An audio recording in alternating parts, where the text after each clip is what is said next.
I love it. Everything about Coke is outstanding. And we're having mad fun. The vibe, like everything was great. I don't really like taking sugary products, so this is perfect for me. Thank you so much, Coke.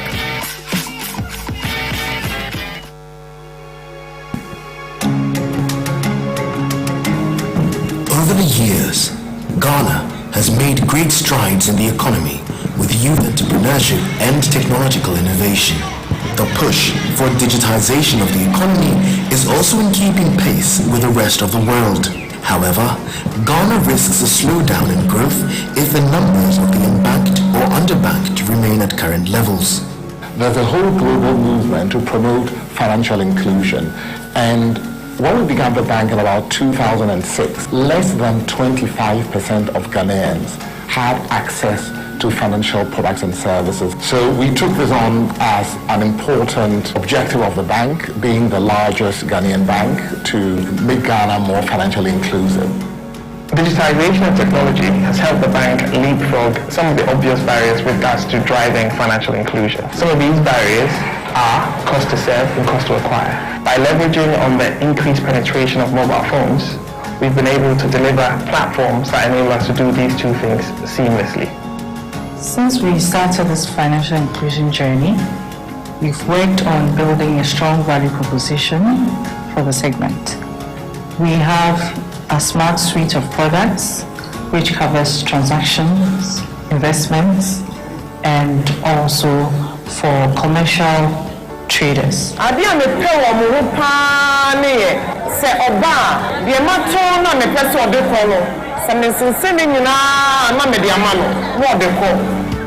The digital banking platform is really the innovation. On one side of the spectrum, you have a feature phone user who is completely unbanked. In the middle of the spectrum, you have a feature phone user who maybe has a mobile banking account but nothing else. They're sort of semi-banked. And you also have smartphone users who have everything at the touch of their, at the tips of their fingers.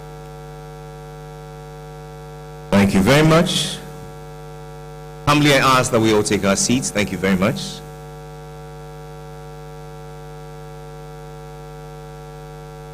We begin this morning in the name of God, the Father, and of His Son, and of the Holy Spirit, asking for His presence to come and brood over our deliberations from now until its end, and all who believe shall say a big amen. Let me say to you, ministers of state, captains of industry, policy makers, deal makers, and whatnot, everybody here in present, good morning. Oh, come on, have I done anything wrong? Good morning. And welcome to the 6th Ghana CEO Summit. Put your hands together and let's celebrate. We've made it yet again. My name is Jerry Ajololo, and it's an absolute delight and pleasure to be amongst you, great men and women who gather every year to learn, to collaborate, to share in the spirit of advancing business and economic transformation. Today we gather here again on a very unique note, one of digital leadership. Today's leaders need to deal with unprecedented changes and unpredictable and challenging future due to the 4th industrial revolutions in the wake of disruptions, chaos, ambiguity, and hence our theme, digital leadership for the digital economy, leading digital business and government transition. It promises to be a public-private sector CEO dialogue and learning. Today's program is rather packed. It's a 5-part program, ladies and gentlemen, which will end with the Vice President of our Republic coming through to come and grace by giving us the keynote address. This morning we begin, however, with a very interesting lineup which has been curated to speak to the theme from another very interesting perspective. Ladies and gentlemen, we take a look at global organizations, local organizations, and private sector, and how they are all embodying digital transformation. This morning we're pleased to receive in our midst, ladies and gentlemen,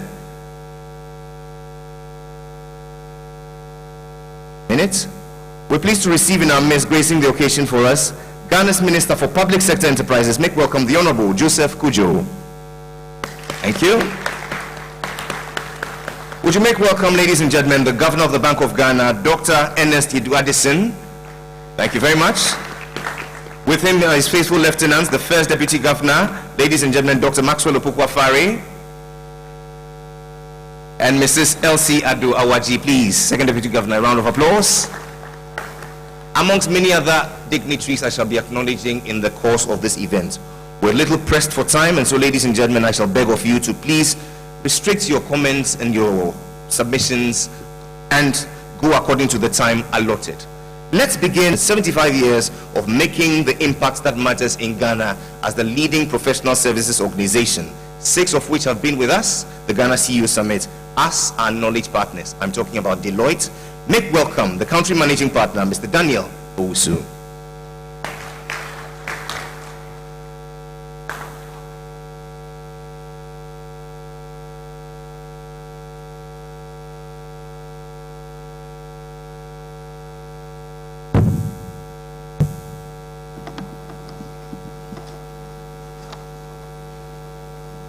Good morning, Ministers of State, Honorable Joseph Kojo, Minister of Public Enterprise, Governor of Bank of Ghana, and the 2 deputy ministers, members of Parliament present, distinguished CEOs, media, ladies and gentlemen. I deem it a great honor to give this welcome address. As the MC said, Deloitte is 75 years this year, and part of the 6 years of it, we have been working with the CEO Summit to deliver this summit every year. What is our role as knowledge partners? Our role is to ensure that we provide the skills that are needed, we provide the right panel to sit in the teams that are going to do the discussions.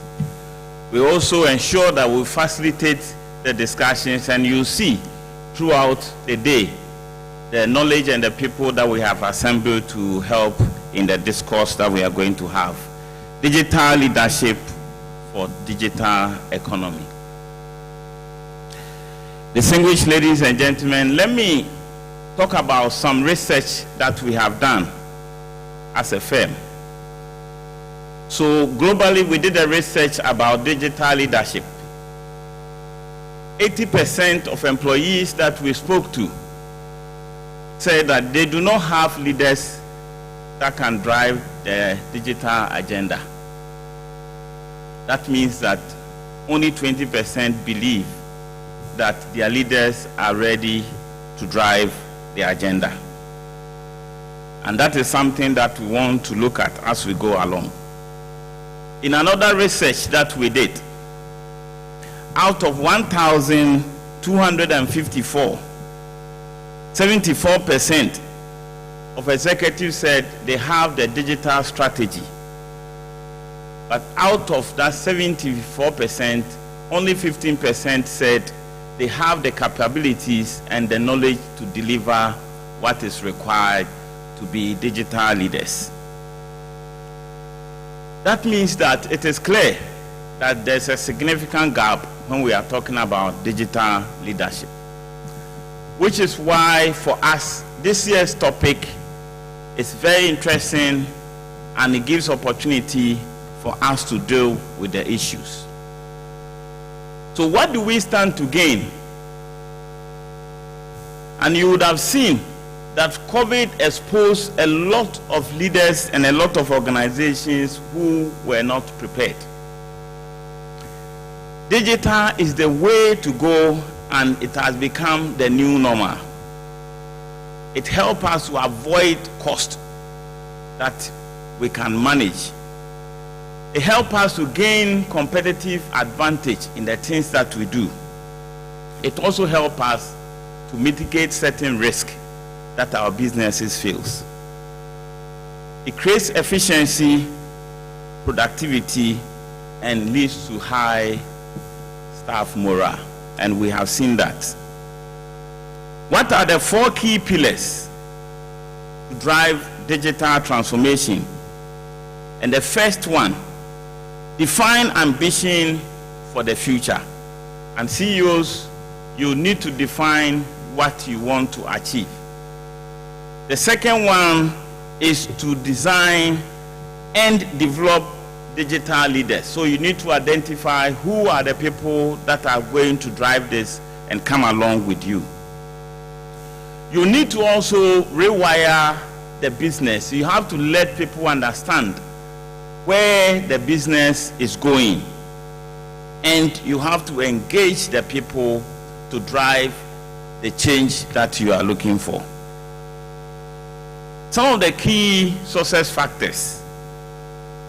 One is executive and supervisory board visibility. We call that tone at the top. You need your board to buy in to the change that you are looking for. We have to focus on digital as a core of what we do. And last but not the least, it has to be measured in terms of quantifiable numbers, and it has to result in our P&L. So we should be able to measure how much is coming through our P&L.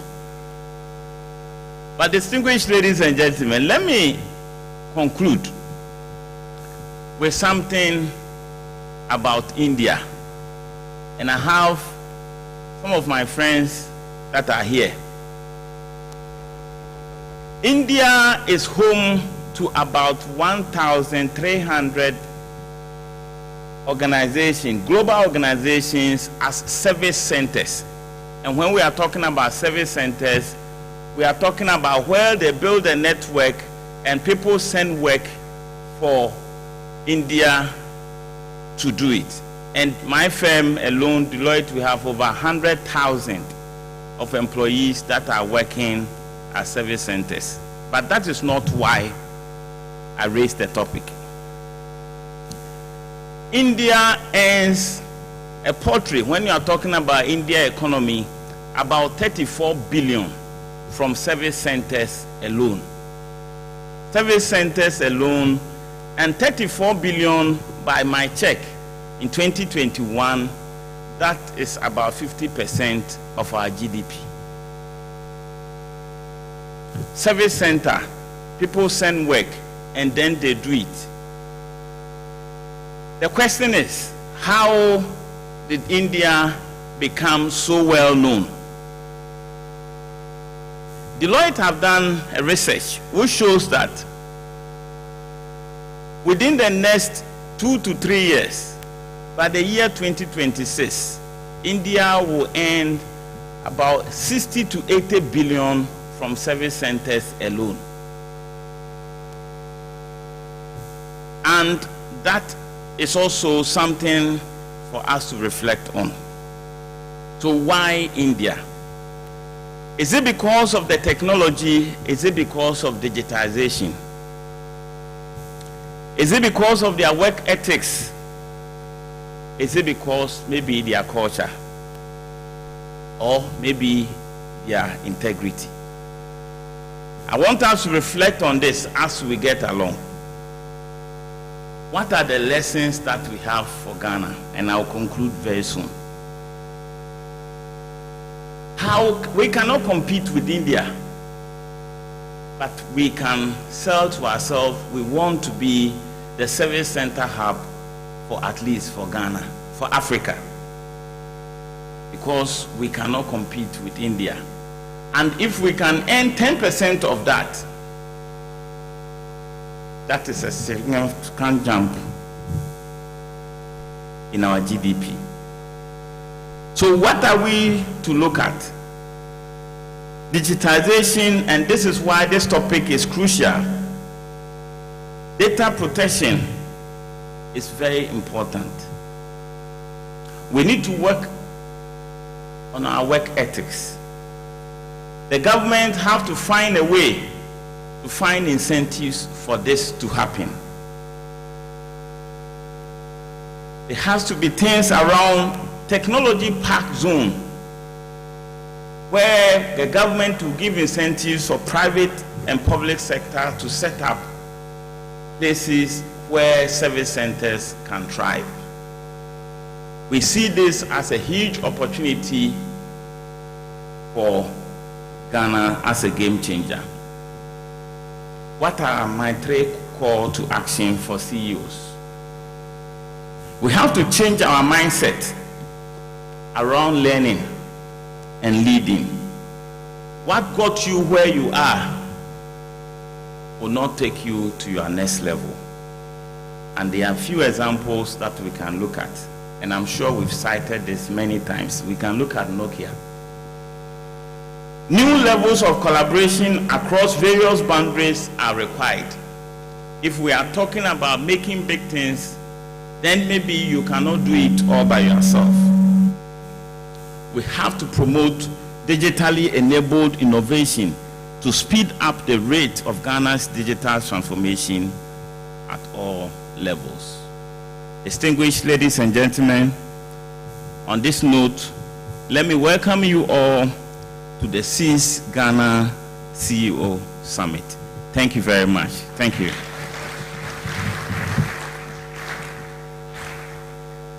Many thanks to you, Country Managing Partner, Deloitte Ghana, Mr. Daniel Owusu. That warm note of welcome, calling us to design, rewire, engage.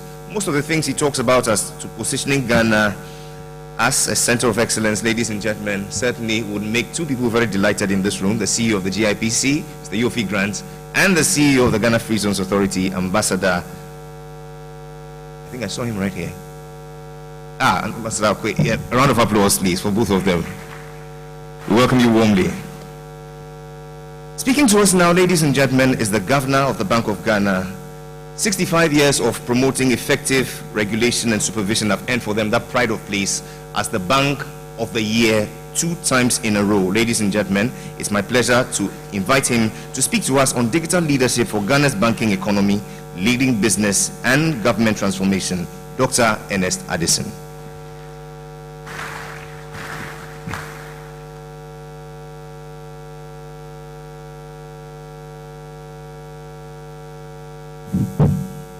Thank you very much, Jerry.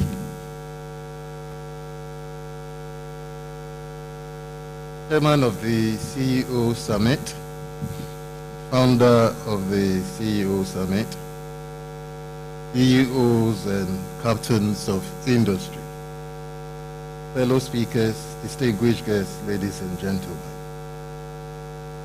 Thank you for the opportunity to join you once again at this year's CEO Summit, the 6th in the series since it was founded back in 2016.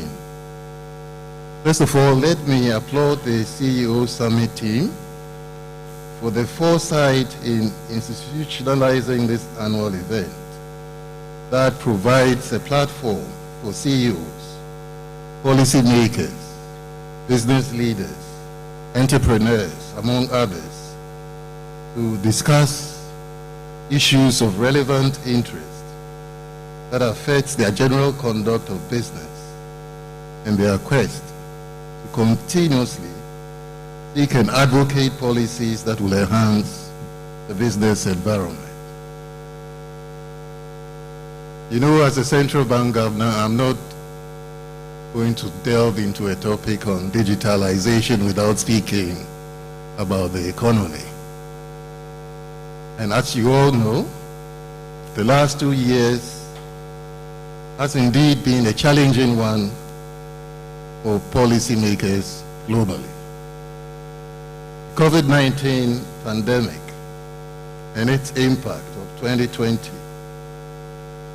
the much anticipated recovery in 2021, and the sudden Russian-Ukraine war have all played out to introduce complexities in macroeconomic management and dented confidence.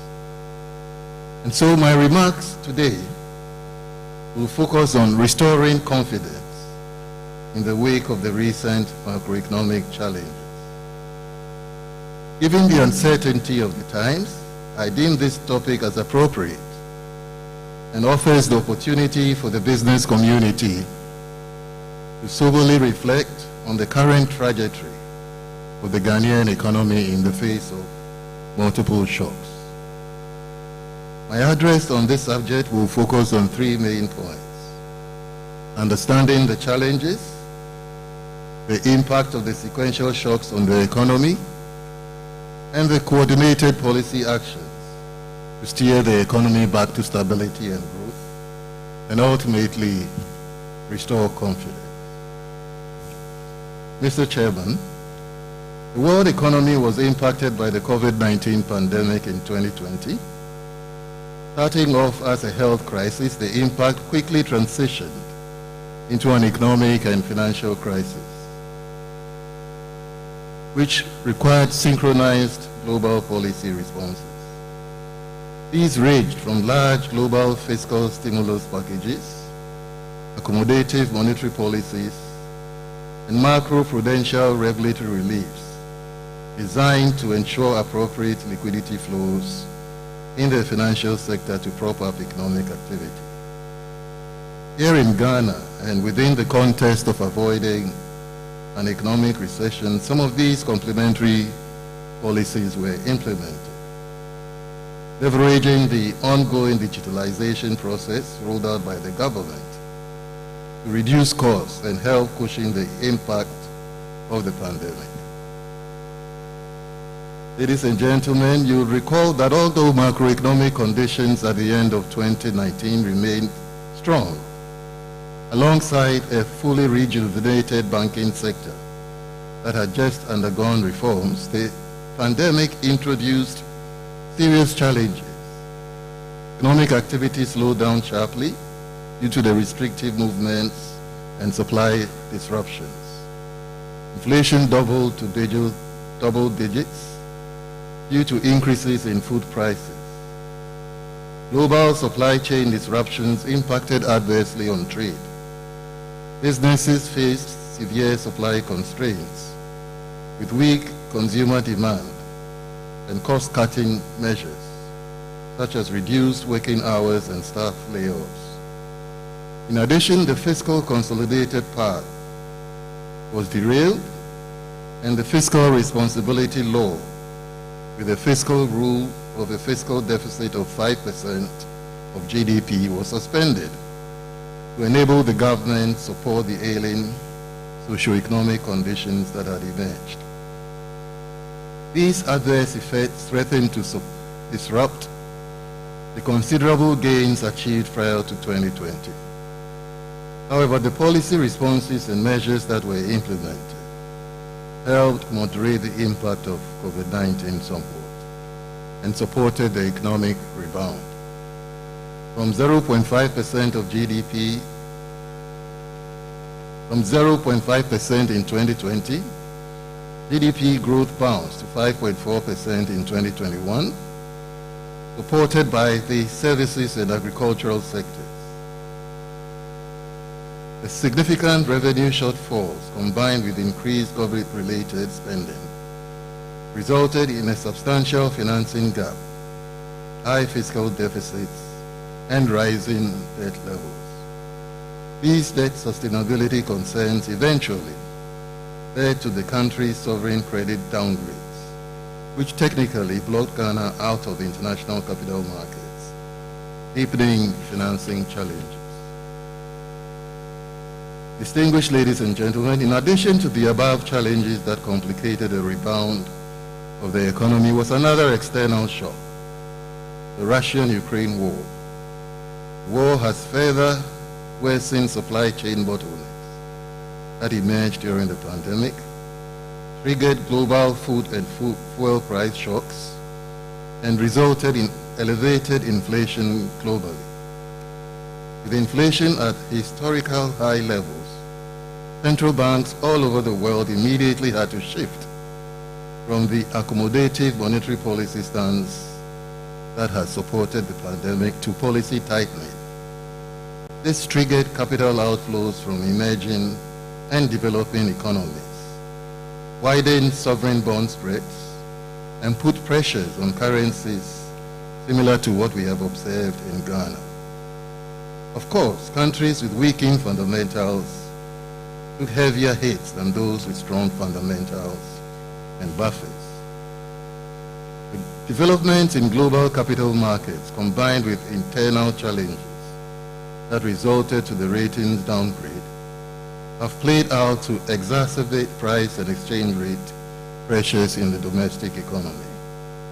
The Ghanaian cedi came under severe pressure in the first quarter of 2022 as offshore investors exited positions in domestic securities at a time when demand for foreign exchange had increased. The foreign exchange pressures, coupled with tight forex liquidity due to the absence from the international capital markets, contributed to the significant currency depreciation. Relatively, the Ghana cedi depreciated by 15.8% against the US dollar in the year to 18th May 2022, compared with an appreciation of 0.5% in the same period of 2021. Recent price developments indicate elevated pressures from both domestic and external sources. These include the global energy and food price shock and its consequential upward adjustments in domestic ex-pump petroleum prices and transportation costs, domestic food prices, as well as the pass-through effects of exchange rate depreciation. Headline inflation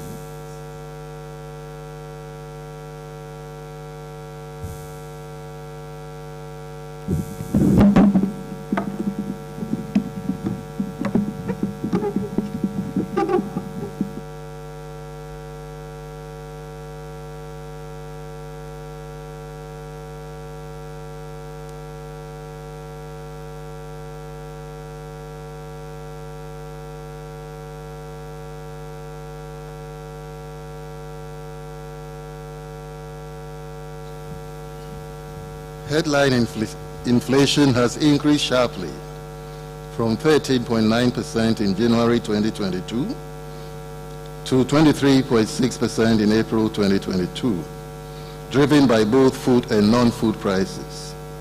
The Bank of Ghana's inflation target is 8 plus or minus 2%. The current inflation rate of 23.6% is nearly 3 times the central target of the bank, and has significantly complicated the conduct of monetary policy, making those of us in charge very uncomfortable. But I am sure that our discomfort cannot be compared to the feeling of the ordinary man in the street who is confronted with these rapid changes in prices on a day-to-day basis. I think we have all begun to appreciate the importance of stability in sustaining livelihoods and standards of living.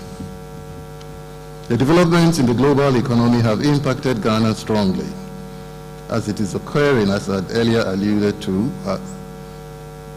in this context of our inability to access capital markets. This has elevated Ghana's external vulnerabilities and translated into balance of payment pressures, although the trade surplus improved somewhat due to higher crude oil export earnings. However, the significant net portfolio reversals and weak inflows into the capital and financial account has resulted in a widened balance of payments outturn, with loss of reserves in the first quarter of 2022. The prevailing tight financing conditions and further policy rate hikes in the advanced economies make the external financing conditions unfavorable and poses real risks to the external outlook. The developments have also impacted government finances and created financing challenges for the budget. The issuance of bonds and securities have not been met with significant uptake by the market. In response, the government has announced a series of expenditure cuts of up to nearly 30% to deal with the situation. It is expected that the $2 billion syndicated facility will provide some relief to both the budget and the balance of payments.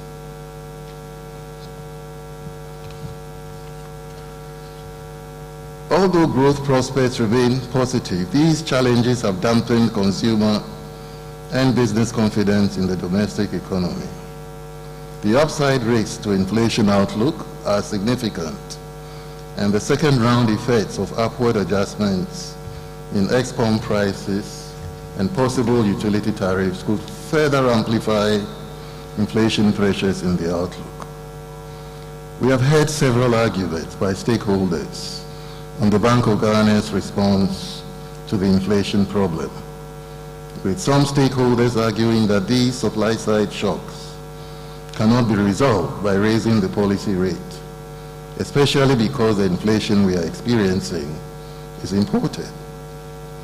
I took some time during the recent MPC press conference to explain that the bank is very much aware that supply-side shocks are more difficult to deal with.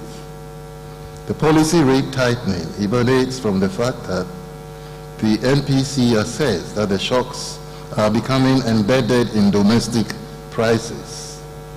Oil price shocks, for example, sends price impulses and spreads to other prices in the economy, which then affects economic agents' expectations.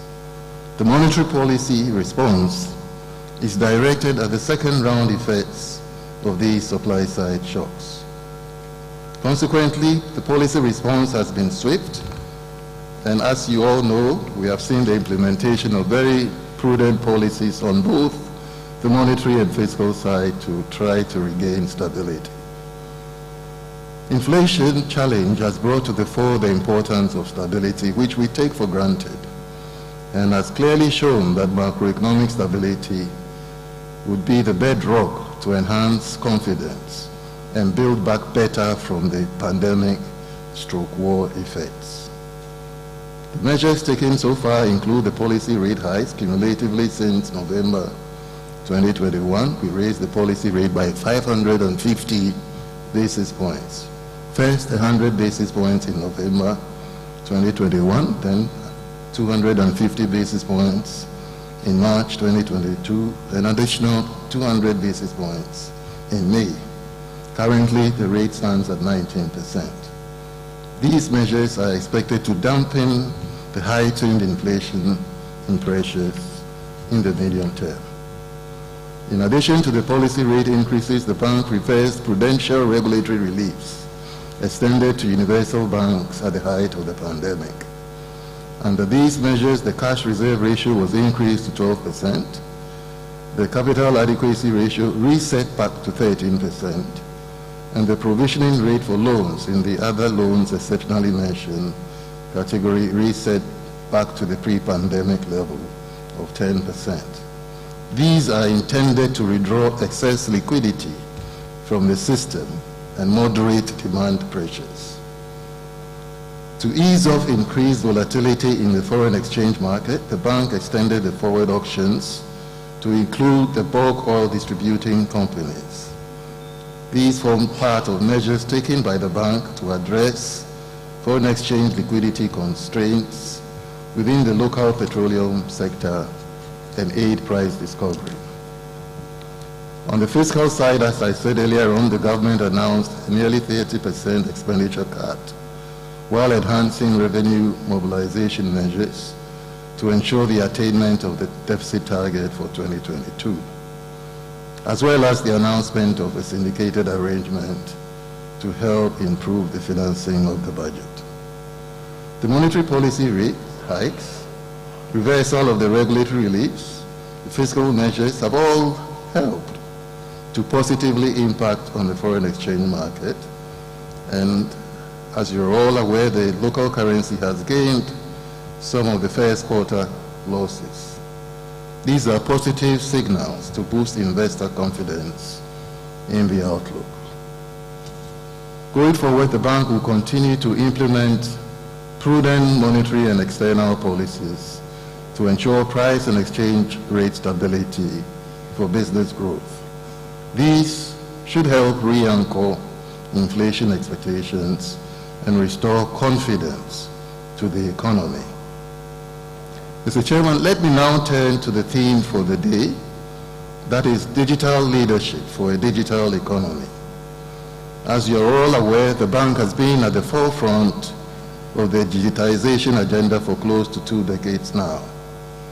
This started with the passage of the Payment Systems Act 2003 Act 662, which provided the legal and regulatory basis for the introduction of technology in the banking industry.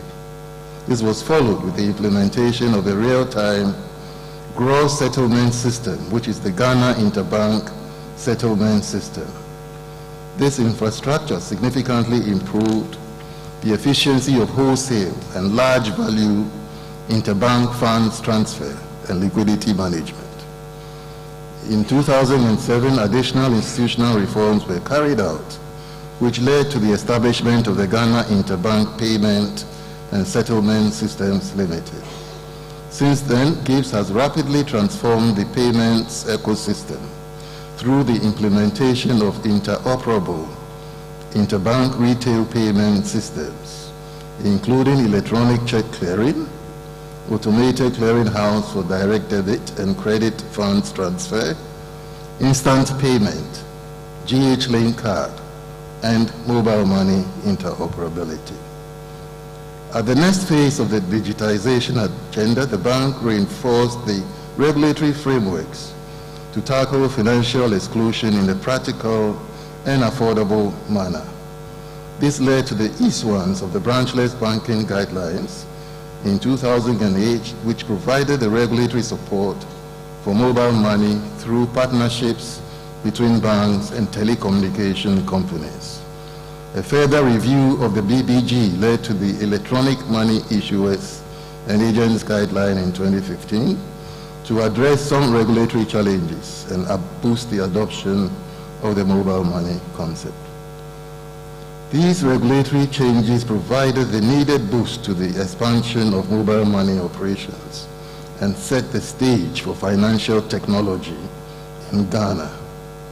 The enabling regulatory environment attracted several fintech companies into the ecosystem who introduced innovative digital financial products and services on the back of the mobile money operations.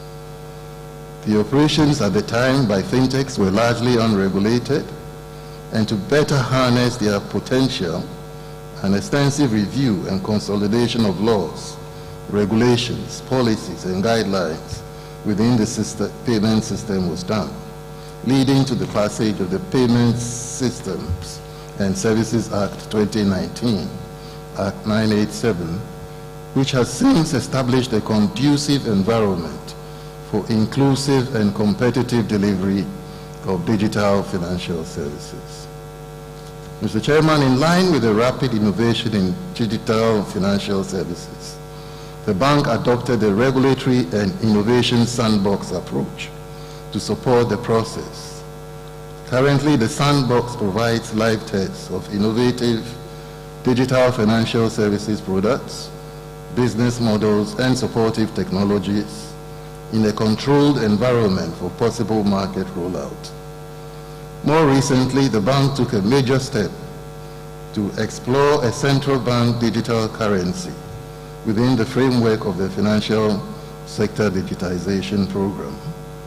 In partnership with G&D Technology, the bank is currently piloting the issuance of the digital currency.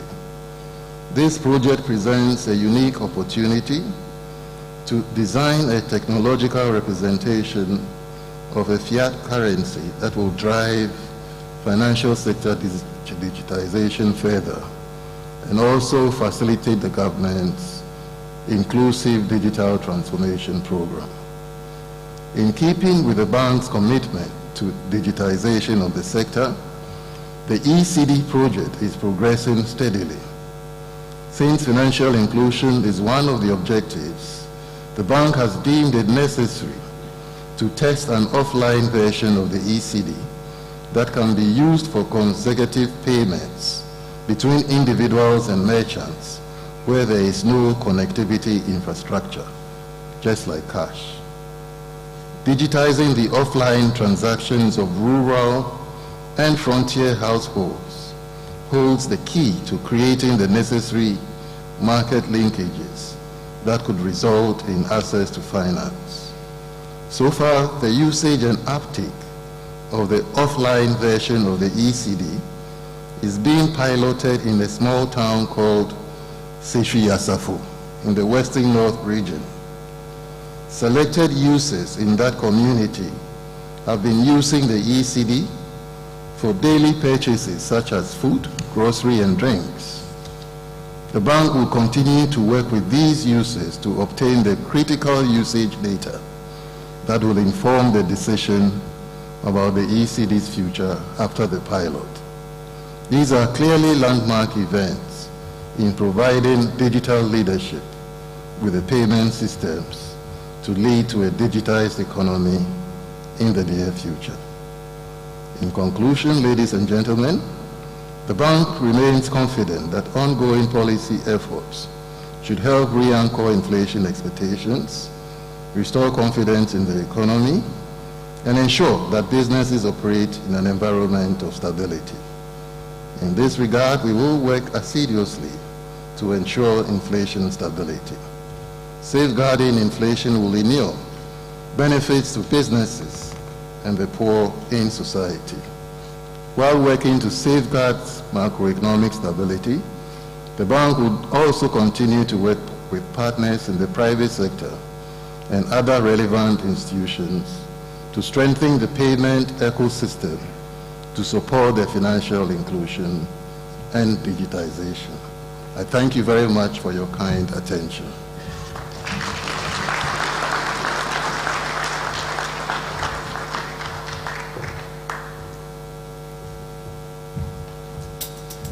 Ladies and gentlemen, for their efforts in promoting stability, in sustaining livelihoods, and their forward-looking leadership that has seen the establishment of FinTech and Innovations Department, which has enabled purposeful and effective collaboration between FinTechs and financial institutions to better harness the full benefit of financial technology. I believe they are deserving of a round of applause. The Bank of Ghana. But unless you are like the Bank of Ghana and you can afford a fine, you can go beyond the time I'll give you. But please, don't go beyond the time. The governor is excused. He has all the money to pay my fine. We shall now acknowledge all our sponsors, particularly our diamond sponsors. Please lend your attention to the screen.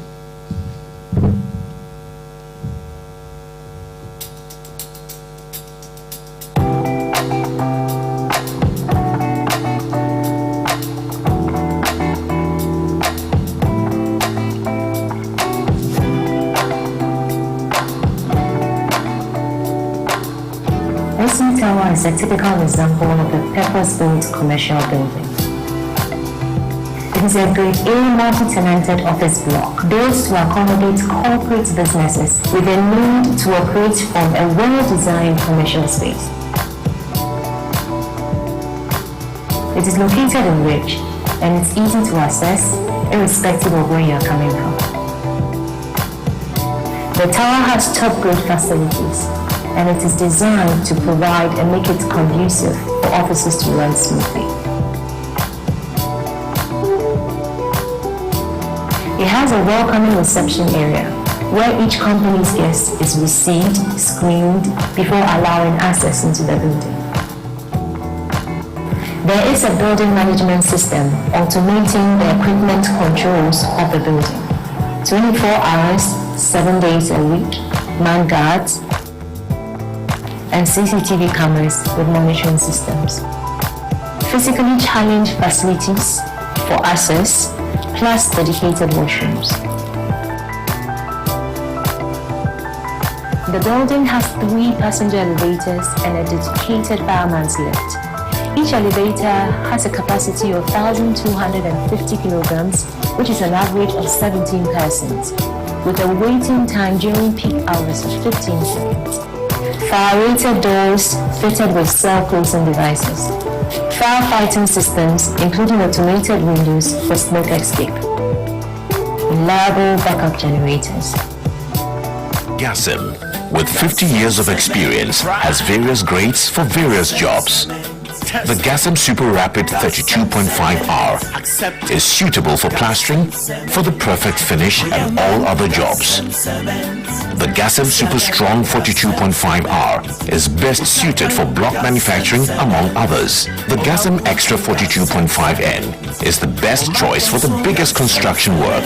And now, the Gasm Super Cool 32.5N, suitable for general masonry use and finishing. Never believe that one grade of cement can be used for all jobs. Choose Gasm Cement always. Gasm, 4 cement grades, excellent customer value.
You're most welcome to a new era of banking at GCB Bank, where there are no long queues at the bank.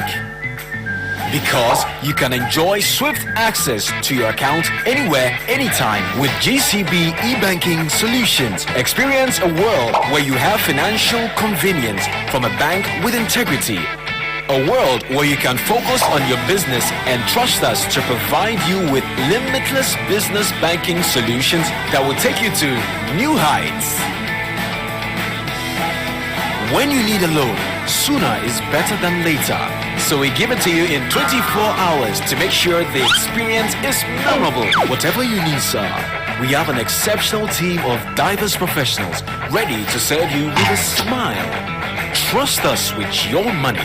We are bigger, better, safe, and ready to take you places beyond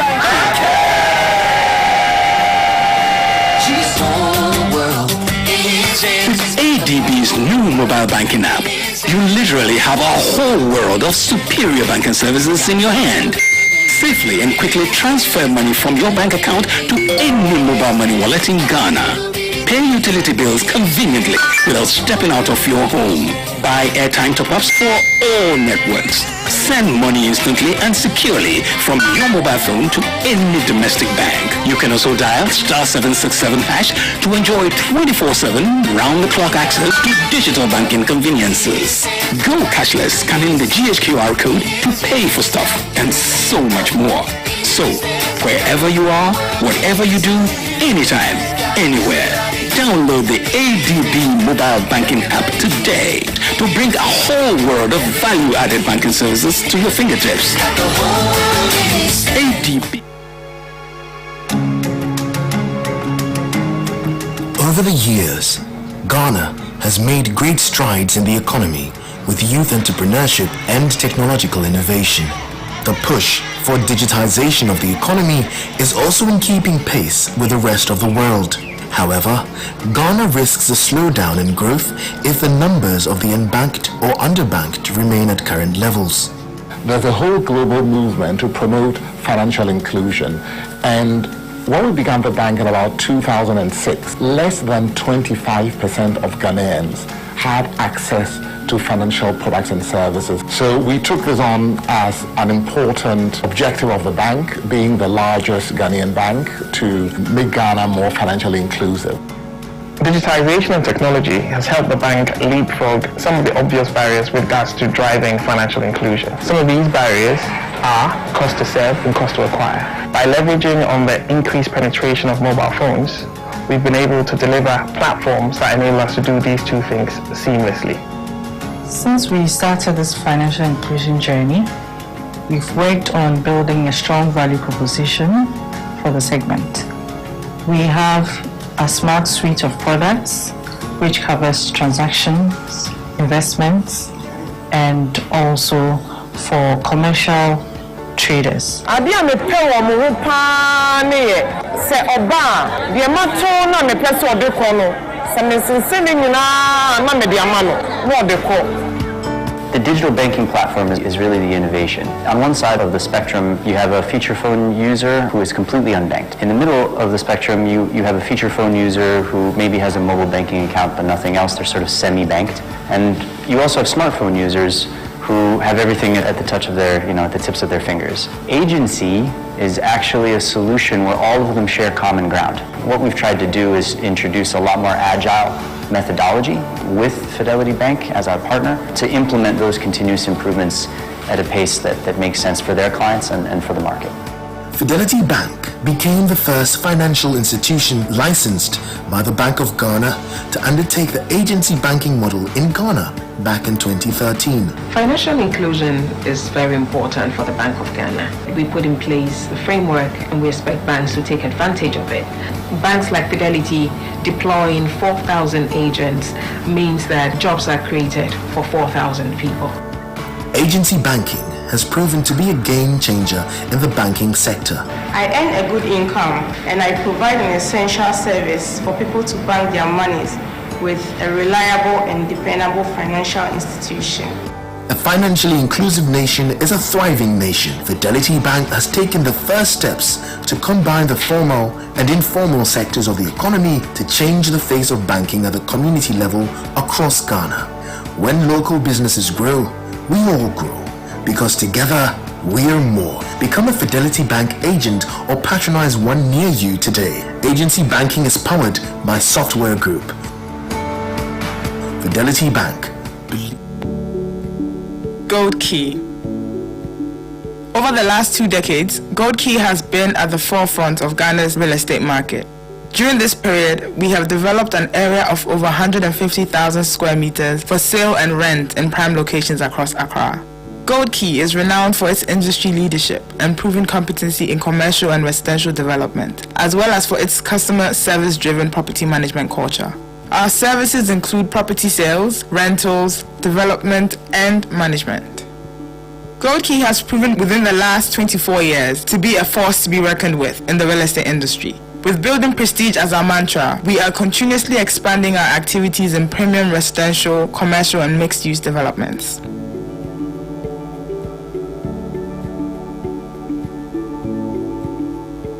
Gold Key Properties has been developing commercial properties for over a decade. We have in excess of over 50,000 square meters of office space. Our oldest commercial property is the Elizabeth, located in Airport Residential Area. Our other commercial developments are all located in Cantonment City along the Rangoon Lane. In Cantonment City, our first commercial development is the CH Building, which is home to one of the largest providers in the ICT sector, Huawei. This same building also houses the CH Group. Our second commercial development in Cantonment City is Vivo Place, where Vivo Energy is our anchor tenant. We also have PwC Tower, where PricewaterhouseCoopers is an anchor tenant, and Cannon House, which is home to EY. At Gold Key, design, quality, and security are key standards we comply with. We have our sights set on new sectors and markets and have invested our resources and management skills in moving into these exciting areas of development. Our driving force has always been customer satisfaction. We aim to remain innovative and forward-thinking in all our approach to develop modern, sustainable communities and to continue to set the standards high above our competition. Ladies and gentlemen, it's my pleasure to introduce Gold Key Properties, building prestige since 1997. Every day, Olam's employees wake up to play their part in bringing agricultural products to homes around the globe. Familiar food and fiber products that are essential to our daily lives. The word Olam means transcending boundaries, but it also has another meaning, endless or everlasting. This is a fitting description for our drive to build a sustainable business with an enduring future. Welcome to Olam. This is our story so far. Olam is a leading global agribusiness. Over the past 28 years, we've evolved from trading cashew nuts in Africa to growing, trading, processing, and distributing food and fiber crops that are used day in, day out around the globe. Today, we operate worldwide across end-to-end supply chains, from seed to shelf, moving a vast quantity of crops. Olam supplies 47 agricultural raw materials and food ingredients to nearly 23,000 customers worldwide, including most of the global food companies. We are the brand supporting the brands.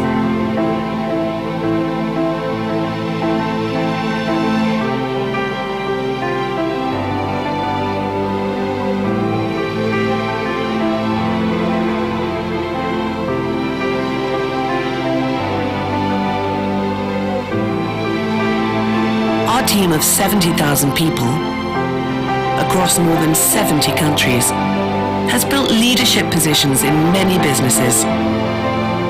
Our success is due to the Olam Way business model that forms the basis for how we lead, organize, and grow in the marketplace.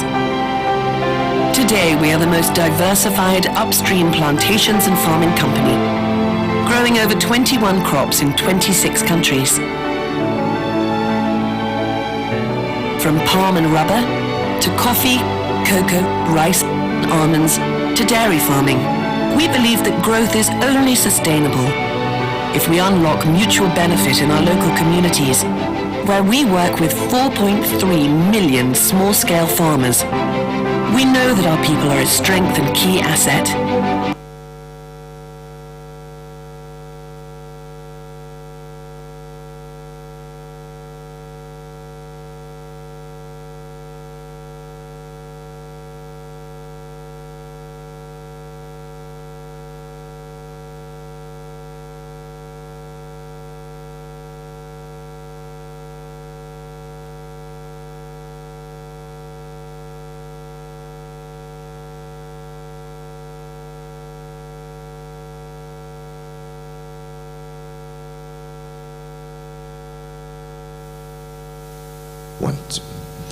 Ladies and gentlemen, for all those of you joining us live here in person and online on Asase Radio 99.5 and on the Facebook platforms of the CEOs Network, we say good morning and welcome to the 6th Ghana CEO Summit, where we're coming to you live from the Kempinski Gold Coast City Hotel.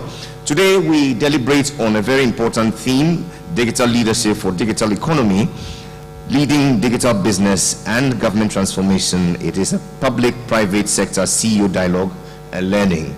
Just gone by were remarks from our knowledge partners, Deloitte, which culminated in the address by the Governor of the Bank of Ghana, walking us through several macroeconomic trends, but most importantly, their digital efforts. We get to now examine a business case. Imagine with me for a minute, ladies and gentlemen, digital identity as a strategic imperative for business and digital economic transformation.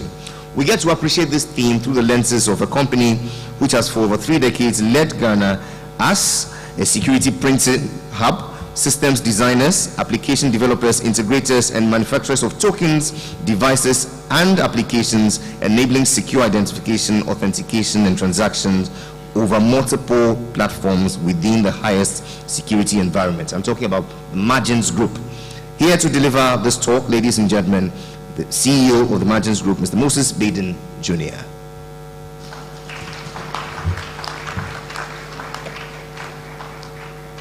You're clapping as though he brought E-Levy to Ghana.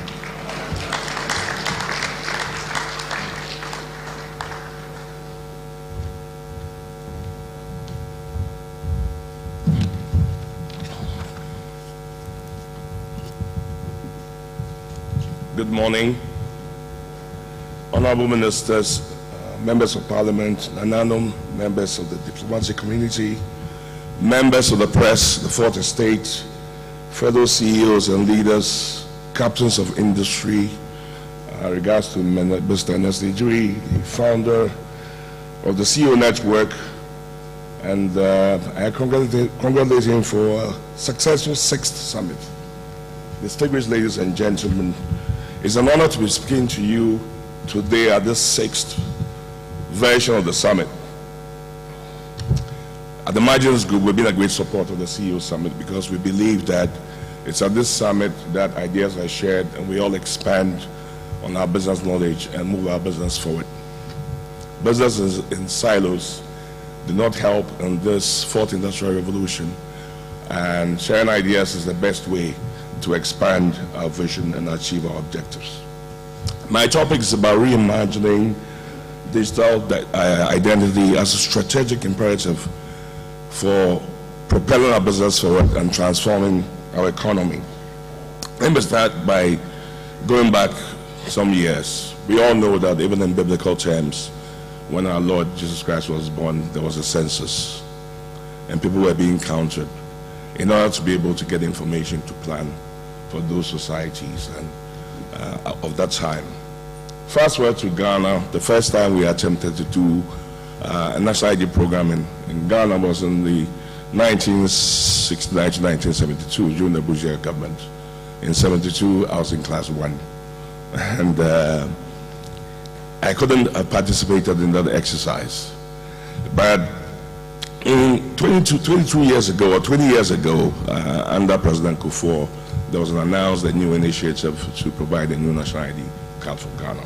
This national ID card consisted of taking fundamental information about core identity and producing a national ID card, which was for 10 years.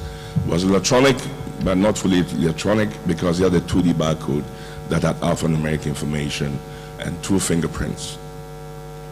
Now, that project was delivered as a government project, and by the end of 2008, it had sort of slowed down, and by 2016, it was obvious that it needed some rethinking, because we had already issued only 900,000 cards by 2016. Fast forward to 2017, a new government comes into being, and the National ID project is put on steroids, and it's the focus of government policy. And this time, it is reimagined to be a national ID register, which produces a Ghana card that is a smart card that's electronic and can help people identify across multiple platforms, whether physically or remotely.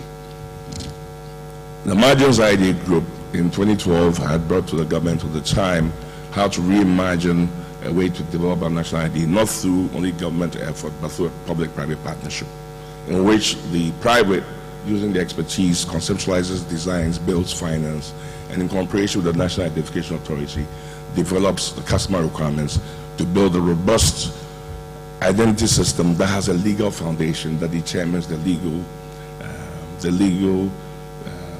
citizenship of every citizen as per the Constitution, and for every foreign national who was living in the country for 90 years. In 2012, this project took the form of the Foreign Identity Management System, which was piloted, and by 2014 was obviously successful. It was expanded to include nationals, and by 2016, it had run into certain avoidable difficulties. In 2017, there were about 17 changes made to the original scope of the contract, and under the new government, certain key things were changed. The age for entering the National ID Register, for instance, was changed from the age 6 to 0. There was a legal process that ensured that people with birth certificates or passports still had to go through an interview to determine their legal citizenship if they tried to forge that. And there was a vouching process that was underlined by a legal process through a commission of oaths to ensure that people signed to whatever they owned up to, that people were Ghanaians, and had a legal implication if they gave false information. So that's the history of the national ID system as it stands. So why is it that this system can transform our business and our economy? The answer is in the way that it is structured. The Ghana card as it stands now is 148K chip card, which is both contact and contactless, and stores information that's our core national identity information that's in compliance with DOC 9303, which is the ICAO standard, has a face recognition system that ensures that the photographs that are stored on our chip can be compared to a database to ensure that our faces match. It has 10 fingerprints that can be matched to the card or to databases remotely in real time. Now, why is this a game changer? It's a game changer because it brings out two big outcomes. The National Identity Register and the card offers us the opportunity to build on top of that a government e-services platform that ensures that citizens can get government services remotely and directly without running into human traffic, which usually brings about corruption and bribery and slows down the way in which citizens can get their services. So this is apparent as the government integrates 17 institutions that are stated under the National ID LI 2111, which include taxation, banking, social security, national health insurance, etc. And it is our belief that having gone to 17 million registrations as we speak, the first time the country has done so since 50 years, we are on the cusp of fully integrating this database and cards directly into government services to ensure that citizens can prove who they are and can get services sitting at home instantly. In addition, it brings a big e-commerce platform that ensures that businesses can be put online and citizens can access their services remotely while verifying their identity. The implication for e-commerce, for e-health, for e-learning, for e-business is incredible. It ushers us into the fourth industrial revolution, which is known as the digital revolution. But you cannot have a digital revolution without a foundational digital identity. That has a foundation of law that guides us in the way that we expand our business, knowing that people are who they are. Now, the European Union in 2020 has issued out an electronic ID policy, which is now trying to catch up with the Ghanaian one, which states that from 2020 to 2030, the European Union ID will be exactly the Ghana card, which was started in 2014 to 2017. So it shows you how far we have gone. Digitization and the fourth industrial revolution enables us to leapfrog technology, to leapfrog ancient prejudices, and to leap into the future, where digital is everything, and where if identity can be ascertained, we can expand our business globally.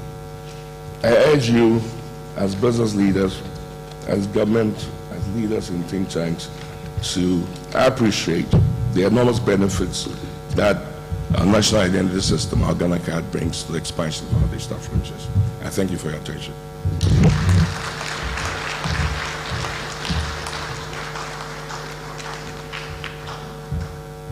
One more time, ladies and gentlemen, Mr. Moses Badin Jr. Now, these are the kind of speakers I like. They make my work easy. Ladies and gentlemen, for the next few minutes, please behold a few of our sponsors in the platinum category.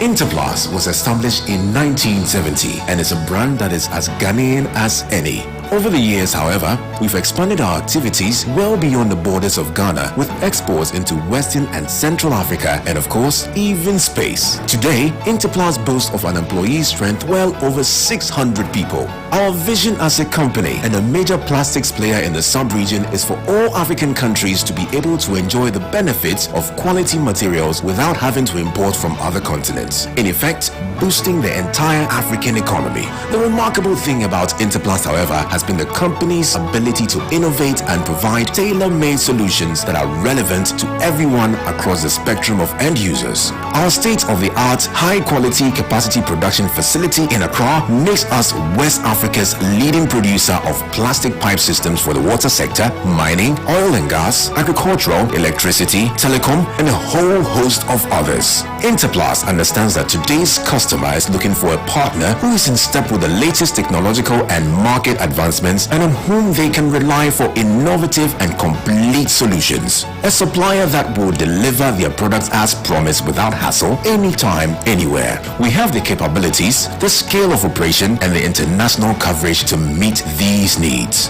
Interplus, wherever you are, we make sure water reaches you, even space. The most beautiful things at your home and office start at Orca Deco. With over 20 years of experience, our footprint stretches into 18 African countries with over 30 state-of-the-art showrooms.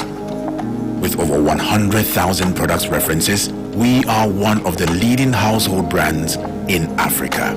Our legacy in Ghana began on the Graphic Road in Accra in 2003 with design, functionality, comfort, diversity, quality, passion, and affordability as our innovation drivers. At Orca, we truly care for the well-being of our people and the people of Ghana. It is for this reason that we seek to always deliver specialized products for all pockets. Our in-house research and development team focuses on sourcing innovative products with an interior design team that designs tailor-made projects and spaces backed by a customer service office that develops solutions and support customers. Customers, partners, and employees remain at the core of our business. It is through their support that our Spintex branch has been transformed into an impressive 25,000 square meters superstore, stocking a wide variety of world-class furniture, decor, and bespoke solutions. Quality is in our DNA, which is why we carefully select the best materials and technologies that make products that last generations. The products you find in our stores are carefully handpicked for you to partner with you at the office and become a member of your family. We are your trusted global partner to design turnkey projects everywhere. Our superstore delivers an unmatched lifestyle shopping experience totally unique to Ghana. Whether you're looking to upgrade your living space, equip your kitchen, or find that perfect gift, Orca Decor is your home away from home. We look forward to welcoming you home. One of the first signs of human civilization was to sow, germinate, tender,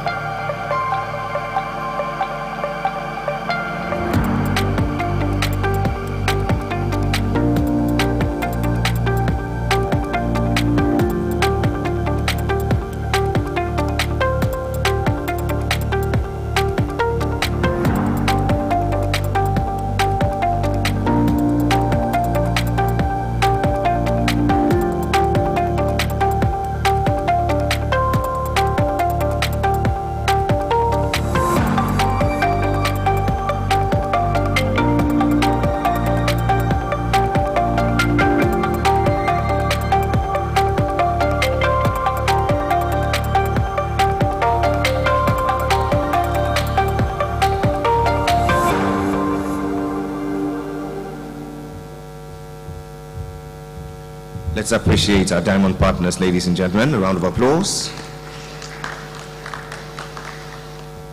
So we've heard from private sector and what they're doing to fast-track digital inclusion. Let's now go to the public sector. Talk of the government of Ghana. They are the largest spenders, the largest employers, and today we're pleased to have the Minister for Public Sector Enterprises here to add his voice to this great call. Ladies and gentlemen, the Honorable Joseph Kudjo joins us. A round of applause for his remarks.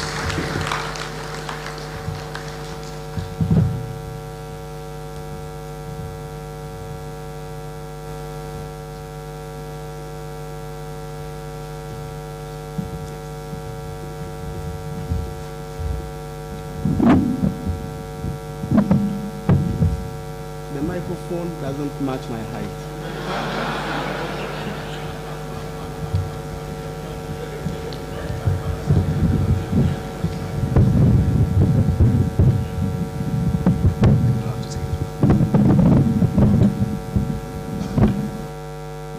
So my first remark is that the utilization should include flexibility.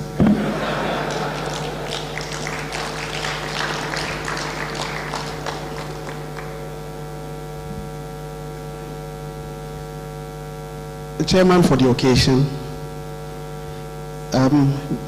Governor, Bank of Ghana, and the deputies, CEOs and captains of industry, policy makers,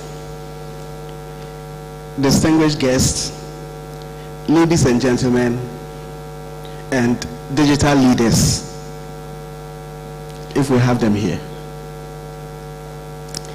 I wish to extend my heartfelt gratitude to the organizers of the 6th edition of CEO Summit for inviting me to be a speaker at this event. and for making the Ministry of Public Enterprises a partner for this conference. I find that gratifying, given the partnerships we envisage for the nation's public sector enterprises. The topic for this summit, digital leadership for a digital economy, leading digital business and government transformation, a private sector CEO dialogue and learning, is especially apt for the times in which we are. This is against the background of the efforts of the government to digitalize the economy and the country. Ladies and gentlemen, the times we find ourselves in calls for easy ways of doing business with a view to achieving flexibility, efficiency, transformation, and effectiveness. The processes, systems, and the discipline required to stay focused and competitive in a constantly changing business environment has become a critical imperative. Businesses and the key management personnel who make decisions have to lead the organizations to navigate the rapidly changing business landscape through effective transformation in order to stay competitive and agile.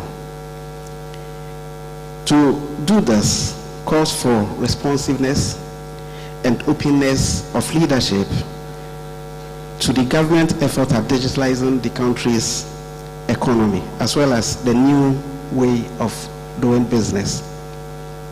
The reality of the fourth industrial revolution, which is now here with us, affects every aspect of our lives, including how we conduct business transactions and interact with people. This presents opportunities for technology-savvy businesses and for digital leadership to take advantage to reach new markets. And for this, I highlight the Africa Continental Free Trade Area, which is evolving under our very eyes. Ladies and gentlemen, the government of Ghana has started reaping the benefits of a number of initiatives which you can ride on to achieve your goal of digital leadership. As a country, we're already committed to using technology and ease the engagement between public and private sectors and improve the quality of lives of our citizens. Going forward, the Ministry of Public Enterprises, through SIGA, is working closely with the public enterprises to digitalize their processes. This is to bring them up to speed with a level required where they can provide speedy support and services to businesses and the citizenry. To this end, we support the building of partnerships, sharing of experiences, and peer learning among CEOs within both the public and private sector space. This would engender a collective resolve to overcome the business challenges through collaborative partnerships. The end benefit would be to contribute to the growth and improved performance of the public enterprises, and to also contribute substantially to creating a business-friendly ecosystem for both public and private enterprises. Permit me to share some quick thoughts with the digitalization efforts that government is embarking on. First, I say there's a free SHS, which we should begin to link into the environment that is evolving so far as the market and the population of the country. I foresee that for the next 10 to 20 years, we would have very vast population of the Ghanaian holding smartphones, and that in itself changes the business landscape completely from other African countries. When you look at the business, the free senior high school program we have, would have a population open to use of technology. And there's the time to start planning towards that environment so that you can provide the kind of leadership needed in such an environment. Very necessary, because when I entered this place, I was expecting that digital conference, I will see a lot of sharing of digital business cards. But every business card I've received so far is the old paper one. I was expecting to scan QR codes for business cards. This is to bring some consciousness to all of us that the environment is changing very fast. From the viewpoint of government, if you look at how tax payment is being done under the Ghana.gov platform, if you look at port processes, how government is going, if you look at the rollout of the Ghana card to provide that ease of doing business in terms of security and client management, it should be your effort as leaders of the private sector to be in sync with this effort Ghana government is making and the investments we are putting in. I am at least comforted that, having observed for a long time Newton's third law, which says to every action there is equal and opposite reaction. Those of us who study science will remember that. To every action there is equal and opposite reaction. I observed that to every government action there is equal and opposite private sector reaction. At least for the first time in my observation, I see digitalization providing the only action of government which the private sector is absolutely aligned for the first time, and we are all moving in one direction. So, ladies and gentlemen, I wish you a successful conference, and I look forward to all of us living here with the consciousness that we're going to provide the country the business environment we all share, a digitalized environment and processes. Thank you for your attention.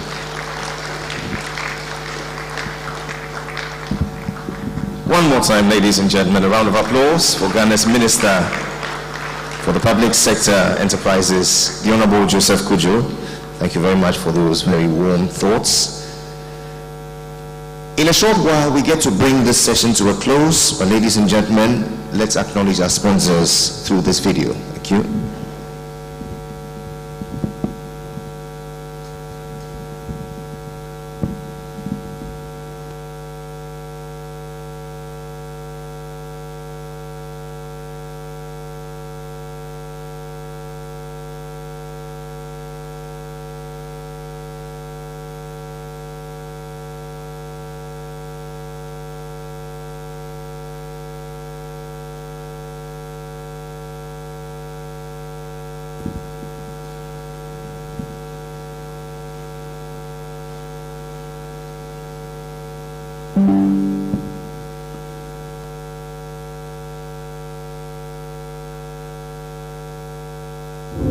It's a new day and a new dawn. After operating in Ghana for more than 5 decades, Japan Motors and Nissan continues to focus on delivering quality vehicles and services to its customers. Kalmoni & Sons were the predecessors of Japan Motors and was established many years ago by my late grandfather, who came to Ghana or Gold Coast in 1912. In 1958, Kalmoni & Sons was the first company to import and market Japan-made vehicles, hence the name Japan Motors. Japan Motors is now one of the biggest motor firms in Ghana, with 5 branches in the major cities. We have also grown across our border and now are in Togo, Benin, Senegal, and Mali. In February 1968, Japan Motors commissioned a Nissan assembly plant here in Tama. This assembly plant continued producing vehicles until 1980. Here we are again, 54 years later, in March 2022, with Japan Motors commissioning a new assembly plant. Japan Motors now takes on one of its boldest goals, the local assembling of the new Nissan Navara. Committed to the Ghana market, Japan Motors has invested more than $8 million into preparing for the successful introduction of the locally assembled new Nissan Navara. From the assembly facility, empowering employees with technical skills, upholding global manufacturing quality standards, and ongoing supplier development, Japan Motors and Nissan has held back no punches when it comes to satisfying its customers with a quality vehicle they have come to know and to trust. Focusing on the bigger goal, developing strong relationships and with its strategic partners, Japan Motors and Nissan appreciates that the success of the new Navara lies in the people, the men and women who proudly wear the Nissan badge on their hearts every day, standing tall, supporting their families, communities, and positively contributing to the Ghanaian economy. The manufacturing team is proud to present the new Nissan Navara. From today, the team will focus on producing many more of these new Navaras for customers across Ghana. Here's to stronger partnerships as Japan Motors and Nissan enters its next chapter.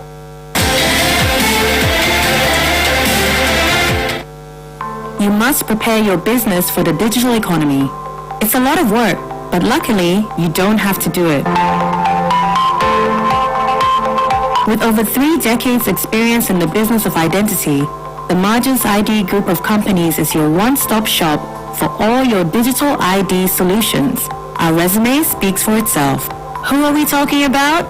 17 million and counting Ghanaians issued a Ghana card conceptualized, designed, and built by us. Over 150,000 non-citizens registered and issued non-citizen Ghana cards, also conceptualized, designed, and built by us.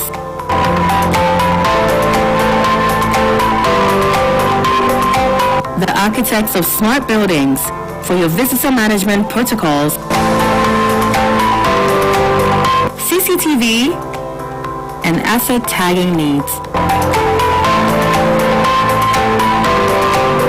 What do we have? A broad spectrum of secure verification solutions customized for your needs.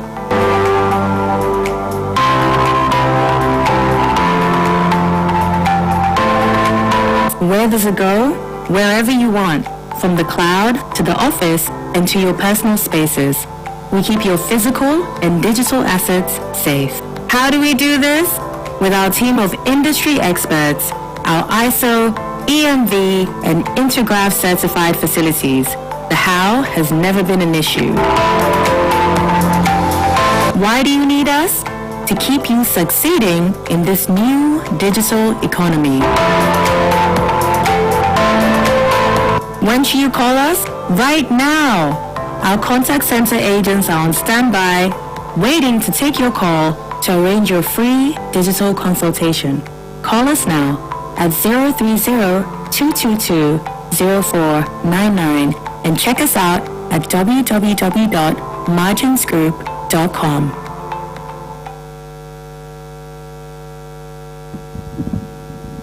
Ladies and gentlemen, let's appreciate our sponsors one more time.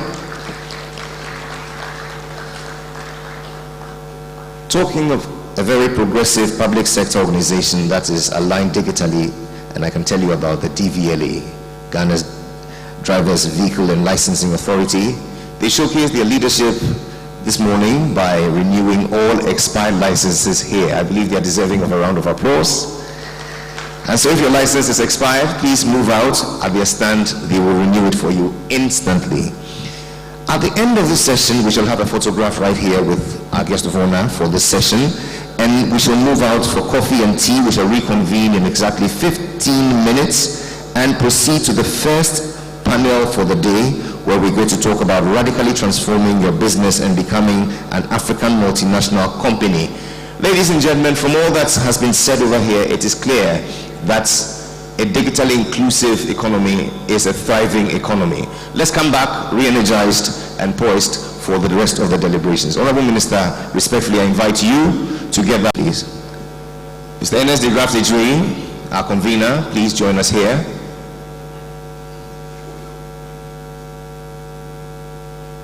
Humbly, I invite all CEOs from the public and private sector, please join.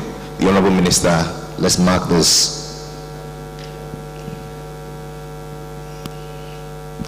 Let's have the video of all our sponsors, please.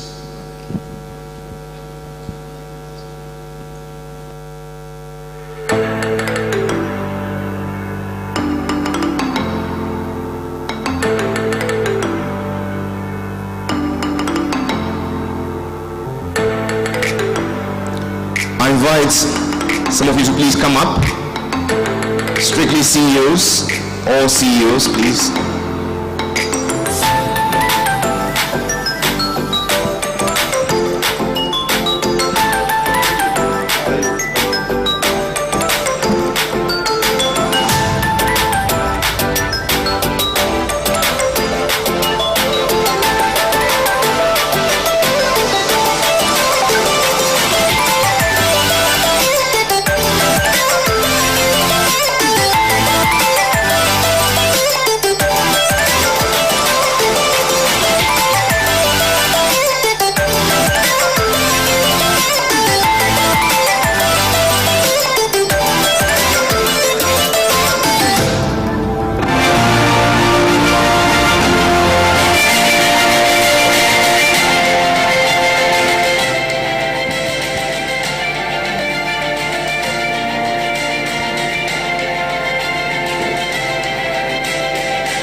Ladies and gentlemen, for this amazing show of solidarity, how about a round of applause for all our CEOs? We have coffee and tea right outside. Ladies and gentlemen, let's be back in exactly 15 minutes for the first panel discussion. Thank you very much. As always, at its best with DSTV Business.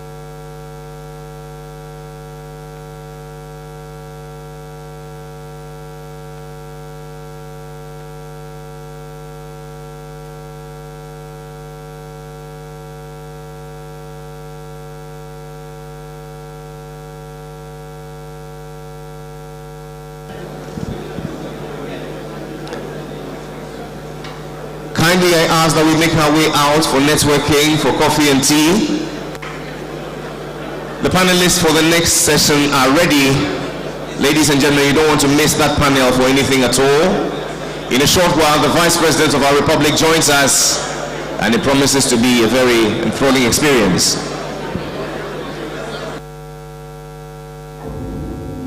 It's a new day and a new dawn. After operating in Ghana for more than 5 decades, Japan Motors and Nissan continues to focus on delivering quality vehicles and services to its customers. Kalmoni & Sons were the predecessors of Japan Motors and was established many years ago by my late grandfather who came to Ghana or Gold Coast in 1912. In 1958, Kalmoni & Sons was the first company to import and market Japan-made vehicles, hence the name Japan Motors. Japan Motors is now one of the biggest motor firms in Ghana with 5 branches in the major cities. We have also grown across our border and now are in Togo, Benin, Senegal, and Mali. In February 1968, Japan Motors commissioned a Nissan assembly plant here in Tama. This assembly plant continued producing vehicles until 1980. Here we are again, 54 years later, in March 2022, with Japan Motors commissioning a new assembly plant. Japan Motors now takes on one of its boldest goals, the local assembling of the new Nissan Navara. Committed to the Ghana market, Japan Motors has invested more than $8 million into preparing for the successful introduction of the locally assembled new Nissan Navara. From the assembly facility, empowering employees with technical skills, upholding global manufacturing quality standards, and ongoing supplier development, Japan Motors and Nissan has held back no punches when it comes to satisfying its customers with a quality vehicle they have come to know and to trust. Focusing on the bigger goal, developing strong relationships and with its strategic partners, Japan Motors and Nissan appreciates that the success of the new Navara lies in the people, the men and women who proudly wear the Nissan badge on their hearts every day, standing tall, supporting their families, communities, and positively contributing to the Ghanaian economy. The manufacturing team is proud to present the new Nissan Navara. From today, the team will focus on producing many more of these new Navaras for customers across Ghana. Here's to stronger partnerships as Japan Motors and Nissan enters its next chapter.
Every day, Olam's employees wake up to play their part in bringing agricultural products to homes around the globe. Familiar food and fiber products that are essential to our daily lives. The word Olam means transcending boundaries, but it also has another meaning, endless or everlasting. This is a fitting description for our drive to build a sustainable business with an enduring future. Welcome to Olam. This is our story so far. Olam is a leading global agribusiness. The 6th Ghana CEO Summit is proudly sponsored by Diamond Partners, Orca Deco, Olam Agri Limited, Econ Ghana, Interplast Limited, Compu Ghana, Bank of Ghana, KGL Group, Platinum Partners, Margins Group, Key Contracting Limited, Fidelity Bank, Eris Properties.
Ladies and gentlemen, we have 10 minutes more to reconvene for the first panel discussion.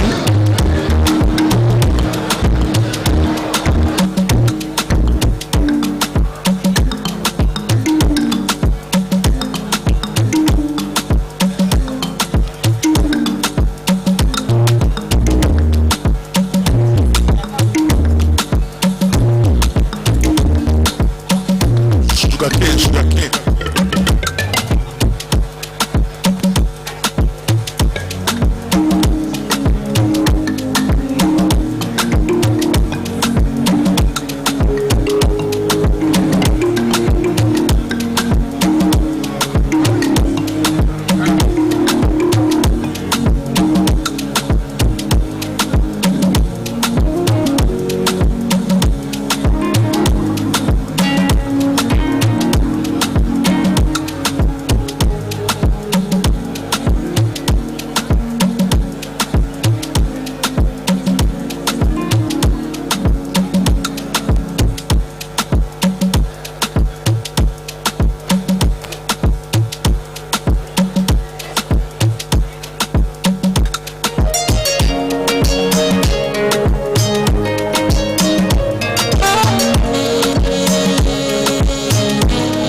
gentlemen, shortly we'll be joined by the Vice President of the Republic, the Minister for Communications and Digitalization, and it promises to be a very robust conversation on digital leadership.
gentlemen, humbly I invite you back into the hall. All is set for the next plenary. The first panel discussion for the day. Wherever you are, please join us in the main hall. You can bring your tea and coffee with you.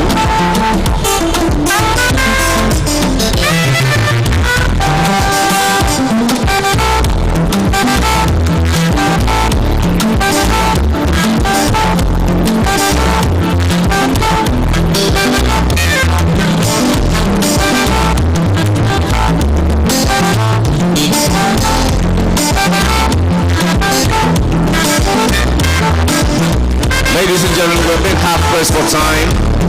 Kindly I ask that you make your way back in. We'll begin the next plenary right now.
That we all be seated and hold ourselves in readiness. Our sponsors' videos. Produce and supply tons of Desmond. high-grade solar salt and... Welcome to Magdan Aviation. Our world-class terminal, located at the Kotoka International Airport, is a fixed-base operation that offers total aviation services in Ghana's private sector space. Magdan Aviation offers convenient access to a wide variety of destinations. Just sit at the comfort of your homes or offices and book a flight. Ladies and gentlemen, please be seated. All is set for us to begin the next plenary. Thank you. To the FBO, where all arrangements, including hotel.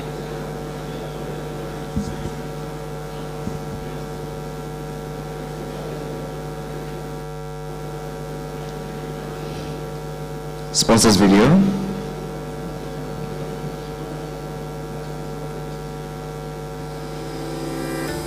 Welcome to Magdan Aviation.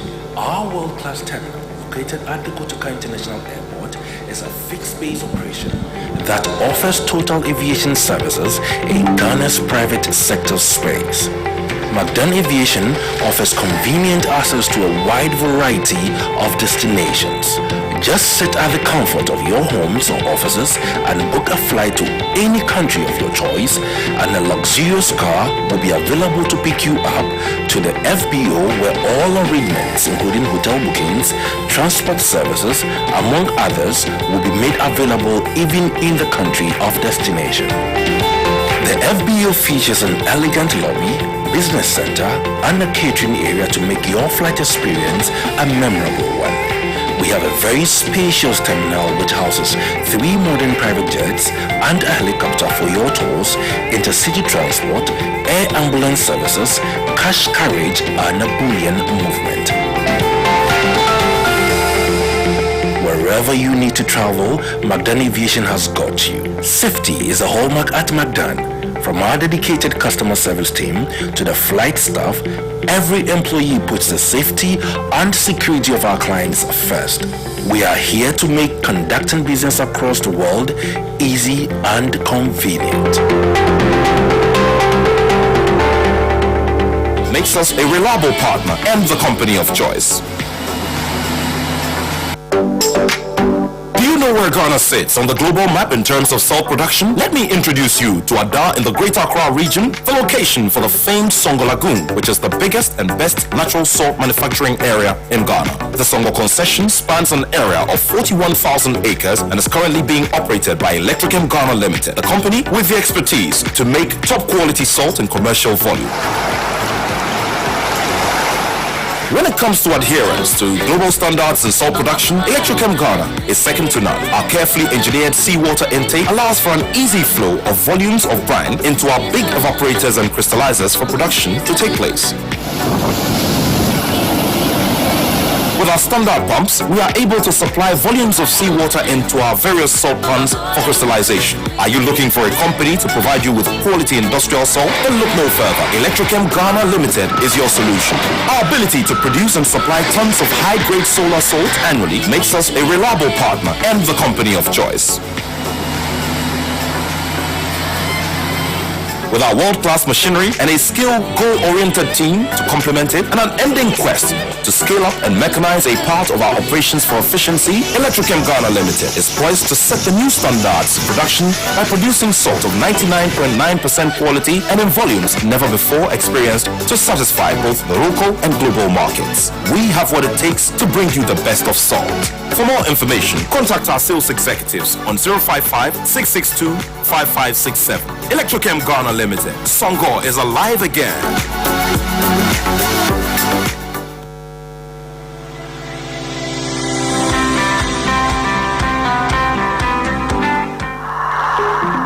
As an entrepreneur and a philanthropist with over 30 years experience working across multiple sectors and on both sides of the Atlantic, coming back home to set up a world-class organization is central to my desire to help change the Ghanaian narrative. This is my reason to believe. That's the birth of the KGL Group. I believe that our success is in big part due to our capacity of successfully leveraging world-class expertise and solution with existing infrastructure and local talent. Implementing the highest level of processes will lead us into success and always allow us to be ahead of the curve. One thing I've really loved about coming back and working with the KGL Foundation for the past year and a half or so is I've been able to engage with people my age, like the youth and stuff. They're doing amazing things. It's really good to see that and be a part of that. Really important for us to all support each other. There's still a lot ahead for me. There's still a lot for the KGL Foundation, and I'm really intrigued to see where that goes.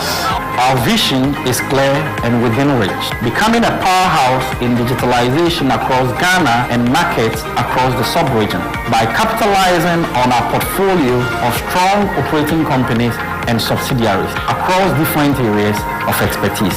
Our people propel our growth. One of the things we've done very well is identifying the right talent, nurturing their growth, and recognizing achievements in our own unique way. I am extremely encouraged by the growing wave of young entrepreneurs who are not sitting on their arms waiting for handouts, but are constantly looking for opportunities and applying innovation and technology to resolve needs. I see this every day in my young, vibrant team here at KGL. I actually envisage a future where KGL Group is at the forefront of digital innovations in Ghana, delivering impactful business solutions and driving positive social change across the digital ecosystem. KGL. Innovate, connect, inspire.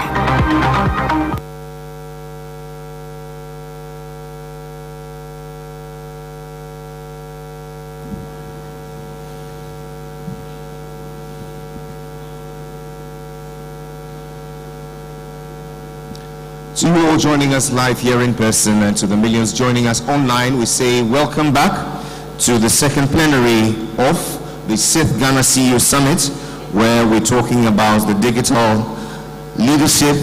Ladies and gentlemen, just going by was the opening ceremony, which featured the Minister for Public Enterprises, together with the Governor of the Bank of Ghana. We also heard from Mr. Moses Baden from the private sector. We now get to the second part, ladies and gentlemen, where we're going to talk about our theme from a very refreshing perspective, how we can radically transform businesses to become African multinational companies.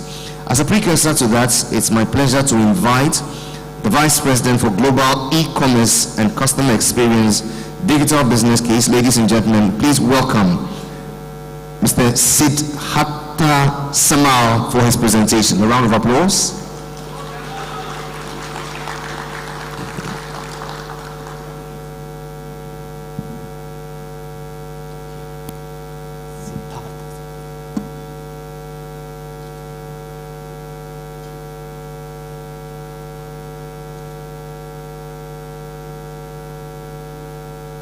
Good afternoon, everyone.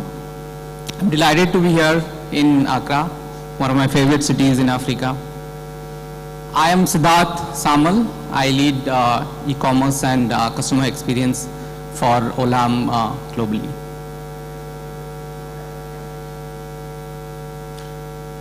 I know it's a CEO forum, and CEO do loves, they do love numbers and statistics. So I wanted to start my presentation with a statistic.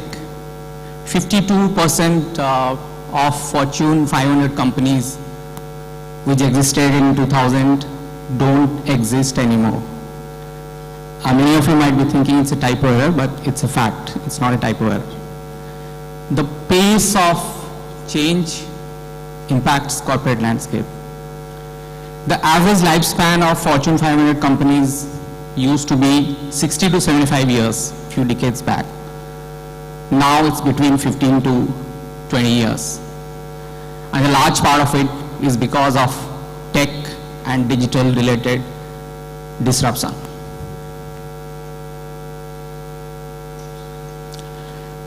Luckily for us, we realized it half a decade back, and we have embarked on a digital journey since 2017. And if I look at our journey, it can broadly be divided into two parts.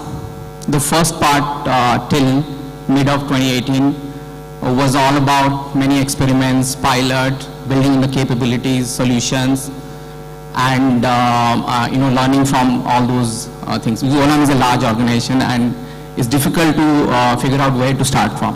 And we did all of that till 2018 mid. And from 2018 mid onwards, it has all been about expansion and adoption. If something is working in one country, how do we expand it to multiple countries? If something is working with 100 customers, how do we expand it to 1,000 customers? And that's what we have done for the last 3 years.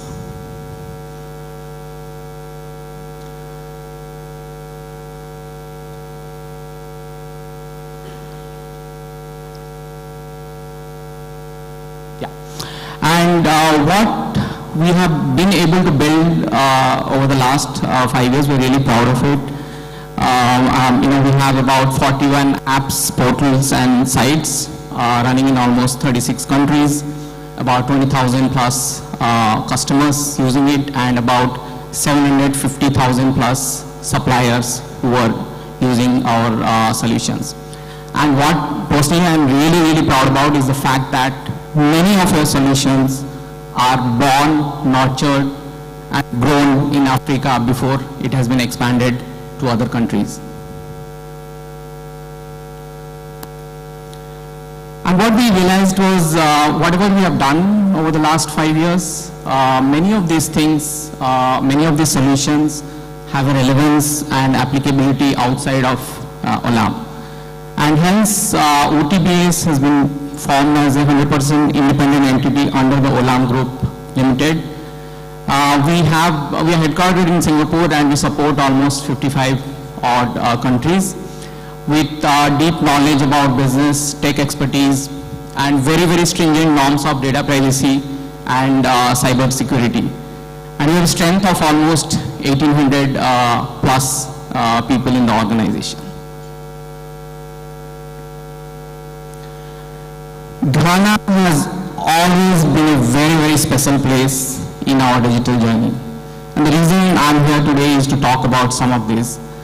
We have been in Ghana since 1994, and most of our businesses are really large scale businesses in Ghana, reaching up to almost 300,000 farmers. Many of our branded foods product reach up to 100,000 odd retailers. almost close to 500, 600 distributors. So all of this makes Ghana for us a very, very useful country to experiment and run some of our pilot programs before we expand it into other countries. To share a few of those, Olam Markets, it's a B2B app which is meant for our primary distributors. Distributors earlier, the whole process used to be very manual and analog in nature. So we created a very simple and easy to use system by which they can place their orders, they can track status of their orders, and they can also do many other services which they used to do manually earlier through a digital medium. And the end objective is, after some years, if a distributor has to run their business with us, they just need one app, which is Olam Markets. Similarly, in our cashew procurement business, we had launched Olam Direct. It changes the game completely because it brings in a whole different level of transparency and honesty into the value chain.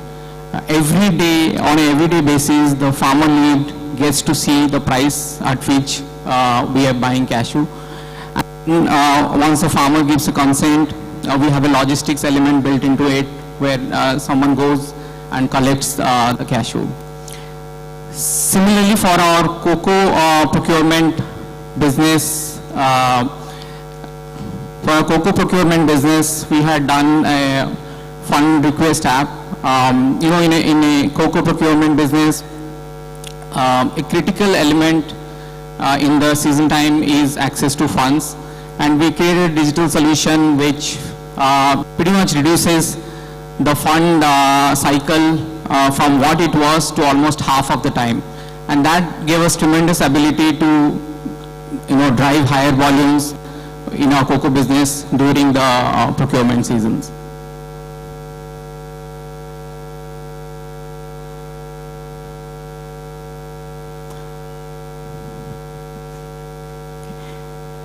And just to talk about Olam Markets, in Ghana, distributors play a crucial role in the food system by connecting fragmented wholesale and retail markets, but the whole process is very manual and analog in nature. Just to give a simple example, if I as a distributor need an account statement, I have to follow up with somebody in the sales team to get it. Sometimes it used to take days. Now we have made it simple, exactly similar to how you get your personal bank account statement. As a distributor, if I need my statement for 3 years, 2 years, 6 months, it's very easy, and I just go to the app in Olam Markets and type on a date range and I'll get my statement. And many of the distributors need it frequently. Similarly, every time a distributor places an order, they'll call somebody in the sales team, okay, where is my stock, when is it reaching, has it been processed or not? So we have changed all of that through Olam Markets, where at each step of the order management process, the distributor gets an alert and they don't have to follow up with anybody for it. So this is like bringing empowerment to distributors to a different level and bringing it all of it through simplicity, which helps them in using the app easily. So we have in Olam Markets, as a distributor, I can go through the entire range of products which Olam has to offer. All the products has prices mentioned in it, and I can place an order anytime, anywhere. It doesn't matter wherever I am. Once I place an order as a distributor, I can get to see all the statuses of the order, which includes when the order is shipped, invoiced, or processed. At each stage, I can get to see it through the app. And we have also built in many other service elements into Olam Markets, which helps the distributor in managing their business with us much easier. And our distributors absolutely love it. We have done large-scale survey both in Ghana and Nigeria. In Ghana, almost 96% of distributors recommended Olam Markets as a product which is beneficial to them. And we have got numerous testimonials on this, but the gist of it is it's about that empowerment, about that simplicity, and about that ease of business, which really impacts them positively in the way they run their business.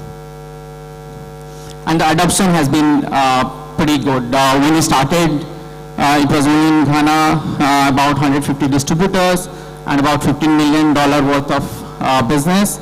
Now we have expanded to 4 countries, about 1,700 plus distributors. And last year, almost $1.8 billion worth of transactions was processed through Olam Markets.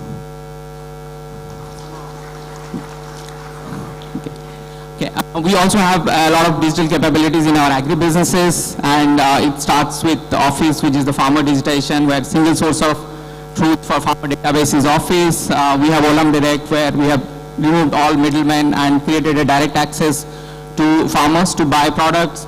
And then we, traceability also, we have solutions which traces back each bag of product that we, or produce that we buy right back to the farmer.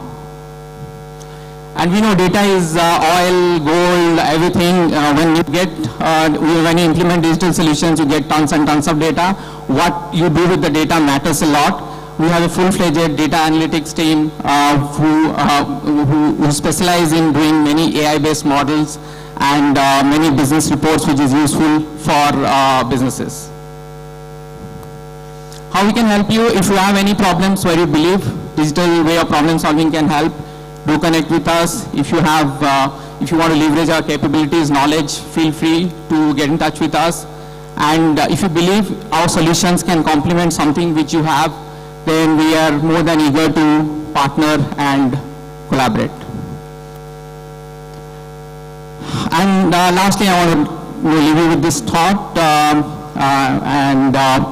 It is not the strongest, nor the most intelligent who who survive, but the ones who survive are the ones who are most adapted to change. And digital does help you endure and adapt to change, and we can help you do that. Thank you so much. Thank you very much, Mr. Siddhartha Samal, Vice President, Global E-Commerce and Customer Experience, Olam, our proud platinum sponsor. Let's get to hear another perspective. Ladies and gentlemen, IPMC, our platinum sponsor, also join us with a success story. Please welcome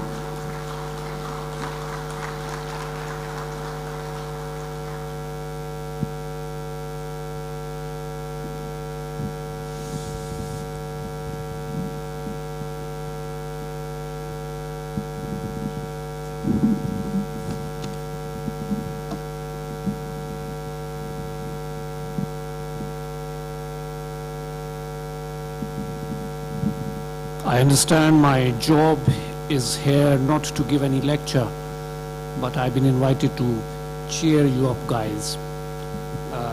The kind of serious personality I hold, and some of my friends would testify to that, that I may fail in cheering you up, but let's see what happens.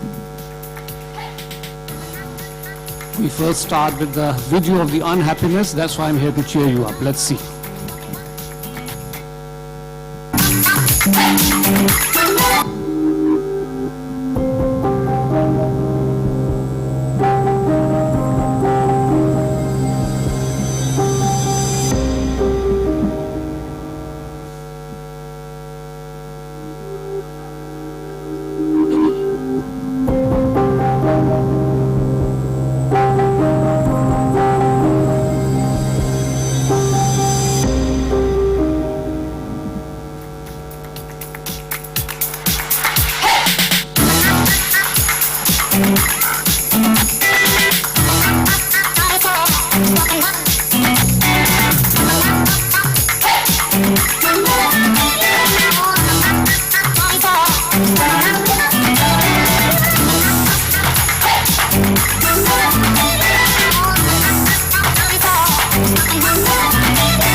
Ladies and gentlemen, we are here to talk about Freshworks.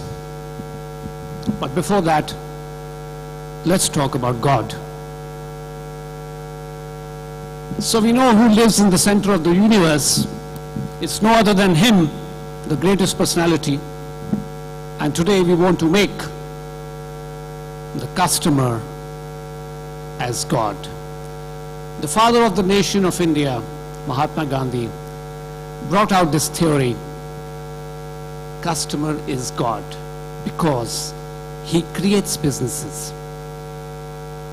he sustains them, he gives them life, he runs them, and he's the one who makes the business grow. If Mahatma Gandhi was present today, it would have been even easier for him to prove his theory. Because like God, who is omnipresent, present everywhere, every time, our dear customer today is present everywhere, every time, anytime and anywhere. Those customers are present here also, now amongst us. Some of those who are thinking that Amar will be giving a boring speech, I can see that they've already started going online, and especially the ladies, they're looking for that mascara and the eyeliner, shopping online. And how about that recycled dress which Kim Kardashian wore to her best friend's wedding in Italy yesterday? But let's forget about the ladies. I get more fascinated by gentlemen, they inspire me more. And my very good friend Julian is present here, and he was telling me this morning, Amar, I'm trying to buy, where's Julian? Julian? Oh, he left.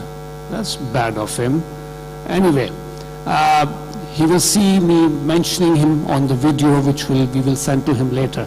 So Julian said, I want to buy BMW, the 7 Series, the latest model. And somehow this BMW was shown at the beginning of the Japan Motors presentation of Nissan. I wonder, Salim, how that fluke happened. That was an error. So I was able to convince Julian. Julian, forget about BMW 7 Series, it was a mistake. We should buy the Nissan, which is manufactured locally by Japan Motors. And please give a big hand to Salim and his team, who's been able to achieve that feat. It was a real treat visiting Salim in his factory and to see how these vehicles are being assembled, top quality and top processes being followed. But Julian has a problem. He says the Japan Motors people, they close too soon, every day by 6 p.m. And he closes office at 6 p.m. and he needs to go and buy this car after 6 p.m. Of course, who can tell Julian? Julian, the people have to sleep. Allow them to sleep. But Julian is God. You can't tell God you are wrong. And especially a banker like him, who pays us all the money to run our businesses, we can't dare tell him he's wrong. Well, this is where the customer of today is. Customer is king, customer is God, and he can decide to come and buy anytime from anywhere. My very good friend Kiran is here, and she was telling me, before that, you should know that Kiran is one of the top women CEOs of Ghana, and she runs the Greens. She makes the most beautiful real estate. As pretty as she is, her real estate is even prettier. So go and check out the Greens in Tema. Please give her a big hand. She's bringing that real beauty to Ghana all these years. And the way she stays busy in her career, you can imagine how her day should start. And Kiran told me, Amar, I like to start my day by grocery shopping. What else you can expect of a woman? Yeah. But her grocery shopping every day starts should I say too late or too early, 1 a.m. in the morning? But we can't dare tell a beautiful woman like Kiran that you are wrong. Don't be shopping at 1 a.m. in the morning. That is where the customer is anytime, anywhere. This is the customer of today. But more than that, the customer can come through any of these multiple channels. The traditional one being on the top, walking to the stores, is still there. A customer can call you by phone. He can send you a WhatsApp. A customer can come through Facebook, Instagram, Twitter, any of the social media. He can even come through a feedback form, which we find at many places today. The channels and the doors which we have opened to customers are many. And it's important for every business to open such doors. Those who cannot, they get left behind. Next screen, please. Next screen, next slide. Hello? Monitor, next slide. And Gartner says about it, and to read them, organizations struggle to be successful with customer engagement today. They must meet customers where they are at by increasing the number of channels they serve. And the channels we saw previously, we saw almost 9 or 10 of those channels. So how do we manage customers coming through so many channels to our business? How do we give them a consistent customer service across through all the channels? How do we collect that personal data which the customer brings to us when he's shopping, his likes and dislikes? There is a way to go about it. Next slide, please. The traditional progress of technology, of automation in businesses has been, we earlier were sitting at doing manually everything. This was late 80s, early 90s. And then suddenly Excel came, spreadsheet came, and we started doing our businesses on the spreadsheet. Later on, we progressed to some of the first accounting software systems. That is one of the very first automation which happened. And I remember in the early 90s, and some of you may remember that the first accounting software was built by humbly yours, Amar in Ghana. Later on, we also progressed to the ERP systems. Please go a slide back. And many of you customers here for IPMC, you have been our customers on the ERP. But all these stages of evolution and automation in every business, the place where we have reached now is, please go back by 1 or 2 slides, is at the CRM level. You may have had accounting softwares, you may have had ERPs, but this is the time, all of us, we must get a CRM system. Because what a CRM system does is this. From a transaction-centric approach, the CRM moves us to customer-centric. If in transaction-centric we were reacting to incoming inquiries, when we become customer-centric, we keep those answers of the inquiries already ready, so our response time are in a matured manner when the customer is asking us anything. If in the transaction-centric, we were sending a broadcast to many customer segments, when we become customer-centric, customer-focused, we personalize such messages because we now have more information, more knowledge about how our customer behaves. If in the transaction-centric, our service delivery had problem and longer resolution cycles, in customer-centric, we adapt immediately to the problems customer is facing because we have a context, we have a history of the customer, we have a knowledge base of how this customer should be serviced, and we look at that entire history and we give him a better support and better service. If in the transaction-centric, the departments worked independently of each other and there were no communication amongst them, in the customer-centric, all the departments of our organization, they work together as one team because we want to give the customer the same experience across the enterprise. When the customer is visiting our business, from the beginning till the end, it is the same consistent quality experience he or she must get. Next slide, please. This is the CRM, which is the need of the today, and one of the best CRMs we have globally, which was even put on the front page of CNN as the fastest growing and the most matured, most latest technology CRMs, is called Freshworks. And Freshworks gives you artificial intelligence, all the data you have collected. You need to make the data actionable. But we, as decision makers, as humans, we don't have the time to browse through all that immense data. Freshworks comes with that artificial intelligence. It comes with service automation. You can automate some of the services which customers demand from you regularly. It comes with the omni-channel approach. Once we have all those channels which were listed in the previous screen, about 9 or 10 of the channels through which customers are coming, Freshworks gives you one single omni-channel to give a same quality service across all the channels. Freshworks brings you collaboration across your teams and your employees, because this is a platform where everybody can now get together with the only focus that we have to look after our customer.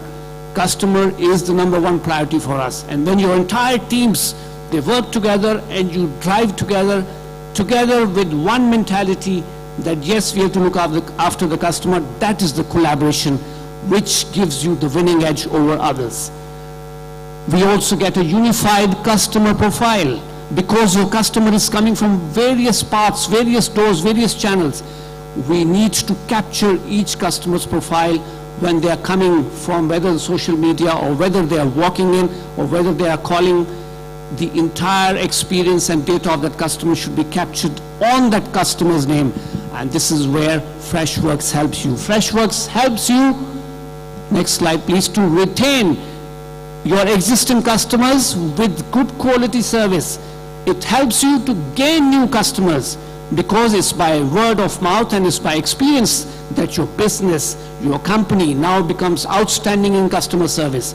And this is where you help to gain more and more customers.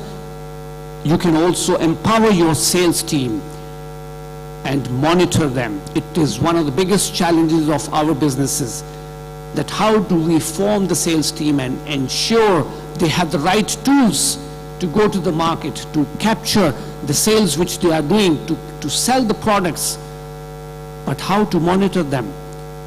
And this is the control which Freshworks brings to you. You are also able to give the faster response times. Any repetitive, mundane jobs which your business may have, your customers may be calling, those mundane jobs, rather than humans be performing them, Freshworks gives you built-in bots, ready-made bots. You don't need to tell a developer that they should make a bot for you. Freshworks already has built-in bots, and you can even build new bots yourself. Your IT team can build those bots where you can answer some of these queries which are coming from the customers in an easy manner. Next slide, please. Now I have 2 minutes. Thank you so much. I've not been able to cheer you up yet.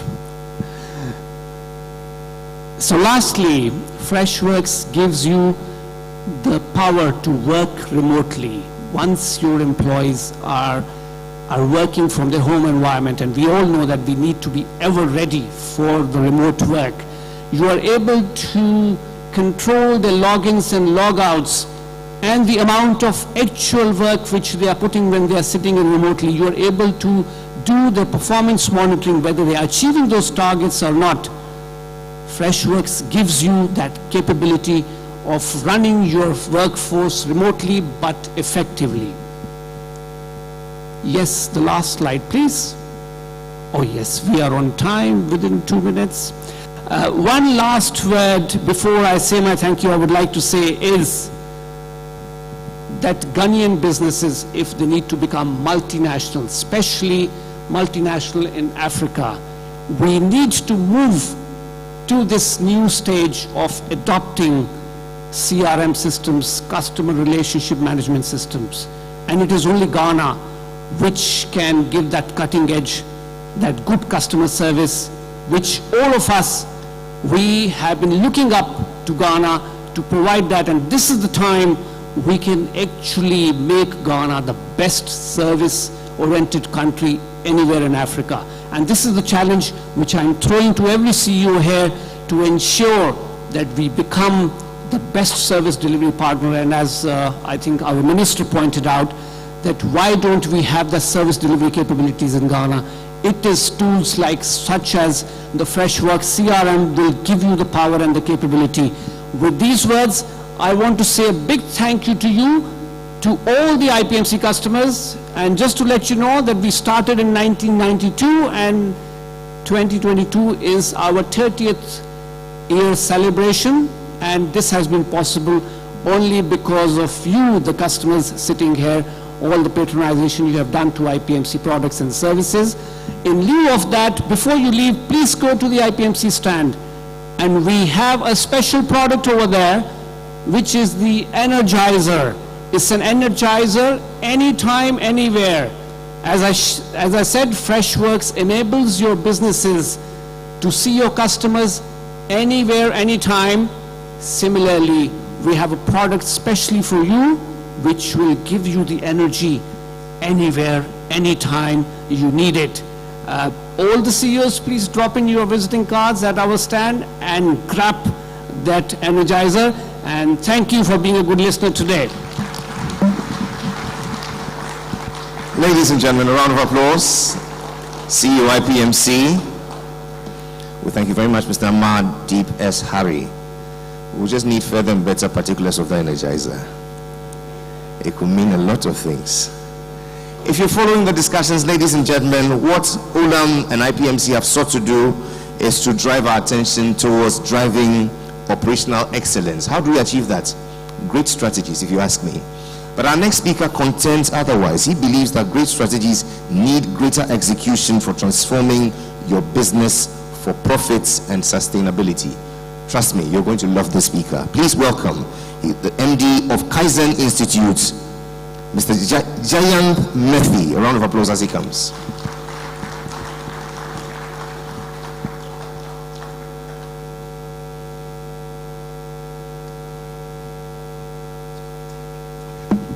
Thank you very much. I'll cut the waste and get to the topic because that's what operational excellence is all about. So I just want to request for the slides to come up, please. I wanted to, cut all the deck and start with one little illustration. What happened? Okay. So just take a few seconds. I can go through a whole deck, or I can let you see this and understand what operational excellence is all about, right? We are sitting in this wonderful building. Digitization is very important, fantastic, but this building is standing because it has a foundation, and people and processes are the foundation of every organization. So what you see here is very simple. There is a little funny illustration here of a couple of people pulling and pushing a cart. Looks like they're going towards some destination, right? Yes or no? Yeah, they're going towards, I think, that side where the coffee is being served. Just think about it. They have a KPI, they have a vision, they have a strategy, they have a goal. Will they reach there? Well, the answer will be maybe, maybe not. And some people will say, maybe. Second question, are people working hard? I think very, very sincere people, working very hard, they're sweating it out. People in the front are CEOs, they're pulling, and people behind are pushing, team members, and they're going towards the destination. And obviously, after all the effort, great strategy, you don't reach there, and the question CEOs ask is, what the hell, what's happening? And that's when the answer starts coming. So the most common answer, what do you think is the most common answer? Why are we not progressing? CEOs. The most common answer, I'm sure you'll agree with me, is we don't have enough people to push. Right? So we need resources. We need people, other resources. And they'll say, CEO, give me these resources and this will fly. This will not move. Give me these resources. And CEOs are kind. You add resources, will it change? Maybe, maybe not. And the story goes on. You keep trying everything, you keep adding resources, doesn't change. Then somebody, the HR man will come and say, you know what, it's not about adding people. We have the people, they don't have the skills. So you do training. Yeah. And somebody, while all this is happening, somebody from the digital world, IT expert will come and say, excuse me, this is not about resources. The reason why it is not moving is we are not lubricating the wheels. We need a new ERP. We need Industry 4.0. Let's lubricate the wheels and this will fly. So the point I'm trying to make is everybody looks at it from their perspective. The HR man says training, right? The IT man will say digitization. Maybe some of you love strategy, CEOs love strategy. They'll say, excuse me, it's not about Industry 4.0 digitization. The reason why this is not moving is because the road is bad. What is the road? Everything external to the organization, right? So you start up with probably the government policy is bad, the war in Ukraine, is affecting us, and that's what you hear, yeah. And the honorable governor talked about so many economic indicators. I didn't get half of them. It's because I'm a simple engineer, and you know what? And one more thing that often, I'm cross your heart, you'll say is that, you know what? Who's wrong? The customers are wrong. The customers are becoming very difficult. And if only the customers change, we can't change, because we are a good company, and only customers need to change. So my friends, next slide, the point I'm trying to say is very simple. You can have great strategies, you can push, pull, but if your people and processes are broken, God bless you. And I think the foundation, I saw this wonderful presentation by Siddharth Olam, I'm sure digital, but when something is logged in, you interface. We had Hari talking about reaching out, customers can reach out faster. But for response to come from the organization, maybe the customer will place an order, but for the response to happen, you need the foundation in place, right? So we are talking of very fundamental things, and that's people and process. Let's move forward very quickly. And the next slide, please. So very famous statement, you can have great culture, you can have great strategies, but unless you have good operating culture, nothing works. And that's the point I'm trying to make again and again. Just have a few more slides and next slide please. A little bit of statistics, 80% or more in fact, and there is enough written about it, of strategies fail because of poor execution. And I'm sure all of you agree with that. Operations fail, and as they say, when the rubber hits the road, that's when all the mess happens. You can have great ideas, but we see every day the execution is broken. So what do we have to do? Let's move forward.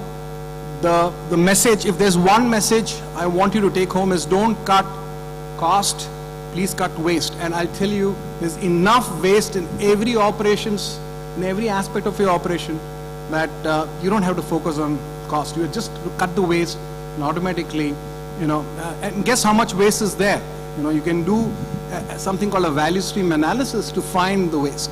So most organizations are looking to get better, looking to become faster, and of course achieve more, right, in terms of quantity and quality.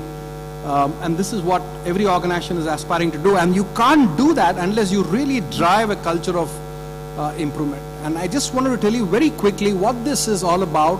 It's basically not being reactive about improvements, but very gradually building a proactive culture. And very famous statement from the Toyota, House of Toyota, which says, we don't build cars, we build people. And I think that's what it is important. People plus processes is excellence. And if you have this in place, the rest falls in. Just pause here for a second. When we talk of improvements, I'm just going to be ending very quickly. There are two ways to improve. And the first way to improve is called, if you could just move the slide once, please. Is one way is to add. I just mentioned about it. You go to any organization, say, let's improve, they'll say, give me more resources, right? You go to a sales head and say, please improve sales, give me more salespeople. Give me more advertising budget, blah, blah, blah. You talk of production, give me more machines. So one way to improve, of course, is you add more and improve. But exactly on the other side of the spectrum is one more way to improve. Please move the slide, is delete.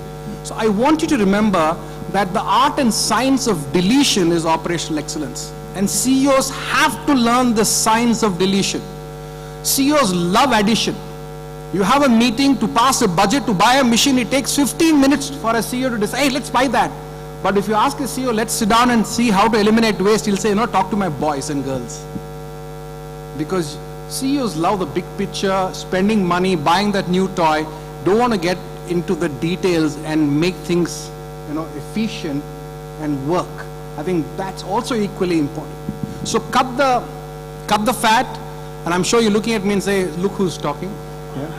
And build the muscles. Somebody has to be there to show the before situation, right? And many CEOs, represent the after. So again, a message is, please, digitization is very important. We ourselves in the Kaizen Institute use a lot of digitization. But you got to cut waste before you digitize. If you don't do that, what's going to happen is you're just going to institutionalize the waste, right? And people like Siddharth, etc., will tell you how much of process improvement and cutting waste goes before digitization. And many people miss this. Let's move forward. I just want to tell you that as you cut the waste, the whole focus is to eliminate all this waste. I just wanted to press enter. And as you start doing this, can you move forward? Slide. As you eliminate all the waste, basically you improve flow. So what I want to tell you, what I want to tell the CEOs is it's all about flow. In the human body, we have blood flow. What happens if the blood flow stops? Kaput, you're gone. Just the same way, everything is about flow, and we call it Gemba Pantari in Japanese, mean keep it flowing. The CEO's principal job is to improve flow within your organization, whether it's a customer flow or a material flow or an order flow. And when you improve the flow, what you get is basically cash flow. Now, how many of you love cash flow here? Right? Cash flow is the real blood. It's not even EBITDA. Net positive cash flow, and you cannot run a business without cash flow. And the only way to deal with cash flow is improving a material flow and information flow. So remember, flow, flow, flow. How can you improve flow? And all this digitization has improved the flow. In Olam's case, they've improved the flow of information, the way you can connect with the farmers. So it's all about flow, right? So focus on flow, and you can improve flow in all aspects. You can't go to the gym and only exercise your right arm. The right arm will become like Arnold Schwarzenegger. What about the rest of the parts, right? So you need to improve all aspects of your business. It can be production, it can be procurement, supply chain, all kinds. Even in project management, I met a lady, Kiran, she was saying, what about construction? Of course, construction. Services, governments. And I'm an Indian. I'm very happy to share with you that Kaizen is being implemented by our Prime Minister, Narendra Modi, and I have the privilege of working in the Prime Minister's office. And several processes are, we are looking at it and revamping them. So it has to happen in the government, in hospitals, everywhere. You have to drive this lean philosophy. So I'm stopping here. Just want to end by saying, how do you do it? Sorry, can you go back? How do you do this? Well, in anything, in your mobile phone, in your computer, laptop, you have two things. You have tools. I'm using PowerPoint. It's a fantastic tool, and it's very important.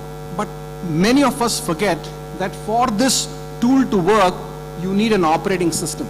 And unfortunately, you don't see the operating system, do you? You can click on PowerPoint, but you can't see the operating system. The operating system is the culture of the organization, and that's people and processes. You can't see processes, you can't see people and their skills, but unless you have an operating system which works silently behind, none of your tools and toys will work. None of your ERPs will work. So all the best, keep investing in tools, but build the operating system. Thank you very much.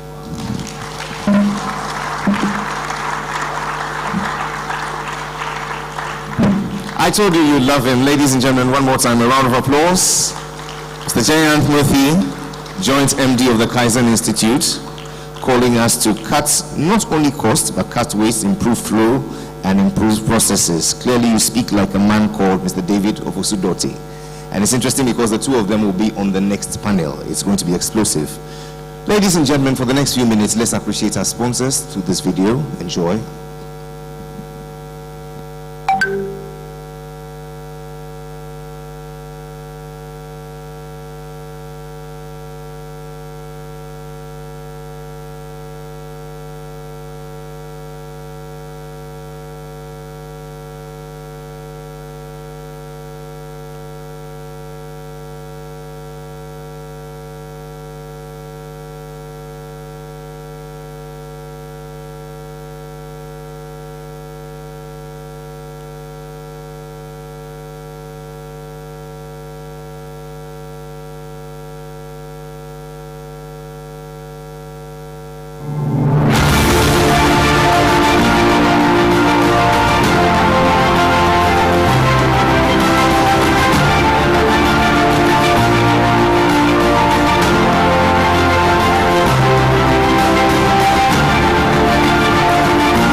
Partners, SIC Life Insurance, Old Mutual Ghana, Kingdom Books and Stationery Limited, African Diamond Cable Company Limited, JK, Allied Oil Ghana, C Squared, Air France KLM, Qatar Airways, Delta Airlines, Ghana Revenue Authority, MultiChoice Ghana, Stanbic Bank Ghana, ZPay, Guinness Ghana, Enjaro Investments, Safari Valley, Enterprise Insurance, Blow Group, Belacqua, Special Eyes, DDP Outdoor.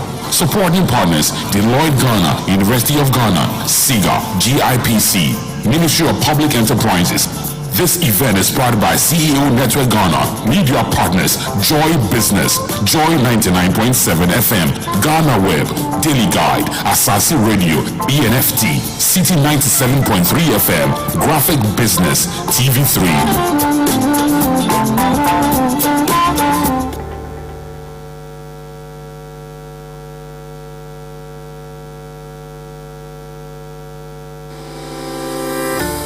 Welcome to Magdan Aviation. Our world-class terminal, located at the Kotoka International Airport, is a fixed-base operation that offers total aviation services in Ghana's private sector space. Magdan Aviation offers convenient access to a wide variety of destinations. Just sit at the comfort of your homes or offices and book a flight to any country of your choice, and a luxurious car will be available to pick you up to the FBO, where all arrangements, including hotel bookings, transport services, among others, will be made available even in the country of destination.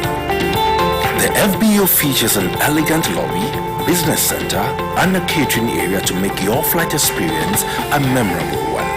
We have a very spacious terminal which houses 3 modern private jets and a helicopter for your tours, intercity transport, air ambulance services, cash carriage, and a bullion movement. Wherever you...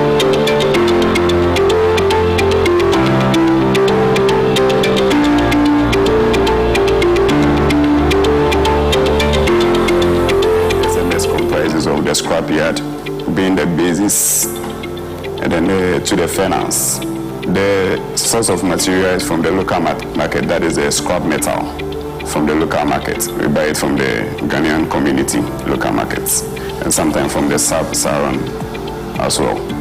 So we melt those ones through the induction furnace into liquid form.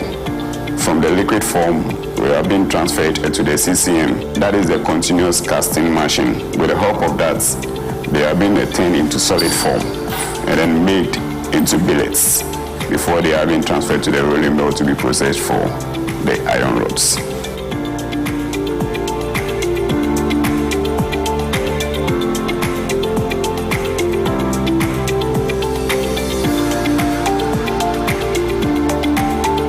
Plus is known for one-stop shop for steel. So we deal in all type of ferrous, non-ferrous products. So whether you talk about steel plates, angle irons, channel irons, beams, stainless steel plate, reinforcing bars, scrap bars, anything related to the steel, you talk about it. BFAP Plus is your one-stop shop for iron and steel. When it comes to safety, it is one of the utmost priorities for B5 Plus. When you are being employed, you undergo training for at least a month or 2 months. In the factory, make sure they have their helmet, their boots, reflectors on, so that it can be easy for them to work.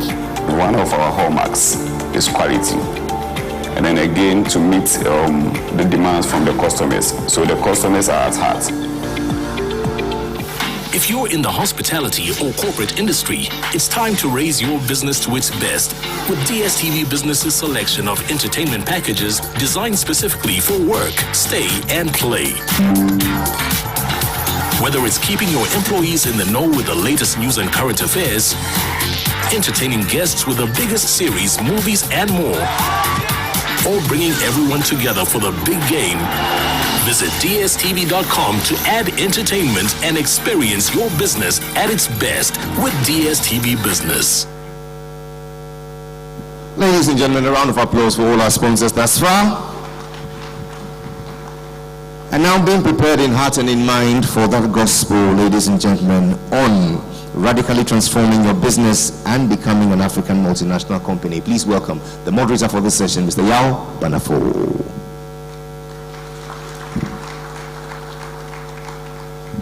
Thank you very much, Jerry. Very good afternoon to all of us, and thank you for staying with us. We hope that you stay with us through the rest of today's program. Let's put our hands together for the Ghana CEO Summit one more time. Let's appreciate them. Putting together a program like this always brings ideas, engenders different thoughts, and helps us to build our businesses, to make decisions right from our boardrooms, and to affect our country and make things better. I have the privilege of hosting 9 of Ghana's top captains of industry, and we'll be going through the panel discussion on radically transforming your business and building an African multinational. As I mentioned their names, they can please join me up here on the podium as we start our conversation. Mr. Mike Mukesh Takwani, if you can just join me upstage if you're here. He's the Executive Chairman of B5 Plus. On that panel also we'll be having Mr. Amit Agrawal. He's the President and Regional Head, Olam Global and Agribusiness. We're also going to have Mr. David Ofosu-Dorte, Executive Chairman, ABM Davids. Mr. Ofosu-Dorte, if you're here, please join us. You can please take your seats, gentlemen. We'll also be having Mr. Tavoni Biza. He's the Group CEO of Old Mutual. Mr. Tavoni, if you're here, please join us. The CEO of Orca Deco is also going to be on this panel. Mr. Ryan Sharara. Ryan, please join us. And I wish I had asked him to stay, except that there's a video going to play. On this panel is also Mr. Jayannath Murthy, CEO and Joint MD, the Kaiser Institute. Jayannath, please join us. We're also going to be having here on this panel Dede Kwashi, who's the General Manager, Commercial, ZPay. If Dede is here, Dede, please join us. We're also going to be joined by Mr. Yao Apia Lati. He's the Financial Advisory Partner, Deloitte Ghana. Mr. Yao Apia Lati, yes, there he comes. Let's appreciate him. And the last but not the least on the panel this afternoon is Madame Elizabeth Helene Weezy. She's the CEO of Guinness Ghana. Let's put our hands together for Helene as she joins us. We do have a final panelist. I'm not too sure if he's here with us. Yes, he is. Okay, we're also going to be joined by the CEO of McDan Shipping, Mr. Daniel Macaulay. Mr. Macaulay, if you're here, please join us. Thank you very much. I've got a very big panel today. I'm going to try and do a good job at trying to get all the information out of them. So I'm going to go straight to my questions. But essentially, the session today is just going to sort of tease out the learnings. When the Honorable Minister was speaking, he did mention something about Newton's third law. You know, for every action, there's equal and opposite reaction. If we're going to transform our businesses radically, the introduction of the word radically just then tells us that there is going to be some opposition. It's not going to be all easy and all downhill. Essentially, what we're going to be doing today is to listen to your stories, your challenges, your learnings, so that everyone here who's building a business, who wants to become an African multinational, can pick from all of these learnings. We may not answer the same questions, but essentially, we're going to be picking from our learnings collectively as a panel. So I'll just go straight to my first question. This one goes to you, Mukesh. You're the CEO of B5 Plus. You set up in Ghana 2002, a stalwart in the Ghanaian iron and steel industry. Can you just share with us very briefly, maybe in a few minutes, your growth agenda, if you like? The microphone's next to each one of us. We can just pick them up when it's your turn. Your growth agenda, the challenges and the victories, the setbacks. Tell us essentially, if you can, in all of about 3 minutes, your African multinational story and what the first 2 learnings are, which we can go away with from here today. Thank you very much. B5 Plus, we started 2 decades back, and we were the net importer of steel from all over the world, and especially our dear neighbors Ivory Coast and Togo. Today we are very proud to say that B5 Plus is a net exporter to the whole West African market. And I also see here a lot of my clients sitting here. It would have been not possible without you. We brought in made in Ghana possible in steel industry. Today we are very proud to say that B5 Plus is the 3rd biggest steel company in whole Africa and biggest in West Africa. Yes, we'll talk about challenges. Today, we have transformed the lives of 15,000 people who are working directly, indirectly with us. BFAP Plus believes that we have to give back to the society into the multiple folds. Today, BFAP Plus during the pandemic time, 2 years we are giving the free oxygen to all private and government hospitals. And we have saved, as per the Kolebu CEO, thousands of lives. Now, getting into the multinational, today we are very proud to say that BFAP Plus is exporting to the whole West African market, from Nigeria to all the way to the Senegal and to the landlocked countries like Niger, Burkina Faso and Mali. Today, we came across a lot of challenges. I will take this opportunity here as our CEO of GIPC, Mr. Yofi, is here. Under 1D1F, government brought up a very good policy of one district, one factory. We will say that if we have one window where we can really solve our problems, BFAP Plus is the biggest investor under 1D1F. Last year, His Excellency opened our biggest plant of fabrication and steel melting plant in Pont-Tema. And we have our own little challenges we've been talking about. I think if that can be sorted out, Ghana can really become a bigger hub. ECOWAS, we are ECOWAS registered, but the challenges we are talking about, if you want to export the goods from here to our neighboring country, Ivory Coast, we cannot do it by road. So this is the challenges we have. They don't accept the ECOWAS. On the other way, Ghana always accepts all type of goods coming or produced here in West Africa. So I think we have to really see that how ECOWAS is able to work. Now we are getting into the AFTA. So if the ECOWAS is not working, this is a big question. We have to talk to ourselves, how is AFTA going to work? So this is a challenge to our government to see that how we can make that one happen. Because if you ship the goods through the shipping, the cost is more, and when we have the road network, why can't we use those road network and see that our goods which are competitively produced right here in Ghana are going across to the whole West African market. And I would like to add the last point is that we as the CEOs of Ghana, if we can see that we start believing in the goods what we are producing right here in Ghana. Today, BFAP Plus has put up the West Africa's biggest fabrication plant. If we start supporting each other businesses, we believe that our biggest challenge today, it is that dollars, the foreign currency. I think if we can stop bringing in the goods from other parts of the world and start using each other goods which are produced right here in Africa, right here in Ghana, it is possible that we'll be make the Made in Ghana dream come true and flourish not only our businesses but businesses across West Africa. Thank you very much. Thank you, thank you, thank you. Nicely done, nicely done. Amit, I'm coming to you next. I was going to ask you something on cultural diversity, but before you do that, just talk to us about corporate governance, how you have run it in your institution. I mean, you since 1989 have been established here in Ghana, for 28 years ago. You're a global market leader with over 82,000 employees worldwide. How have you handled the simple task of corporate governance in your setup across the various markets? And what are the learnings from there we can pick up from today's conversation? Thank you. Hello? Yes, please go ahead, yes. Okay.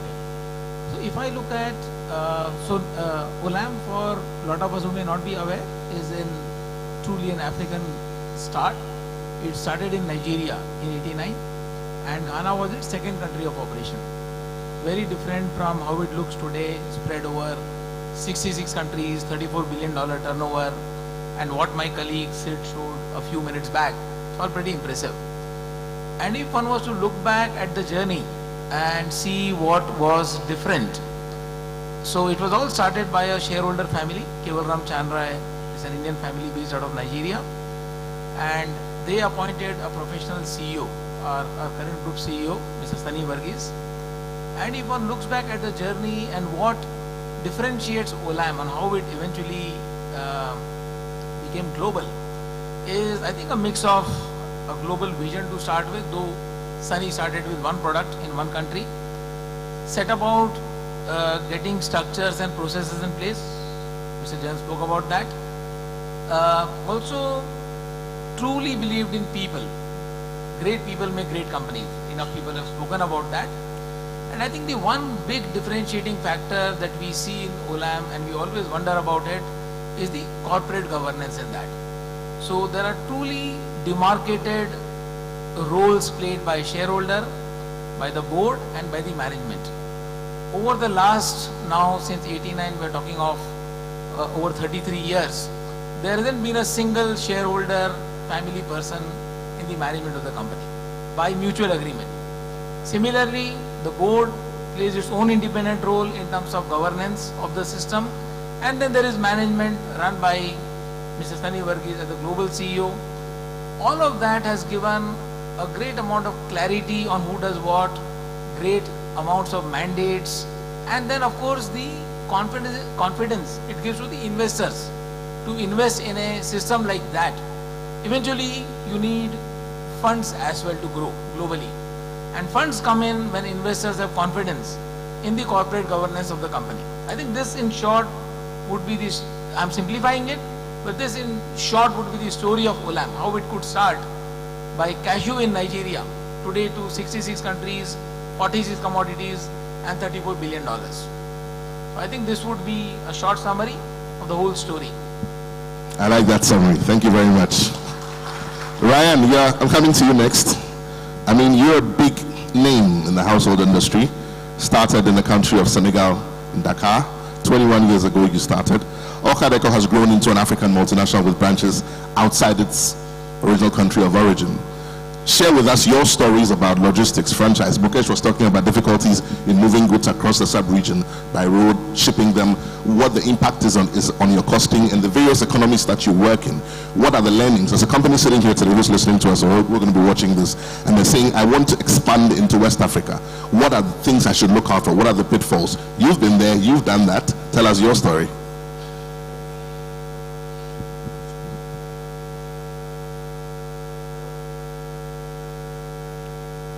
Hello. Yeah. No, thanks for the introduction, Yao. So, as you said, Orca started in Senegal in 2001 as a family business, and today it was a very small store, I think 400 square meters.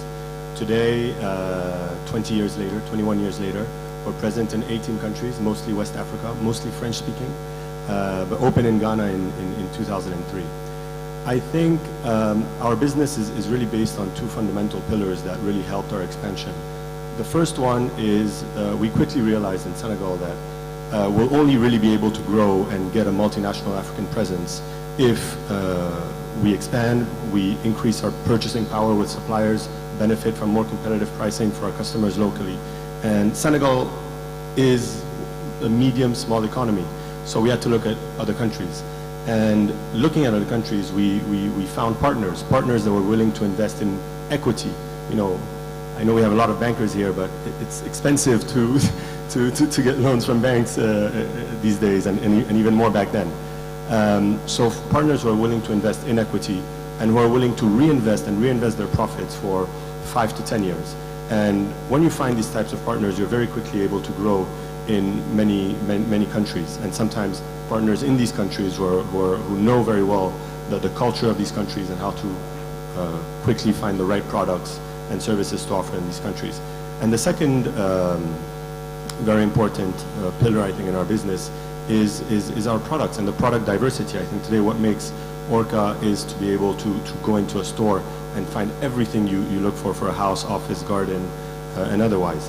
And you know, when we started 20 years ago, yes, everything or almost everything was coming from China.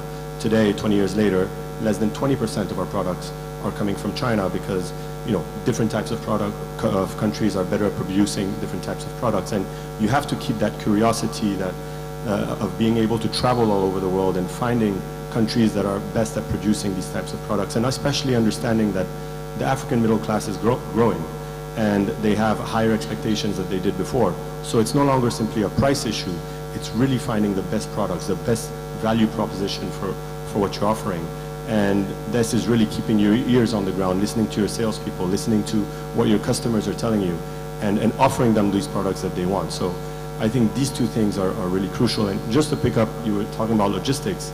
I think the next step right now is to be able to produce locally, because we hear about ECOWAS after all of these agreements. And to pick up on what Mukesh was saying, today, before we talk about these agreements, I think we really need to work also on the road infrastructure throughout Africa or West Africa, because it's still cheaper for us, even if we set up a plant in Ghana, to import from Malaysia or China or Europe to Ghana than it is to send a truck from Ghana to Senegal and to neighboring countries where we're present. So I think this is really something that has to be done. It has to be done at a West African level to be able to reach the next step. I like that you say it's got to be done on a West African level. I'm still coming back to you. I'm going to be going to Dr. Macaulay in a bit to talk about the collaboration that takes place within the business arena. But talk to us about local content inclusion. Because obviously when you set up in these different countries, you're looking at creating a value chain that brings benefit to the local environment and therefore helps your business to grow. What has been your particular experience where local content inclusion has been in the various countries that you've set up? Yeah, I mean, today you're forced to have to include local products in your stores, and I think COVID was the prime example of this. It's becoming more and more difficult to import, difficult to find what you're doing, and especially expensive. I mean, you're talking about freight costs, etc. So definitely we are including local contents, and we are also looking to support local manufacturers to be able to produce, because today the main challenge when including local content and local products is the production. I mean, being able to produce enough in a short period of time. And we're willing to do this. And then, when you talk about local content in terms of culture, it's a lot of trial and error, really. You come to a country like Ghana, Senegal were very, very heavy coffee drinkers. I mean, you come to Ghana, Zambia, these types of countries where people were only drinking tea, so you have to change your your type of products you're bringing in. Also in Ghana, English-speaking countries, you have to change completely your communication. You also have to, I remember when we first came to Ghana, people were buying these big Baroque, antique furniture. I think you still see some of them up in the north. And we came in with modern, functional furniture. And when we first came, it was tough to get people to see this, but more and more do you bring this, and today our youth and many people are traveling, seeing these types of products elsewhere and want them locally. And we're able to do this by just a lot of trial and error and listening to your market and your customers. Thank you very much. Dr. Macaulay, I'm coming to you. I'm coming to you because on the back of what he talked about, the difficulties he has in moving his goods across, and Mukesh also made that point. You are a giant in the shipping industry. This is Magdan Shipping we're talking about. What have your learnings been? Obviously, it hasn't been an easy road. You're here in Ghana, so we're able to listen to you more and connect with you a bit more. What has your specific experience been? Maybe dwell a bit more on one of the successes and one of the challenges for us so that we can sort of have them in perspective, if you will. Thank you. Yes. Thank you very much. The Magdan story has been a unique and a wonderful story. Amen. We start from a single office, and now we grow to almost $100 million company in a year, annual returns. And they all need Magdan. I like that. I mean, ours is to find solutions, and logistics have not been respected in this country very well. In the whole West Africa sub-region, it's been very tough when you want to talk about logistics. Logistics is also very expensive, so I welcome AFTA coming in with the movement, doing business among ourselves. But one thing I noticed also with AFTA, which is a challenge, nobody is talking about the logistic part of AFTA. From the time we start talking about AFTA, we have never moved a box under the AFTA umbrella. And it's a great challenge. Moving from Ghana to Nigeria, you meet 49 border checkpoints.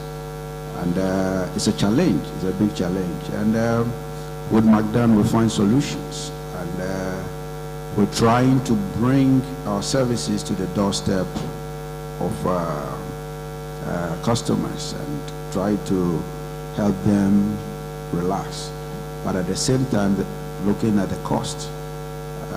Currently, we've been able to bring private jet operation to the middle class, You can just walk in and fly anywhere you want to fly. All of them, you want to do your... I see you looking at me when you said that. You should be looking this way. Maybe I want you to fly. They are the ones who can afford it, not me. You know, right now you can walk in. Flying in even Africa is so difficult. If you want to go to Senegal, you have to go all the way to Europe before you come to Senegal. He's doing business in Senegal, he can tell you. You cannot go to Equatorial Guinea and return the same day. It takes you 4 days to come back from Equatorial Guinea. This is the solution Magdan Aviation had brought. When it comes to movement of cargo, I had discussion with D5 Plus. We're trying to get his steel closer to the water. Without water, he can't do any business in West Africa. So Magdan is building a jetty so that most of the goods within West Africa can move to the jetty. We are into salt production, and to tell you, the first time we tried moving our salt from here to Cameroon, we have to use 800 tippers to move the salt to the port. I'm doing logistics, but it's difficult for me. So it's within my mandate to find a solution, or for Magdan to find a solution. I mean, nothing can move in West Africa. We can't do business, we can't do any trade in West Africa without trying to get the logistic man within, and it is very, very important. That is taking almost, as some companies taking 48% of their revenue, and it is very expensive. And that is the difficulty aspect. The beauty part of it is doable. We have to dare to look at some of these things. You can build a beautiful factory. By the end of the day, you realize that you are spending half of your revenue in moving logistics around. But Magdan, we are daring to get into certain spaces that we cannot live on. Africa is growing. Right, Dr. Crowley, just a quick one. For someone who's listening to us, who's a logistics company, who's about 2-3 years old, what should they be looking at in terms of investment, heavy investment? You know, sometimes people make the wrong decisions and they try to do everything at once. You have gone ahead of us. For that little setup, 3 years, 5 years, logistics company, who are looking to become a Magdan in the future, what is the one strategic decision they should make between a 3 and 5 year old logistics company? Very, very briefly, if you will. Just take your customers very serious. Service is everything. Respect your client, and you have to be consistent. Serve them in a very honest way, and let them believe in you. Let your customers know that when they pick the phone and call Mr. Banafo, Banafo will be there for me. So it's discipline, honesty, integrity. In the logistic industry, integrity is everything. Right. Yeah. Right. So Thank you so much. Let's put us together for Mr. Macaulay. We hear it running through all of the submissions, people integrity, people integrity. It's about people. That's where we are now. Mr. Vusidote, you set up in Ghana and you've expanded into 5 other countries, including Zambia and Zimbabwe. Before you tell us your story, just touch briefly on the power of collaboration in business for us, just very briefly. Because you have experienced it. Obviously, you didn't go into Zimbabwe, you didn't pick up your bag and walk into Zimbabwe and start on your own. You collaborated with some people there. Tell us about collaboration and then dovetail into your own personal African multinational story, if you will. Okay, when it comes to expanding across the continent in law practice, it's perhaps the most difficult. And I say so, not lightly. On authority. Because I advise businesses and I know what it takes for a business to expand across the continent. When it comes to law, you are talking about every country has what type of practice you can set up and what you cannot. There is a very big African country, for example, where law practice is required to be individual. You cannot even set up a partnership. They are changing. Then there are countries where you can set up a company, countries where you cannot set up a company, countries where your liability can be limited, others where you cannot be limited.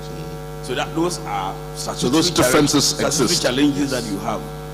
Aside the traditional challenges of going across the continent where there is currency issues, different currencies, distances, Magdan was just talking about the challenge of traveling across the continent. I had to go to Niger, for example. I went to Cote d'Ivoire, spent 4 hours there. It was only when we were airborne that I realized we had come back to Ghana and we were actually crossing the territory. So what was a 45-minute trip to Niamey takes you about 6 hours to do. So those are distances you need to cover. Then there is the language problem. Then there is the lack of trust. So all these are challenges you need to deal with if you want to, go across the continent. But how did we do it? As a firm. Our story, I've told it several times. The practice was started with a borrowed table. And I mean every word of that. I couldn't afford the table at that time. So with one colleague, another colleague joined us. They both left for politics. I don't like politics. I stayed where I am and decided to build a business. But we've grown from a 2-man practice to 120 lawyers, 160 staff across the continent. And we rank among the top, the largest 10 law firms in Africa. This year we won Africa Law Firm of the Year, large practice, the most prestigious award. I think we can appreciate him for that. But to do it, you have to have a business case. And business case comes from several angles. It could be one when you feel threatened. So for example, when you have big international law firms coming to the jurisdictions, it may threaten your practice. That could be a business case for you. The fear could be a business case for you. A business case may be also when your clients are asking you, do you know another lawyer in another country? Because it means they are going there. And we represent clients. So if my clients are consistently asking me what is happening in another country, do I know another lawyer there? It means the service is needed. Or you have a situation where your client tells you, I use another law firm in another country, but the service standard was not like yours. I wish you were there. So if all these number of things are happening at the same time, it makes a business case for you to expand. The question then is, how do you overcome the challenges? And for me, you have to have a multinational mindset. And a multinational mindset means that you don't see the problems, not because you overlook them, like an ostrich, but you see them as opportunities for you to overcome them and make them move. That is what we did. And for us, the first thing is collaboration, which is what we were talking about. You need to partner with people on the ground, because with law, you must be qualified within the jurisdiction to practice.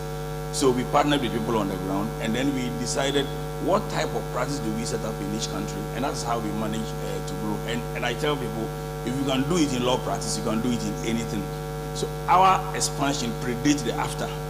The after coming just coincides with what we're already doing, and for us, we will leverage it and move on from there. Let me ask you this very quickly as a follow-up. Which of these would you recommend for business owners? If you fly out of Ghana into any country and you turn on your cell phone after you've landed, it switches to whichever. I'm not going to mention names because of brands, but it speaks to collaboration. So the companies here in Ghana who are collaborating with companies, let's even talk about the telcos, collaborating with companies in other parts of the world. Which is a better approach? And I know it's on a case-by-case basis. It depends on what you're doing, but just speak to us generally. Is it better to go and do it yourself or to do the collaborations? Because in your case, you went there and you did it yourself. No, there are several things you can do. You can do franchise, which means your product is needed somewhere and you cannot establish there. So you franchising and getting the product sold to the people there. You can set up there if you think the type of product requires you to be there. If the service industry is more difficult to do. You can do what is called a Swiss variant.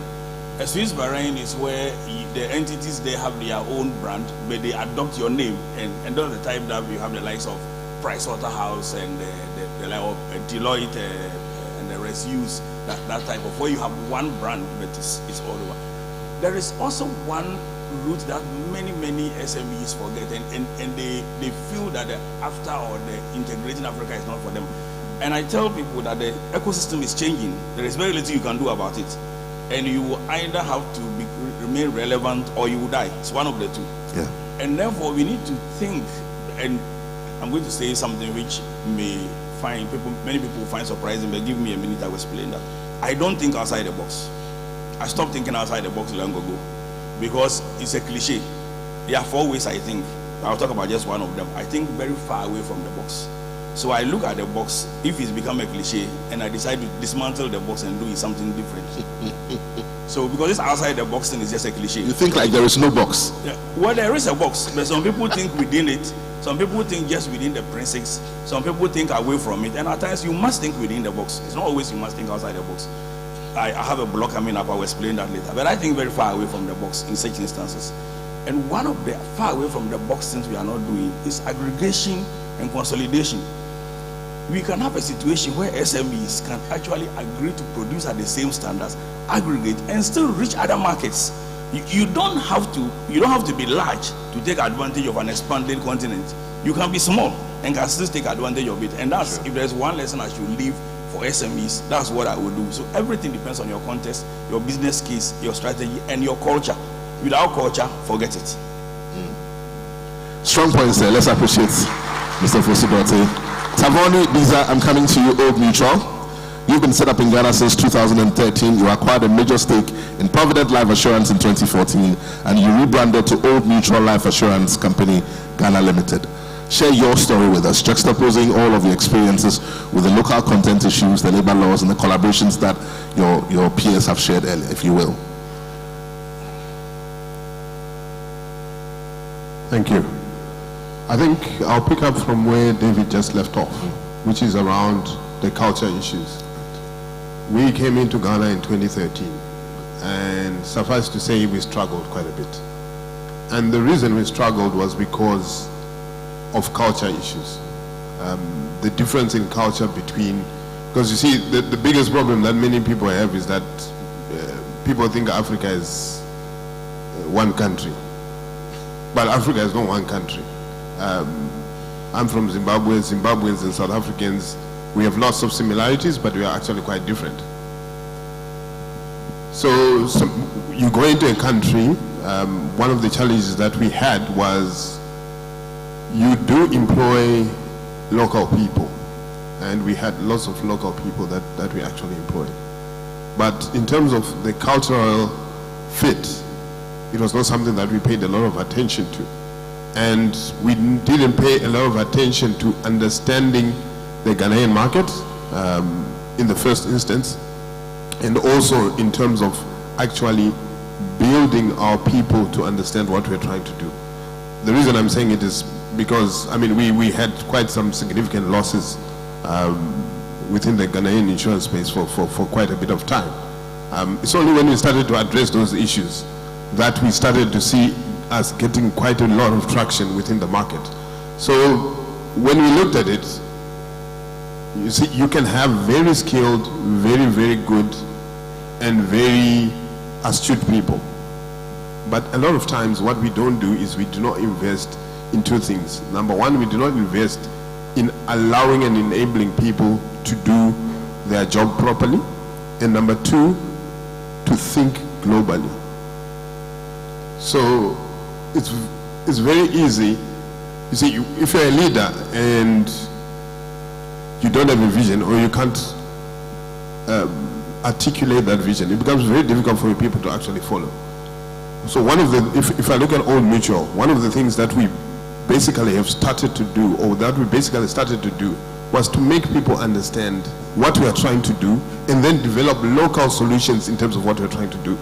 We were set up 177 years ago in South Africa for an insurance company without capital, not a peso of capital. Did you also start with a borrowed table, did you? It was just a few friends who basically saw a need. So basically what it was called was, the slogan then was an uncertain friend in uncertain times.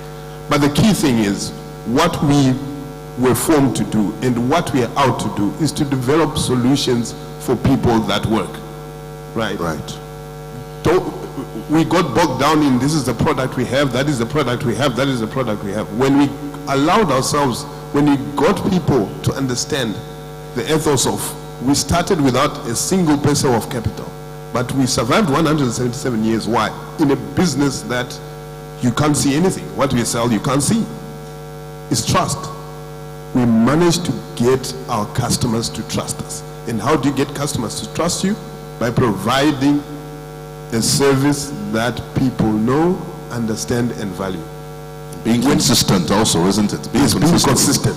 Being very, very consistent. When we managed to do that, when we managed to change the mindset, we were sending our people also outside to go and see some of the things that we're doing. But we managed to change the mindset. We started to get a lot more input, collaboration, and ownership from the locals in the Ghanaian market. And once that started happening, we started to see a dramatic shift in the results of the company.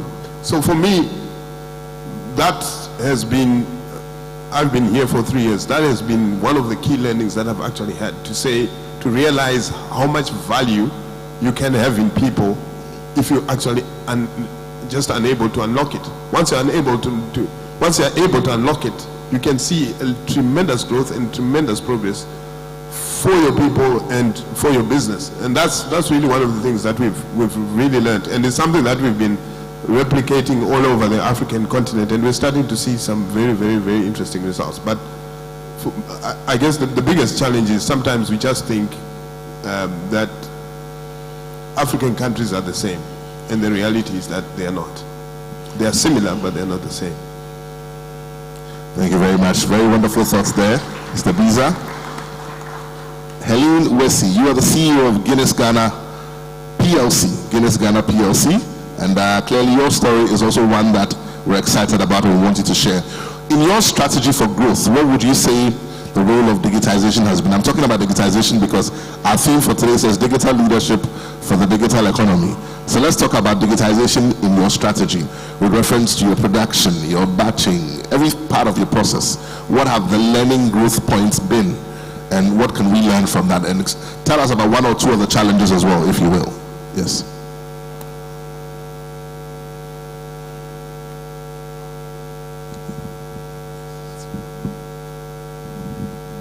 Thank you. So yes, just to put Guinness Ghana a bit in context, we are part of a global organization called Diageo. And maybe the name Diageo doesn't sound so much a bell, but when I talk about Johnny Walker, Gordon, Smirnoff, I'm sure I have quite a few customers here in the room. Yes, and Diageo is a global company operating in 180 countries. We have 200 brands, and that already shows, you know, without digitization, it would be impossible to run a business as large as this. If I then translate it to Africa, whereas Diageo worldwide is very big in spirits, and the spirits come from 140 manufacturing sites across the world. In Africa, we're really big in beer. I'm sure you all know Guinness Stout, that's part of our company name. But each of the markets in Africa, and we're operating in 8 countries, also has very local brands. And connecting to what my colleague said, it really is, with beer, you really talk about local expertise. There are different beer brands in every country in Africa, and here we have a number that you are fairly familiar with. I'd like to mention all 33 brands, but I won't be doing that. But you can imagine a global company, then a local operating beer business. We have 2 breweries here in the country.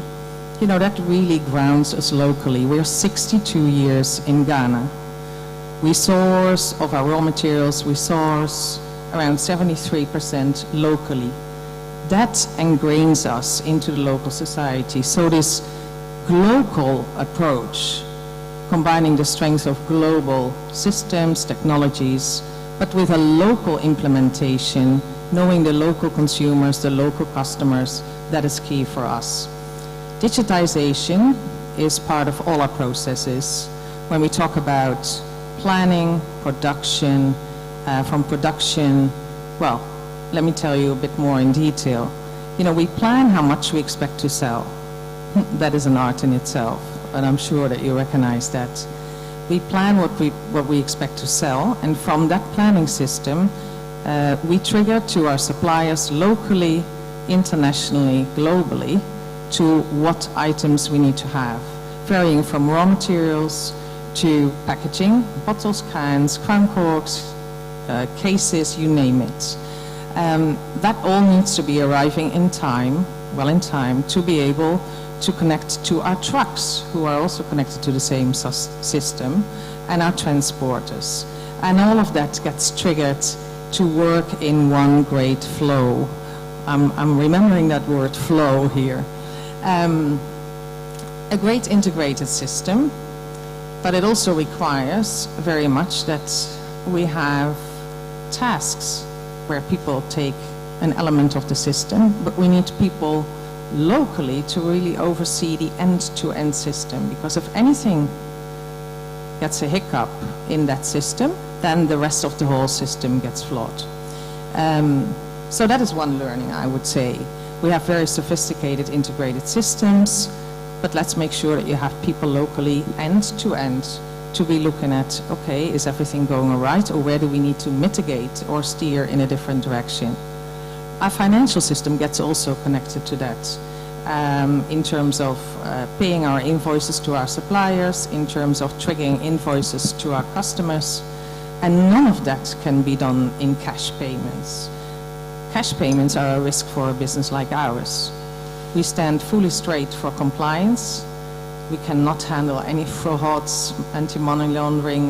We have strong policies on those. So that's why our transactions, our financial transactions, also all need to be digitized. And then when I come to talk about marketing, digital media, and digital advertising, very important. When I come to commercial, we have systems that manage and measure our exposure or our performance in outlets versus competition. Our sales team gets messages every day in our system on which customers to visit, which products to sell, what our opportunities are there. So anywhere in our business, digitization plays a big role.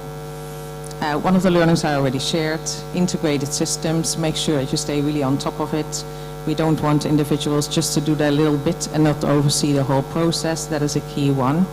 Yes, and I think also where a number of our systems operate above market, handled by specialists in procurement or specialists in financial services, it is still very important that the local market stays closely connected to these above-market teams, because the local knowledge of customers, of transporters, of consumers is key to make sure that everything goes right. They can be specialists in procurement, but they know nothing of the local market.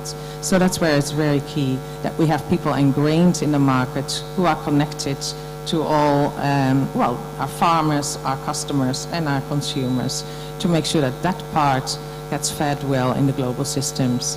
Thank you. Thank you so much. Wonderful thoughts there. Let's put our hands together for her. Jainath, I'm coming to you now. I want you to continue on the line of where you ended when you made your presentation. I know that we cannot underestimate the value of people and all of the stories that we're telling. Clearly, it's an important fact, but just sort of highlight it a bit more for us. What are the specific things that we should look out for when we talk about people? I don't want it to be just a word up in the air, but are we looking out for what is it about people that we should look out for in our businesses as we grow to become African multinationals? Well, people don't work alone in organizations. You like it or not, you work as a team. So if there's one thing I would like, there's a lot of things that I can talk about, but there's one thing that I would like to share, and that is how do you improve the team dynamics? Because you don't work alone, you work as a team, you're interdependent. So team dynamics, improving the performance of the team is more important than improving the performance of a single individual. So if you have to improve the performance of a team, then there is one thing that we believe and we promote, and that's called daily work management, which is extremely important. So just to very quickly, I don't want to get into details.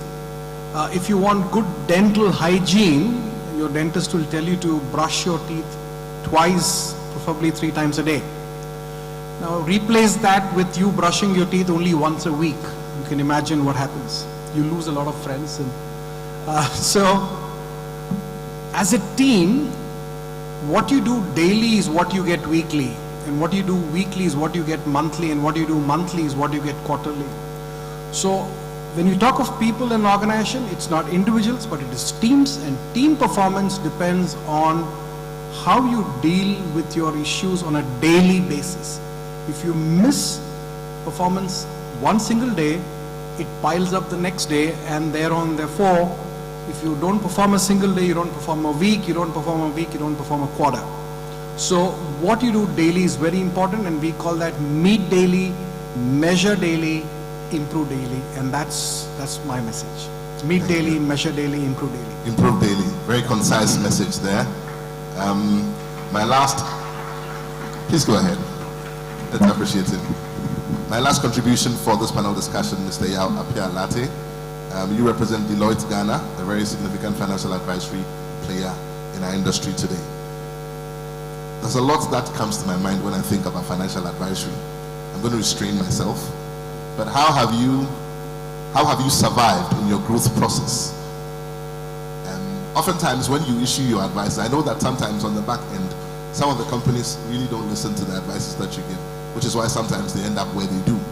But what are the learning points? We're speaking freely here today. What are the learning points without you having to come to the boardroom to issue that report for them and they having to pay you for it? What are the learning points? What are the pitfalls? What should we avoid as business owners who are seeking to become African multinationals, if you will? Yeah, thank you very much. Free consultation here.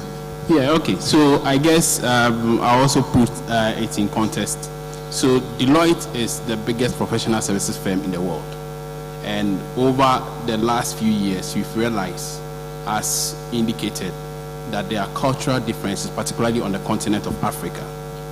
So in the last few years, what Deloitte has done is to convert our practice from country-based practice, as you've seen, and David mentioned with law, to what we call Deloitte Africa.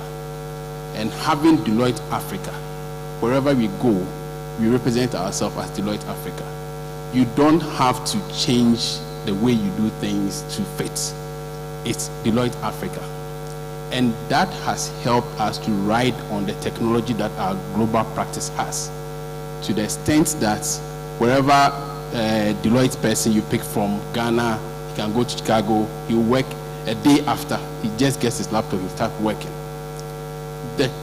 This is the advice that we've given to a lot of businesses, that it is people and processes that drives efficiency and transformation. I would like to quote what Mike Tyson said, that everyone has got a plan until they get punched in the mouth. If you get punched in the mouth, that's when you realize that your plan is working or not working. And why would I say this? When you were punched in the mouth, I would say climate change was one of them. COVID was the second. And today, the biggest punch we have is Russia and Ukraine. Which of the businesses will survive with these punches over the last few years? It is those who are driving on the back of technology, who are automating their system. And my country managing partner said in his opening address, that those who are going to drive tomorrow's business are those who are thinking sustainability, who are driving on the back of technology. And I tell you, Deloitte is an example that during the COVID period, we're the first professional service firm to do the biggest webinar on the government of Ghana budget, for instance. And for so many years, we are so used to having a meeting like this and bringing all stakeholders. And when we did the webinar, people were, is it going to work? It worked, and it was overly subscribed. We had people begging to join the platform, and we were oversubscribed. And I think for business leaders, as we have, as many as we have in this room, we think about sustainability, which is why today we are talking about ESG, because it is something that will go beyond the generation that we are thinking about now. And I'll use the last example. Recently, I saw someone post on a WhatsApp page the Sugar Cube brand that we've known for so many years. And the person said, what kind of business is this? They never advertise. They've never changed in size. They've never changed in color.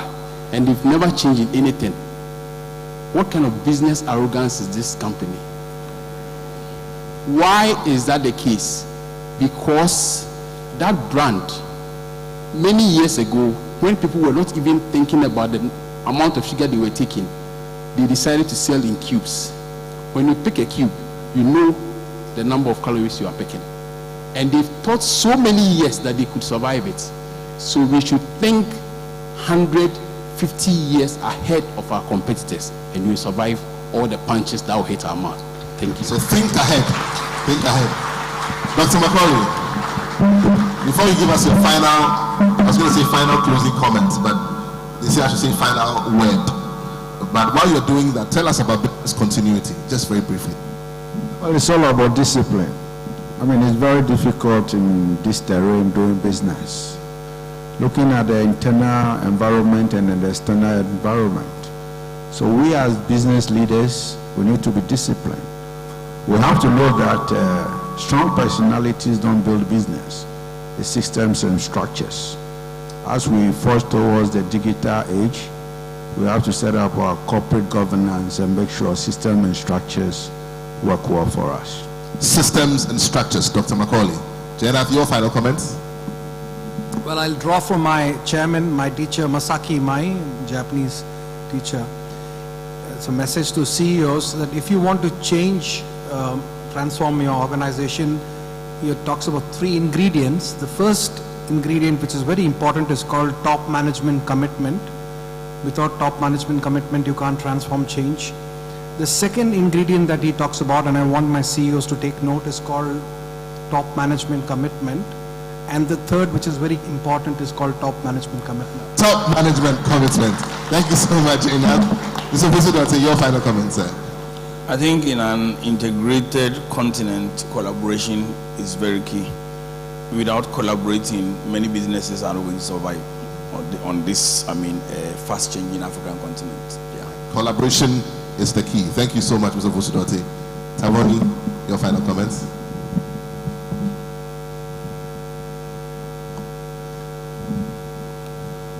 The most important thing also, apart from collaboration, is we need to believe in ourselves and to believe in each other. I think there's lots that we can do once we actually believe that we can do it. And once we actually believe that our brothers and sisters can do it, then we'll start to see a big change in the country and in the industry. Thank you. Let's believe in ourselves. Just remind us also that we're live on Joy News and on Joy FM. Amit, your final comments. I think what I've learned from the way we work in Olam is what drives us is ambition. And we do not let a difficult year or a difficult circumstance allow us to falter.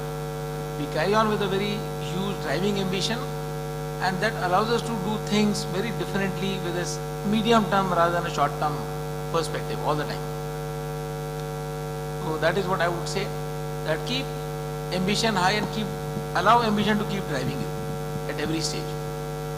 Allow the vision to keep driving you. Thank you so much, Amit, for those comments. Mukesh, your final comments. Any market you are in, it is the product, quality, pricing, and delivery, and the most important service. No matter which market you are, you deliver everything and think big, you can make it happen. Thank you. Think big, you can make it happen. Thank you so much for those comments. So I'm going to pick up just off what he said. I think today we really need to focus on services, and the theme for this summit, digital transformation. We need to focus on digital services to offer our customers whatever product you are selling today. You have to add service to it. People will buy your product if they can connect with your brand, if they can believe in your brand, and if they can trust your brand. And to do all of these things, you have to provide the services that your customers are looking for. Thank you. Wonderful comments there.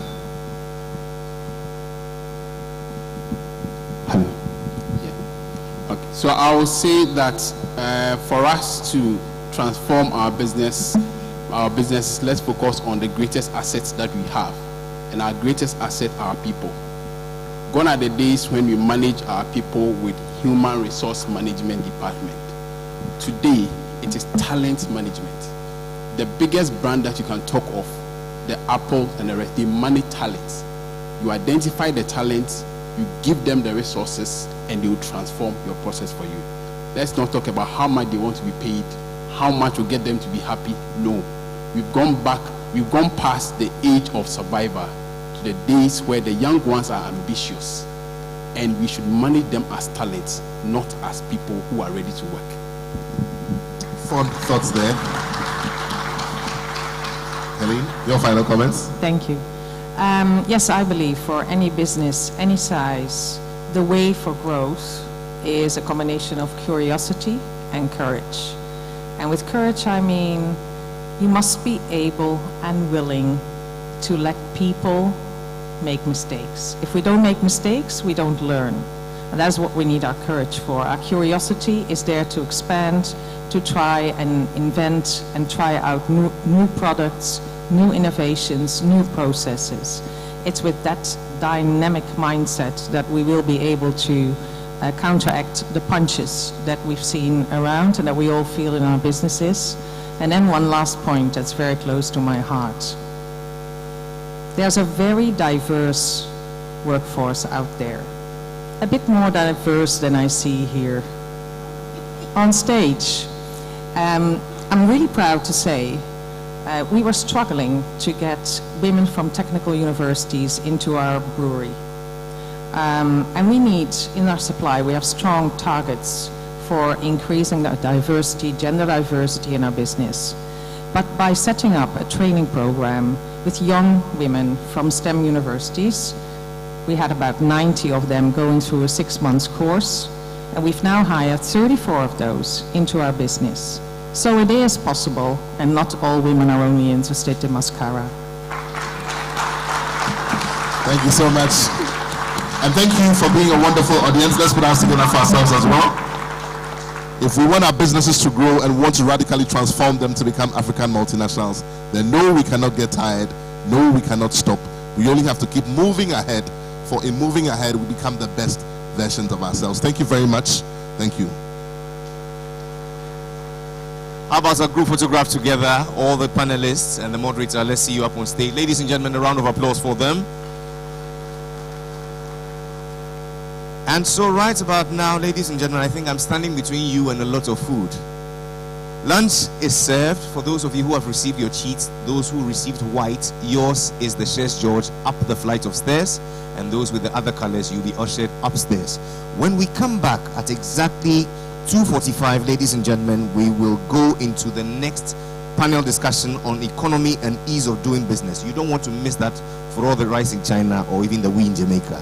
Ladies and gentlemen, we're going to have a very spirited panel which will comprise the CEO of the GIPC, the country representative of the IMF, we're going to have the financial advisory partner of Deloitte, amongst many other rich, resourceful panelists. So right now, all I can say is bon appetit, enjoy your meal, and let's all return at exactly 2:45 to continue the business of the day. Thank you very much, panelists.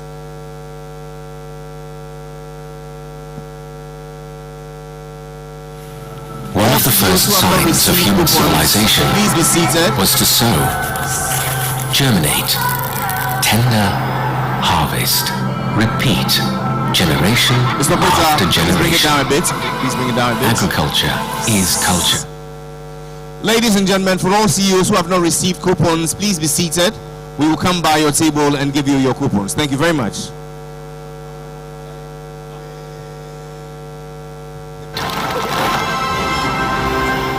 Inspired by this reality, Ecom has oriented its business model towards a sustainable and comprehensive production which encompasses all aspects in the supply chain. These elements support the country's productive process, its economy, and the fundamental component, the producer. Each farmer has particular needs based on his farm's requirements and characteristics. Field technicians can monitor progress and needs, allowing them to lay out thorough support plans for each plot and have a stronger communication with farmers. Access to long-term financing for crops and crop-related products has been paramount in the aim of stimulating the farmer's growth and diversification, while not compromising his finances and quality of life.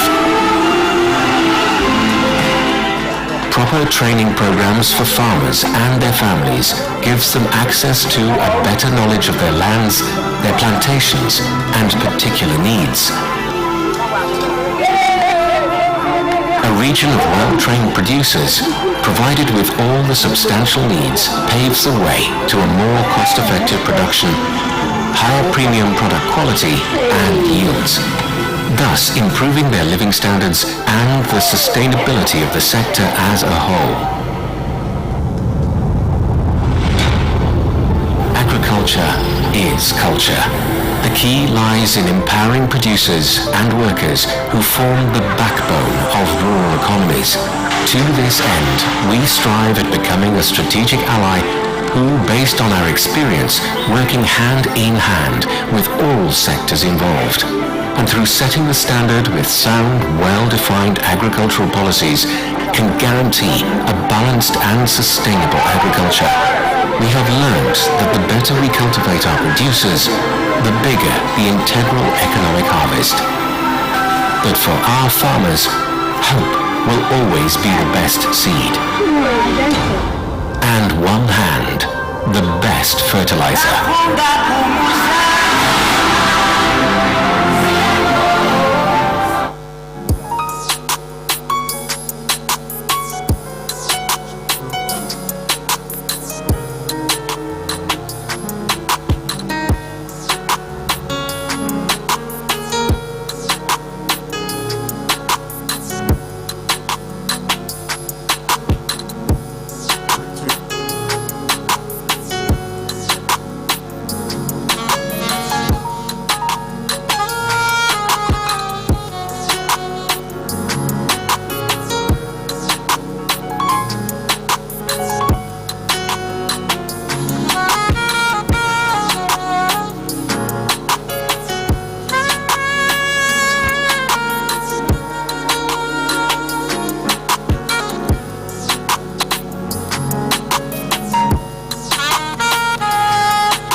Six, 7, 8, 9, 10, 11.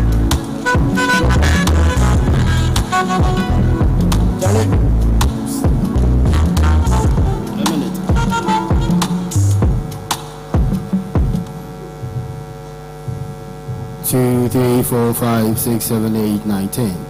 Check 1, 2. Hello, 1, 2, 3, 4, 5, 6, 7. Try check mic 2. Hello, 2, 3. Hello, 1, 2. Check 2, 3, 4, 5. 1. Hello. Hello. Check. Hello, 2. Check 2, 3, 4, 5. 1, 2, 3, 4, 5, 6, 7, 8. Check 1, 2, 3, 4, 5. Hello, 2, 3, 4, 5, 6, 7, 8, 9, 10. Check 1, 2, 3, 4, 5, 6, 7, 8, 9, 10. Hello, 2, 3, 4, 5, 6. Check 1, 2. Hello, 2, 3. Check, check, check 1, 2, 3, 4, 5. Check 2.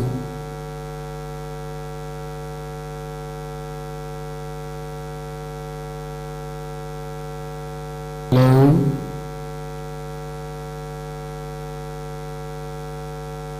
Hello, 1, check 2. Sorry.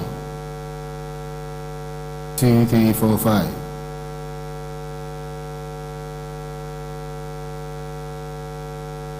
Sorry. Oh, okay. Yeah, okay.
Kindly I ask that we be seated.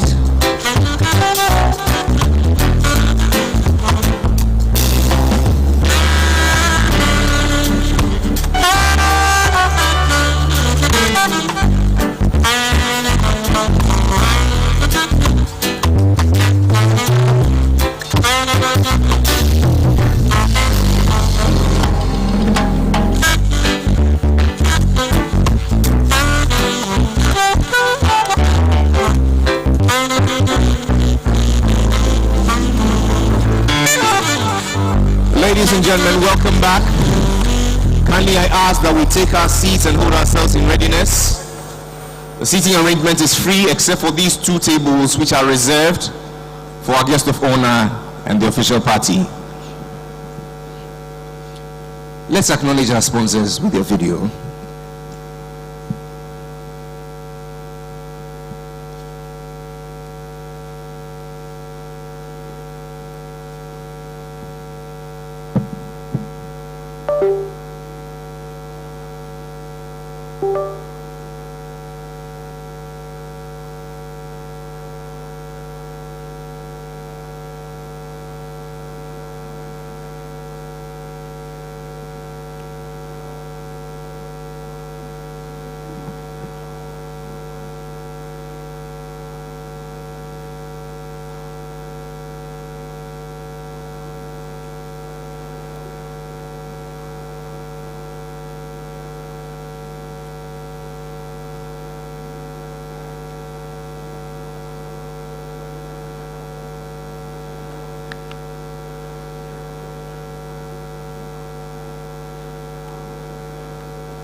Mr. Operator, please get the anthem on standby.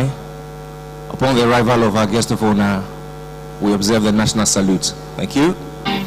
If you're in the hospitality or corporate industry, it's time to raise your business to its best with DSTV Business's selection of entertainment packages designed specifically for work, stay, and play. Whether it's keeping your employees in the know with the latest news and current affairs, entertaining guests with the biggest series, movies, and more, or bringing everyone together for the big game, visit dstv.com to add entertainment and experience your business at its best with DSTV Business.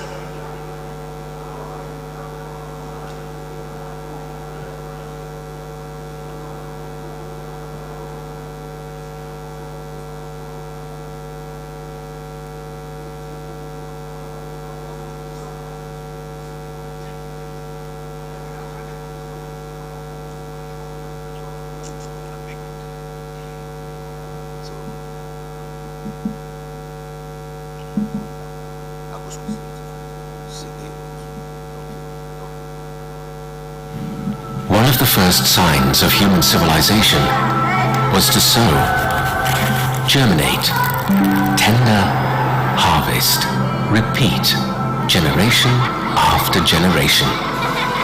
Agriculture is culture, a revolution that started and hasn't ended, for along with it came the need to provide the farmer with ideal conditions to keep producing, growing, and improving his livelihood. Inspired by this reality, Ecom has oriented its business model towards a sustainable and comprehensive production which encompasses all aspects in the supply chain. These elements support the country's productive process, its economy, and the fundamental component, the producer.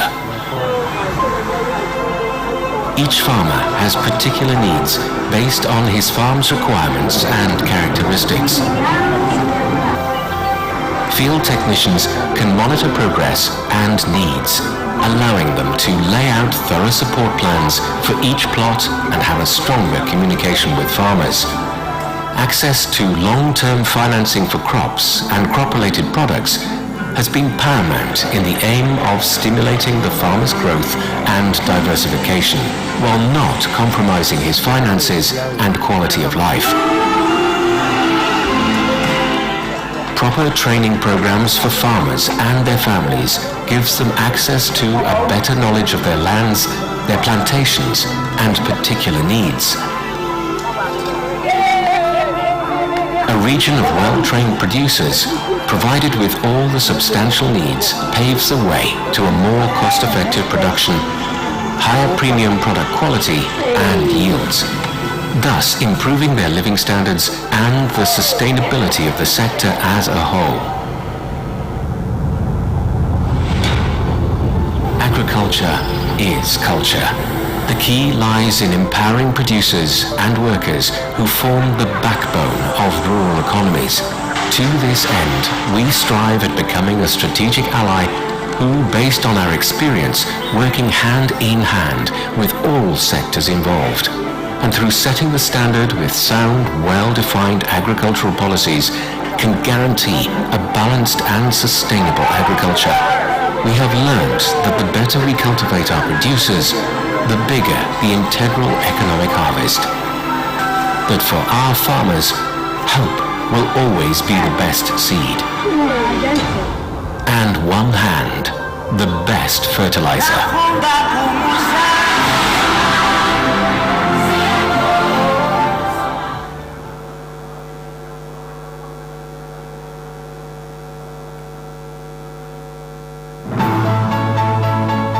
Interplast was established in 1970 and is a brand that is as Ghanaian as any. Over the years, however, we've expanded our activities well beyond the borders of Ghana with exports into Western and Central Africa and, of course, even space. Today, Interplast boasts of an employee strength well over 600 people. Our vision as a company and a major plastics player in the sub-region is for all African countries to be able to enjoy the benefits of quality materials without having to import from other continents. In effect, boosting the entire African economy. The remarkable thing about Interplast, however, has been the company's ability to innovate and provide tailor-made solutions that are relevant to everyone across the spectrum of end users. Our state-of-the-art, high-quality capacity production facility in Accra makes us West Africa's leading producer of plastic pipe systems for the water sector, mining, oil and gas, agricultural, electricity, telecom, and a whole host of others. Interplast understands that today's customer is looking for a partner who is in step with the latest technological and market advancements and on whom they can rely for innovative and complete solutions. A supplier that will deliver their products as promised without hassle, anytime, anywhere. We have the capabilities, the scale of operation, and the international coverage to meet these needs. Interplast. Wherever you are, we make sure water reaches you, even space.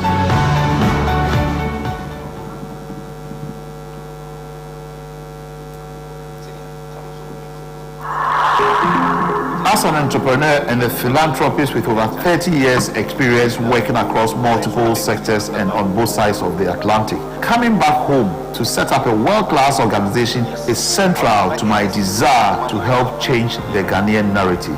This is my reason to believe that's the birth of the KGL Group. I believe that our success is in big part due to our capacity of successfully leveraging world-class expertise and solution with existing infrastructure and local talent. Implementing the highest level of processes will lead us into success and always allow us to be ahead of the curve. One thing I've really loved about coming back and working with the KGL Foundation for the past year and a half or so is I've been able to engage with people my age, like the youth and stuff. They're doing amazing things. It's really good to see that and be a part of that. Really important for us to all support each other. There's still a lot ahead for me. There's still a lot for the KGL Foundation, and I'm really intrigued to see where that goes. Our vision is clear and within reach, becoming a powerhouse in the digitalization across Ghana and markets across the sub-region. Ladies and gentlemen, humbly I ask that you please take your seats. In a short while we'll receive in our midst the Vice President of our Republic.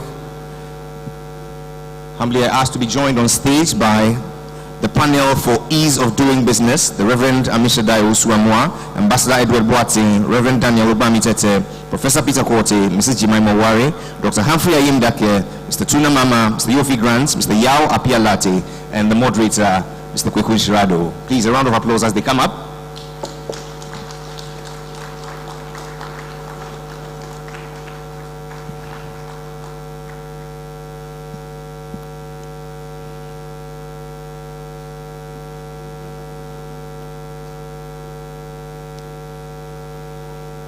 And now, ladies and gentlemen, please be upstanding as we receive the gift of the occasion, the Vice President of our Republic, His Excellency Alhaji Dr.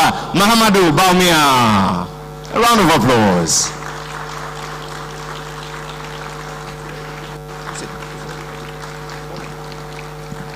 And now, the national salute.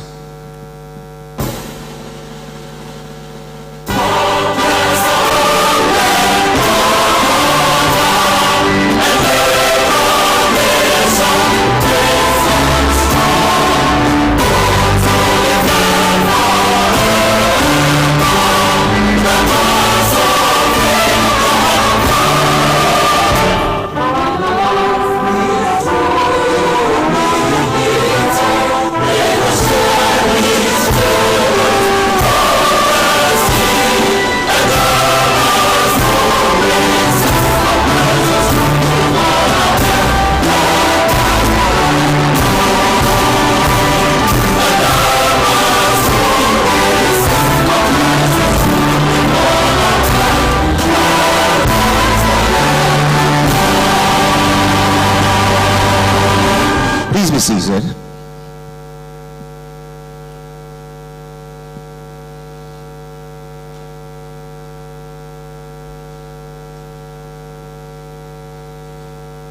A very warm afternoon to you all, and thank you for joining us for the 6th Ghana CEO Summit, brought to you by the CEOs Network Ghana in partnership with Deloitte, the GIPC, the State's Interest and Governance Authority, the University of Ghana Business School, and a host of other partners. This afternoon, we gather here to dwell on the topic, digital leadership for the digital economy. It is my pleasure to welcome warmly in our midst a leader of tremendous progress who has led with such distinction in our digital space. Would you please make welcome the Vice President of our Republic, His Excellency Alhaji Dr. Mahamudu Bawumia. We welcome you warmly, Your Excellency. Just gone by was the morning where we got to understand our theme from various perspectives, from the Bank of Ghana, from the private sector. We also heard from our knowledge partners, Deloitte. We also went into another interesting panel which talked about the radically transforming our businesses to become African multinational companies. And finally, ladies and gentlemen, we are at the most important panel for today, the economy and the ease of doing business. For 30 minutes, this panel will run, and it will be moderated by Inshira Ado. Ladies and gentlemen, a round of applause for Inshira and his amazing panel.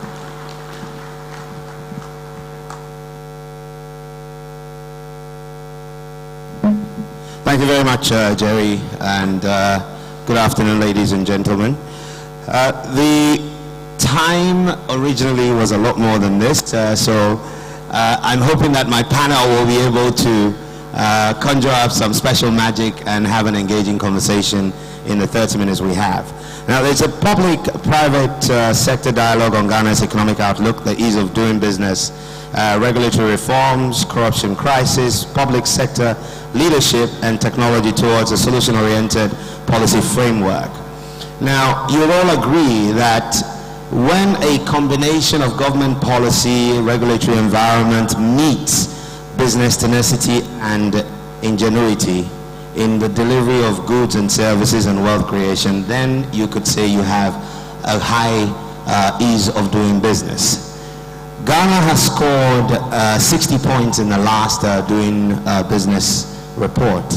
Now, that report originally started in 2003, and the World Bank took a decision to discontinue it while looking towards what they call a business enabling environment rankings, which is yet to start.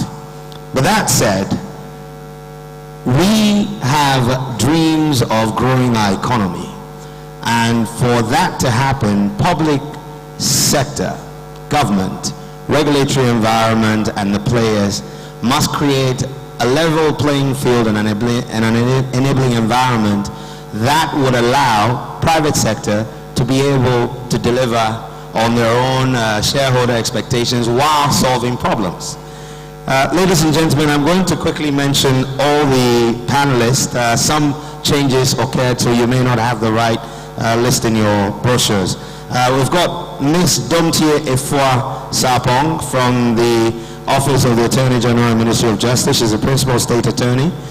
Please nod so the team will recognize you. And we also have the head of SIGA, Ambassador Edward Boateng, and the CEO of GIPC, Mr. Yofi Grant, Mr. Humphrey Yimdake, who is the president of AGI, and I have Professor Peter Kwoti with the University of Ghana, the Department of Economics. We also have Deborah Mausi Ajimfa. She's a deputy DG at the Securities and Exchange Commission. And also Mr. George Ankuma. He's a lead tax and regulatory partner at Deloitte. And of course, the Commissioner General, Reverend Amishadai Owusu Amwa. I hope I haven't missed anyone out. We only have 30 minutes, and I'm going to start off by speaking to Mr. Grant. Now, the COVID pandemic taught us something, looking inward. Typically, the GIPC's mandate is to look for investment, and we tend to look outward for investment. In light of the need to expedite the ranking, or how ease of doing business in Ghana is concerned, where do you see the low-hanging fruits for for us to start looking internally? Thank you very much, and a good afternoon to everybody. Welcome, Vice President. Indeed, you ask a very interesting question, because there are many dimensions to it. What we did post-COVID as a government was to come up with a plan called the Ghana Cares Obatampa program, which is COVID alleviation and revitalization of enterprises support program. Now, that program itself had a ticket of 100 billion cedis, of which government would supply just 30%. So 30 billion is supposed to come from government, and the remaining 70 billion from the private sector and investments. Now, from government's own study, there were certain specific economies that were listed to enable us build back better and build back stronger. That meant creating jobs and creating further opportunity for economic growth. And those sectors were agriculture, agro-processing, a bit of infrastructure, manufacturing, health, construction, and construction, I'll put it there, and real estate, and then of course technology. And in the context of this summit, for us as GIPC, we've looked at the space, the technology space, in terms of what sort of ecosystem we're required to enable the programs that we'll execute to happen. And I look at it saying, okay, where's the world going to? There is Industry 5.0, which means that the level at which a lot of execution of activities will be with human intervention, as well as robotics and artificial intelligence. And that will happen in the context of what we call Web 3.0, where now a lot of machine learning is going to determine how you do stuff. And so even in looking for investors in that space, we need to construct that architecture that brings in products and services that will fit into Web 3.0. And it's not just about bringing applications, but to see how those applications together will create more value for whether it's government or for private sector or whatever it is. And as you know, technologically, the world is moving towards what they call the metaverse, which is a blur between physical reality and artificial reality. And most of it is going to be by artificial intelligence.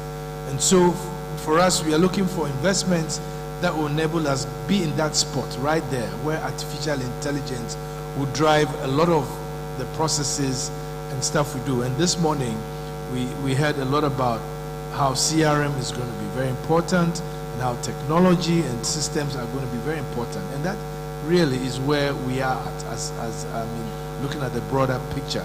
So, but looking at the other areas that we mentioned, which we believe will enable us build better, those are the areas that have been seen, not just in Ghana, but in many economies, to create jobs, and bring back, a lot of activity back into the economy.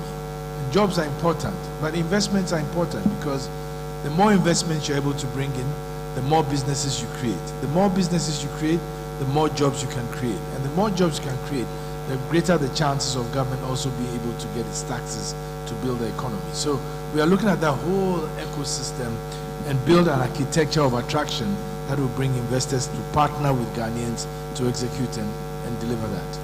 Thanks very much, Ilfi. Humphrey, from AGI's perspective, you're heavy in that engine of growth of private sector. How well has government's policy in driving the agenda of taking advantage of the AFCFTA helped your group as far as your ease of doing business, whether it be it regulatory or cross-country, cross-border access to electricity? Where are your sentiments at the moment? All right, thank you. One is to narrow this to which of the policies that are aiding the industry to take advantage of the AFTA program. One needs to say that our economy is evolving in the standard approach of what we call the factor economy, moving down to the investment economy and that of the innovative economy. We bring this up because in the factor economy, you and I know, has to do with natural resources and cheap labor, which is still existing in the structure that we have. We do have that of the investment. That's where you have the manufacturers creating products for export, and that is when AFTA comes into play. And then we do have that of the innovation. That's where you take advantage of digitization and leverage on the two, and then possibly do the AFTA job. And in this shape, one will also then look into the current trends of what is happening on the global market, which is the inflationary rates that are bedeviling everybody. So the question is, how do you take the innovative stage, leverage on the factor and the investment stage, and transform the structure of the economy? Once that is done, you then give capacity to manufacturers and entrepreneurs to build capacity, then to export and take advantage of the AFTA project. However, there are a few challenges one identifies, and one could say that when you listen to the monetary policy report of the governor every now and then, and you see his three key critical issues that are the factors coming out of the producer price index, the CPI that leads into the inflationary rates, or the basket, agriculture, construction, and today in April, it's fuel that is driving. How do we use the innovation stage, which is the digitization stage, harmonize on these phases and bring about a transformation of the structure of the economy? Because in all the engagement, it comes back to saying, how can we transform the structure of the economy? One example the Olam Group gave that was impressive was using digitization to purchase for their procurement system and payment system all over the country in terms of buying of their various primary products, i.e. cash. And all these products are purchased through this platform. And they also use the same platform to deploy what you call the banking facilities loan to the farm gates. So you see how broad digitization could leverage on the factor and investment economy and aid the transformation of the economy. So our concern is, how can policymakers leverage on digitization and target one area like agriculture that forms a major part of the inflationary basket and bring about transformation using digitization? That will lead to the PFJ, Planting for Food and Jobs, creating a lot of inputs, that's the industrial raw materials. Then these industrial raw materials then feed into the one district, one factory. However, whilst this project of 1D1F was going on through the PFJ, at a stage there was reflection. They realized that the warehouse system wasn't sufficient and they introduced it. Then the question is, how do you deploy technology to see to the over 300 warehouses in the country, and then those who are in strategic areas that there are food? I had a news item today on Joy FM where somewhere in Tripoli, a lot of these outputs that are coming in are exported at its raw stage to neighboring countries, depriving the one district, one factories here the capacity to produce, the capacity to build their efficiency and quality and export into AFTA. So it's a real big convoluted issues that we need to use IT to resolve, and our case is to transform the structure of the economy, and I demonstrated that to the inflationary basket, which once it hits everybody. So in AGI and SMEs, what are the low-hanging fruits that we chasten? We need to build capacity. We're looking for policies that will guarantee industrial raw materials in its quantity to make factories viable. Once you seek to do export into AFTA, you got to look for quality, you need to look for skill. And when you're talking about skill, you need numbers. This is another stage whereby you can use innovation to build cluster of SMEs all over the northern belt producing cashew nut. And this cashew nut could be transformed to the next stage before exported. So my challenge to Olam is doing a lot of wonderful work procuring the raw material of cashew and exporting cashew at that stage. But industry challenges Olam. Could you move to the next stage and add value to it? Can we use the cluster system through innovation and technology? Identify 30 farmers, 10 factories, monitor their stocks, and then build capacity to export to AFTA. This is the story of AGI. This is the story of industry. Fantastic. Thanks very much. I'd like to bring in Edward at this point. You're running the state's interest governance agency. Now, the state's responsibility is to create the bedrock on which industry can grow. Historically, we haven't had the best in terms of the efficiencies that the state brings into the business environment so that businesses can leverage with innovation to deliver. How is government, or rather SIGA, working with the various agencies that report or you oversee to ensure that, for example, the Registrar General's Department and their digitization drive is delivering a very quick turnaround for registration, that people are able to interface with the GRA very quickly? How exactly is SIGA poised to ensure that the ease of doing business essentially is brought down to how quickly can you get things done and move on? Thank you very much. I think I agree with what Humphrey said in terms of, we need to connect the dots. And I think that's where SIGA comes in.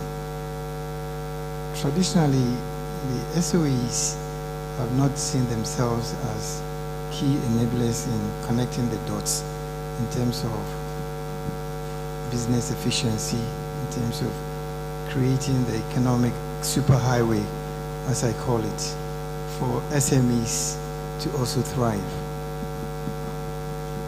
For me, one of the things that I keep telling my colleague CEOs is that in whatever sector you find yourself, it's your responsibility as a CEO of that industry to be able to create the space for the entrepreneurs, for the small CEOs to also have that superhighway to drive on.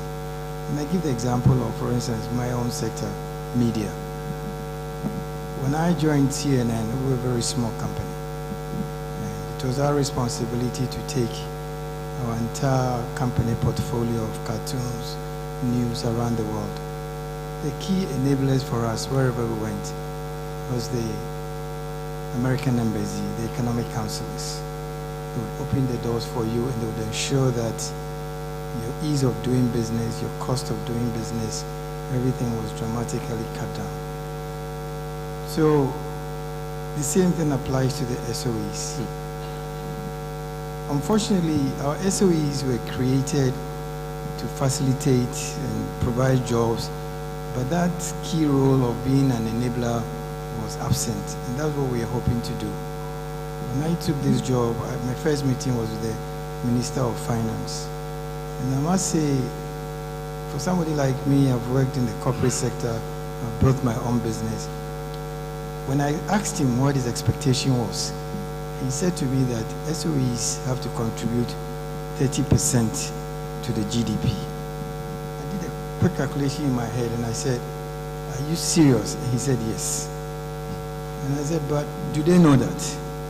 He said, "That's your responsibility now to make them know." Now, when I went back to my office and I started doing the calculation, I realized that they could even do more. And that's why, if you've been reading and hearing the last airwaves, the last few weeks, we put a lot of pressure to make sure that they get simple things like their own management accounts, audited accounts right. Now, what that happens is if they're able to do that, it improves our physical space, because traditionally only central government accounts was factored into our GDP and the local government. Now, bringing the SOEs expands that base. Now, to be able to do that, we need to leverage on technology. To be able to do that, we need to reduce the amount of mismanagement and perceived corruption in the system, because then it means that their bottom lines are going to improve.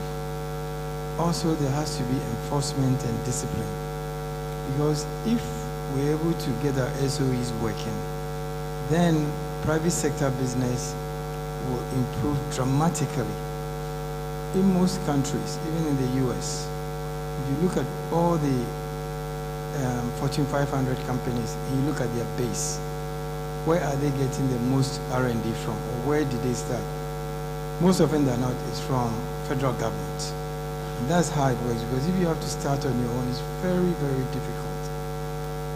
I worked for Coca-Cola, and the history of Coca-Cola could not have been what it is today had it not been for the US government facilitating and opening the doors for them to all these countries. And I think that's what we seek to do with the SOEs. There has to be a radical change in mindset in terms of even our chief executives themselves. There's constant conversations going on. Since I came, the president has met them. Finance minister spoke to the CEOs recently. Next week we're meeting with the chairman, because we realize that if we're able to improve governance, if we're able to make them meet a certain percentage of their target, then our economy is going to expand, the economic superhighway is going to be created, and a lot of companies can, and entrepreneurs, young people who want to start their own business can ride on that highway. Right now, we seem to have the highway. It's littered with a lot of potholes. It's narrow. We want to create 6-lane, 12-lane, super economic super highways so that more business people can thrive. And that time will also help to create more wealth in the country, and also help to increase the financial viability of even small companies. And that's really our objective now. Thank you. Thank you. I have 1,000,001 follow-ups, but we don't have much time.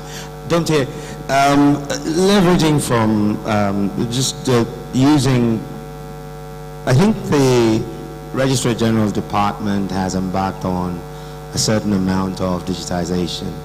How far has RGD come, and what has made it possible? Thank you very much, Ishua.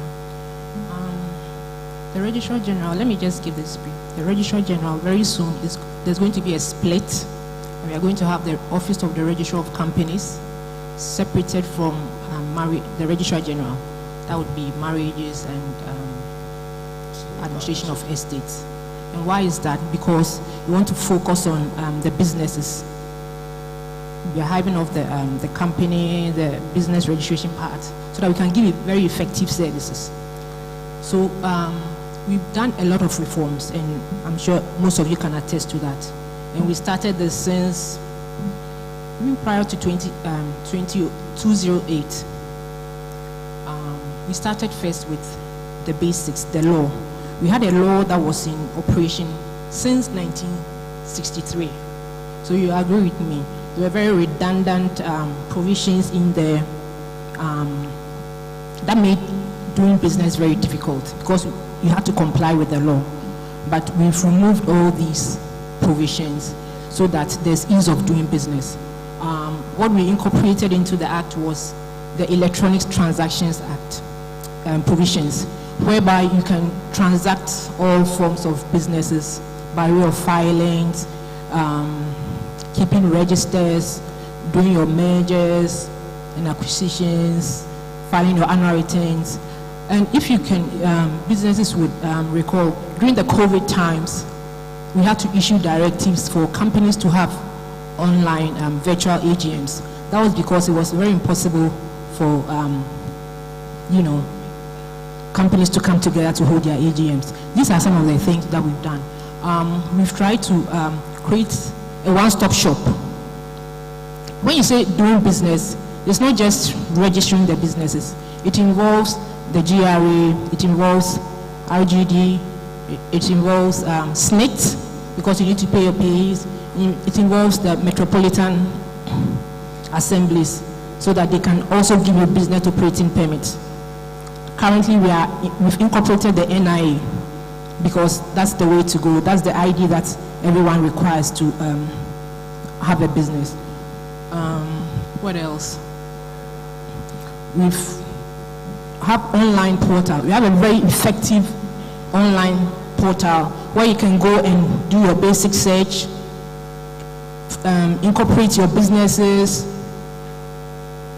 and we are improving it. We are constantly improving it. Because of the law, we are going to even change the system so that it would make sure it covers all the provisions in the Act, so that from the comfort of your home, you should be able to do any transactions.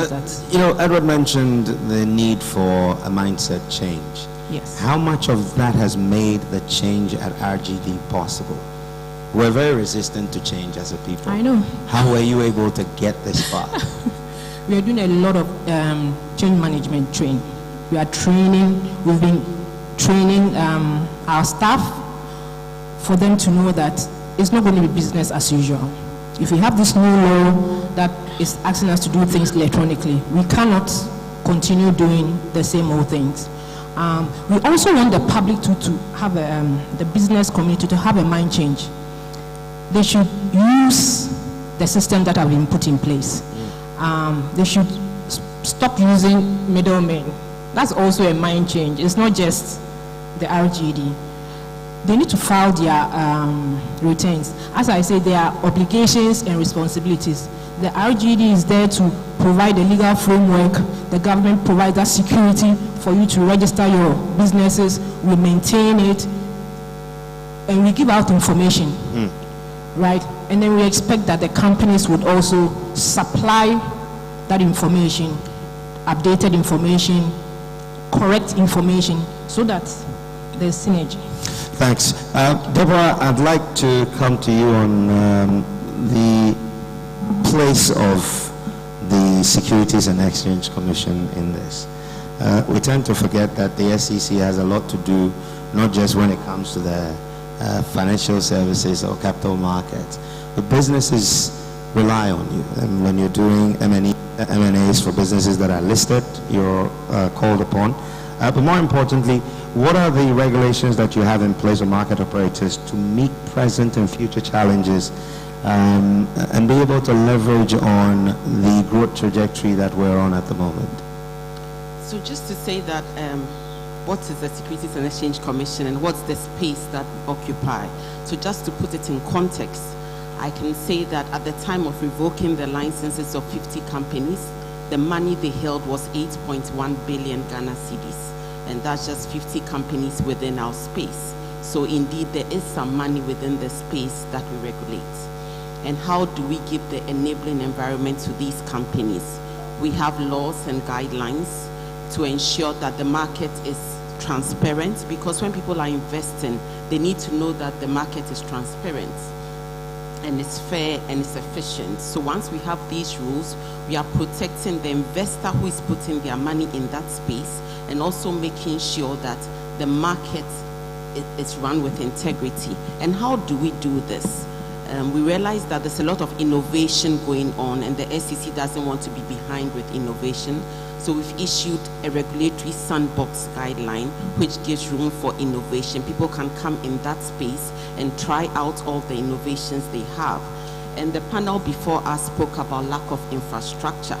In the SEC space, we have patient capital. That's what we say about our space. So what do? We have guidelines. We've issued another guideline on private funds, where private equity venture capital can come into that space and have some safety nets. So those are some of the things that we have done in terms of providing guidelines. And after we've done that, the investor needs to be educated, because if you don't have an educated investor, they wouldn't come into your space. So we also conduct financial literacy. And there's a lot of talk about SMEs struggling to find capital. We have an alternate market under the stock exchange where the rules are more relaxed for SMEs to also come in there and raise some capital. So we know that infrastructure is necessary, so we make sure that there's room for patient capital in our space for infrastructure.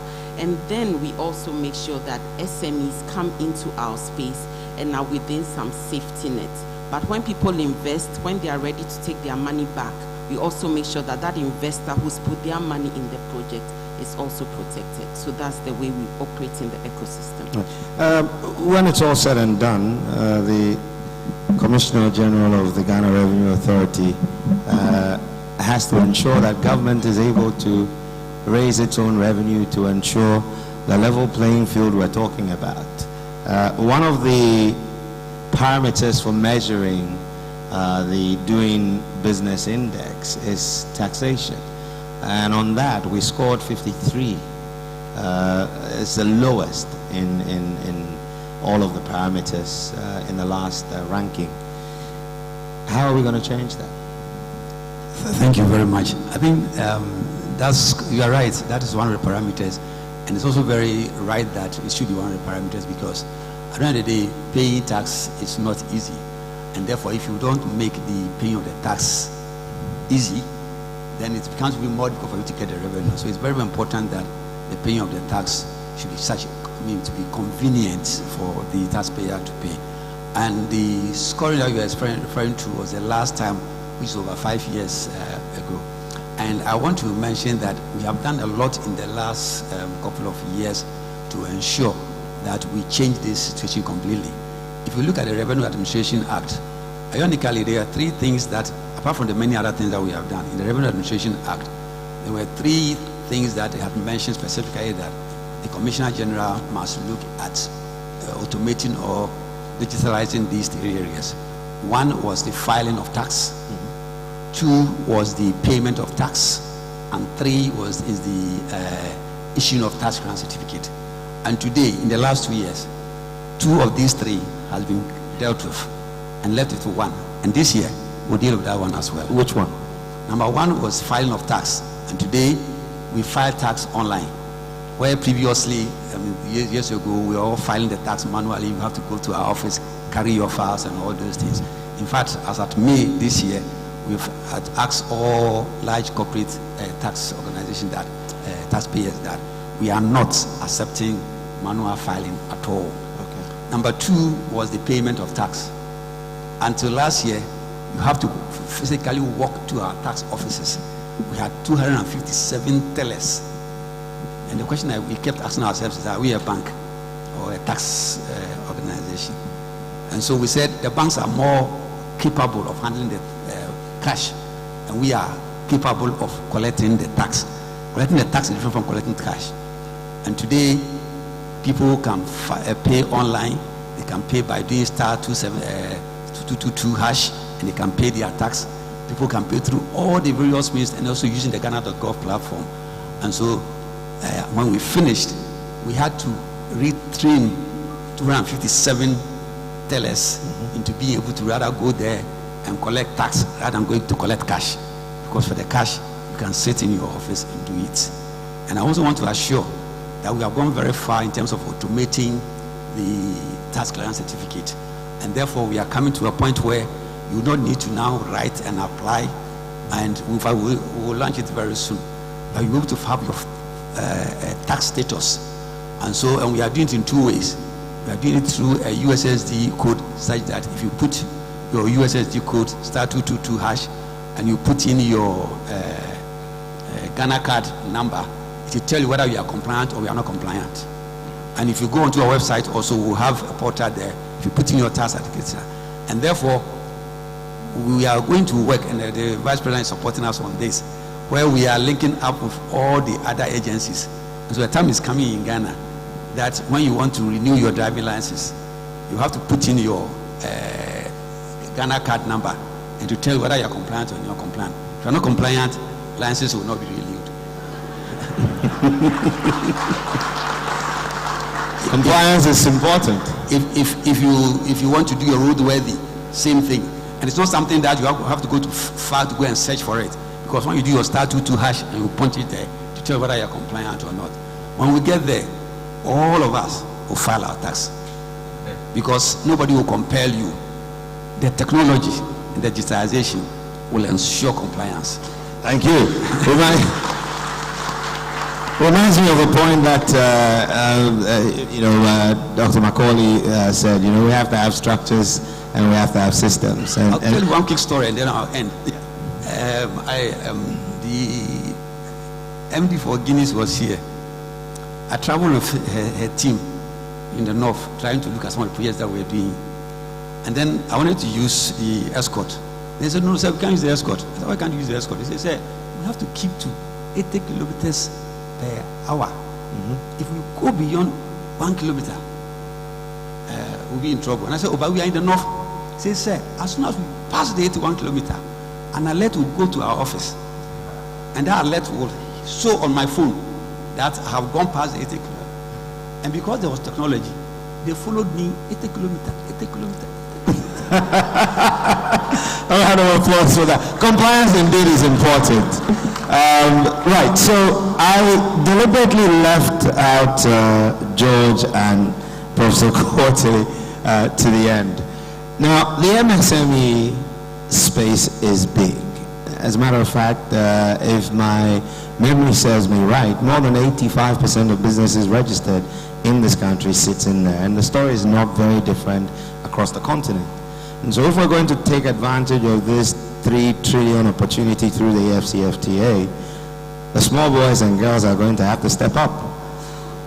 In your opinion, George, wherein lies the space for what Humphrey calls the capacity building and collaboration between the private sector and the public sector, especially focusing on the MSME space? Thank you, Chair. So I think that the collaboration between the private sector and the public sector is very key in developing any economy. And you can attest to it. I think that COVID did expose all of us as to how preparedness we are in terms of collaborating between the public sector and the private sector. Organizations that survived strongly, there was every evidence that they really prepared themselves during, before even the pandemic and after the pandemic. We have examples of Amazon, which is, I would say, largest online business, where they were able to grow their business over 40% during the COVID period. That was because the economies in which they operate from have been able to ensure that the digital landscape is open for industry or private sector, and for that matter, all other sectors within small, medium scale, to be able to participate and then invest into it. So I think that the area of collaboration is what is going to take us there, and that is for government to intentionally invest in the infrastructure as far as technology or digital space is concerned. I would even say that we just would not have to look at starting from businesses alone. Yes, businesses are already at a certain stage already, and so there is the need for the public sector to look at retooling and rescaling its personnel, in as much as the private sector is already doing its parts. But we also need to look at the next step, which is our educational institutions. How do we bring them on board? During the COVID period, educational institutions had to sit at home, and for that matter, the whole educational curricula had to even change, or the calendar had to change. If we were able to, or if you could see some schools being able to run even during the COVID period, then that should tell us that infrastructure development within the public sector, and for that matter, enhancing the whole economic or the ecosystem is very key in all sectors being able to tap into it. If we can get to the level where, for instance, university students do not have to go to the exam hall to be writing paper examination. By the time they are coming out, they already have certain skill because we have already started something with them. And my colleague earlier on mentioned that in Deloitte, we say talent management. We've moved from our staff being considered as employees, but then rather taking the talents and then managing and growing them. And so how do we grow them? By ensuring that we give them the proper skill. In terms of technology, in terms of capacity building, we're able to put them. I believe that the public sector, yes, we believe or we agree that there some steps have already been taken by the GRA. I can attest to what Commissioner General said. If not what was put in place during the last two periods, I think tax collection and tax filings would have been extremely difficult. I think that 2020, 2021 was one of the years that they did even more in tax collection, even within the COVID era, in as much as there was less interaction between the public sector and the office. I'm looking at moving to the level where after one registered with the Registrar General, I don't need to go to the GRA to register. I agree that after registration with the Registrar General, you get your thing, and the same thing is what we are using. But we need to move from that stage, where registering with the Registrar General straight away is linked to the GRA, straight away is linked to the GIPC, straight away is linked to SNIT. And so all these registrations are done concurrently within the ecosystem that we are operating from. So you don't need to sit and be going to the GRA. We need to get to the level that we are reducing the human interaction. We have been able to do it during the COVID period to a very large extent. I think gradually you see a drop or decline in that gains that we made during the COVID period. You see that now we are looking at more physical interaction, and I believe that the more we are able to enhance this data, this technology space that we are talking about, it even reduces this level of perceived corruption and other things that we have been talking about. Because Commissioner General has mentioned here that we are looking at TCC, that's tax clearance certificate, being issued. Once you log on to the system, you have filed your returns, you have paid your taxes, and all that is expected of you. I don't need to go to the GRA. I think JFM, you carry the news where somebody had to get a way to get his tax clearance certificate. But if we have these systems in place, then all this will be avoided. So I think that collaboration and investment is what is going to take us there. Thanks very much. And finally, Professor Peter Quartey, two questions in one. Should Africa start looking at a new parameter and in measuring ease of doing business? Because in the Akana, the Jensanya and Yepe, do we need to, as we've been talking on the credit referencing, should we start looking inward for our own parameters that is still consistent enough to make us competitive globally?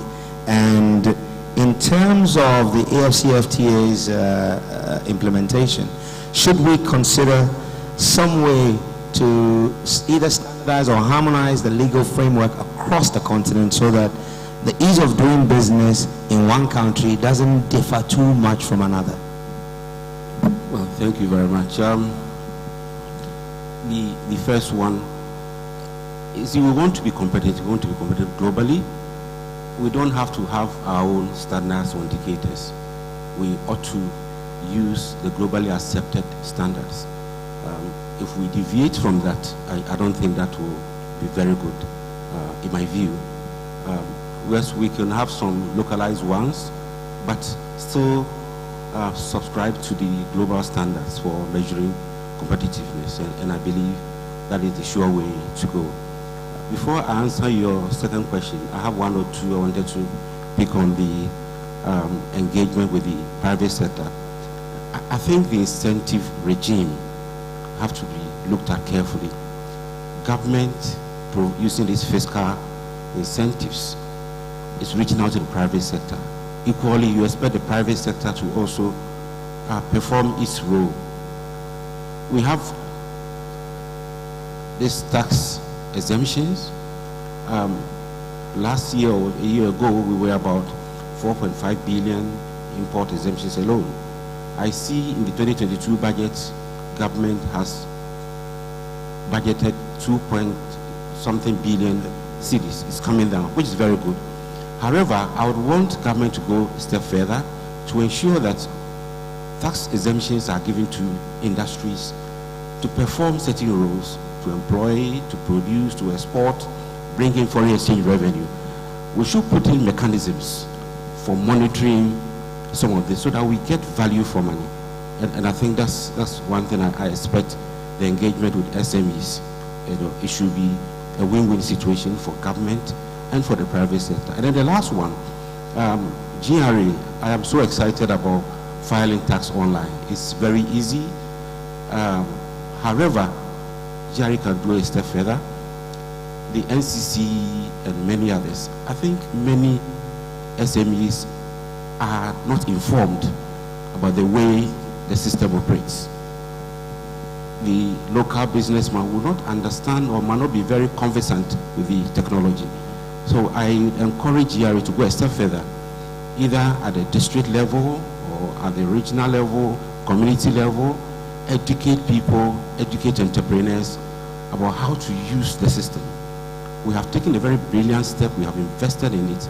We need to get the most out of it. Then the last one about AFCFTA harmonizing, I think that question should have gone to David Osofu-Boate. He is more of the legal than myself. But I think, but it's quite difficult. Countries have their own legal regimes, and it will be difficult for you to change them. Of course, it will take some time for us to be able to harmonize that relationship. Thank you. Thank you very much. Unfortunately, that's all time would allow this panel. A round of applause for Deborah Malcia Jenfa, Deputy DG of the Securities and Exchange Commission, seated right next to me, and Reverend Amishadai Osomwa, the Commissioner General of the Ghana Revenue Authority, and Professor Peter Korte from the Economics Department of the University of Ghana, and George Ankuma, he's the lead tax and regulatory partner at Deloitte. Next to him is Dr. Humphrey Eyim-Dake, President of AGI, and Domtie Efua-Sarpong is a principal attorney with the Registrar General's Department, and of course, Yofi Grant, GIPC CEO, and Ambassador Edward Boateng, the DG of the State Interest and Governance Authority. Thank you, ladies and gentlemen. Wish we could have stayed some more, but unfortunately, that's all time would allow us. A round of applause, please. And I am Kweku Insura Ado. I work with Asasi Radio. God bless you all. That was a group photograph, all the panelists and the moderator. Ladies and gentlemen, a round of applause for them. Thank you for doing this in 27 minutes, 53 seconds. Clearly, they just scratched the surface of a very interesting theme from their angle, the economy and ease of doing business. My little take on this shows that digital leadership just means strategic use of organizational digital assets to achieve business or corporate goals. Mr. Vice President, seeing that I'm doing well on time, I want to give you a refreshing perspective. You've heard from the Ease of Doing Business panel. Let me introduce to you some amazing men and women who would, in 30 minutes, ladies and gentlemen, walk us through digital leadership for the digital economy, leading digital business and government transformation, a public-private sector CEO dialogue and learning. Make welcome Selo Madadevo, Frank Oye, Estella Kofi-Osua, Romeo Buje, Kono Hanan, Andrew Teshiapia, Ekowafezi, Oluwole Ayeniran, Aduma Pepra, Dr. Albert Nchibosiakum, Madame Yakoba Amoa, and the moderator Samuel Amano. A round of applause as they take their seats.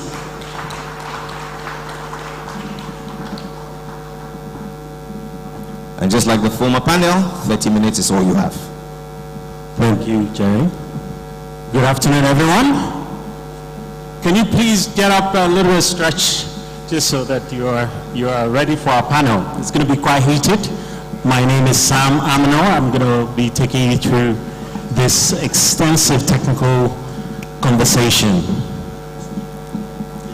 Given that we only have 30 minutes, I'll do justice by inviting our panelists to just introduce themselves briefly. Well, I'll just introduce them on our behalf. It's going to be exciting. How many of you are excited for this panel? There's no digital transformation, digitization without these key actors of industry. So my name is Sam Amino. Like I said, I work for a company called Blue Space Financial Cloud. We're behind the infrastructure that drives the financial services ecosystem.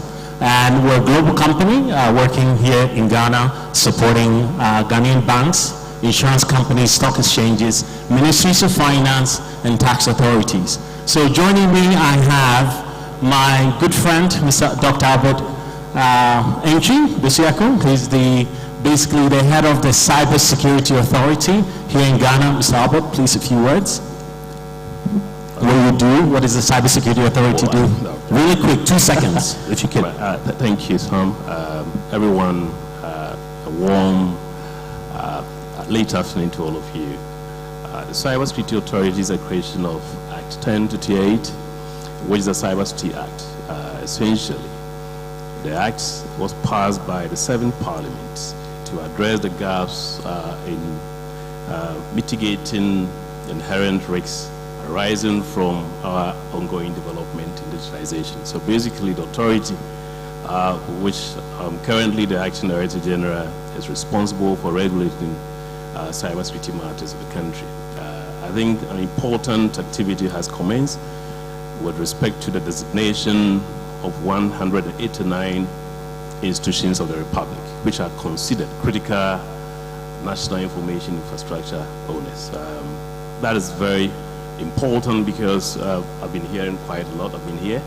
The platform, the infrastructure, for example, if you look at the Momo interoperable infrastructure, which is running our system, the paperless port, the GIS system, Vice President mentioned about our revenue from online application of passport and so on and so forth. Now, the reality is, in this area of digital transformation, there are inherent existential risks.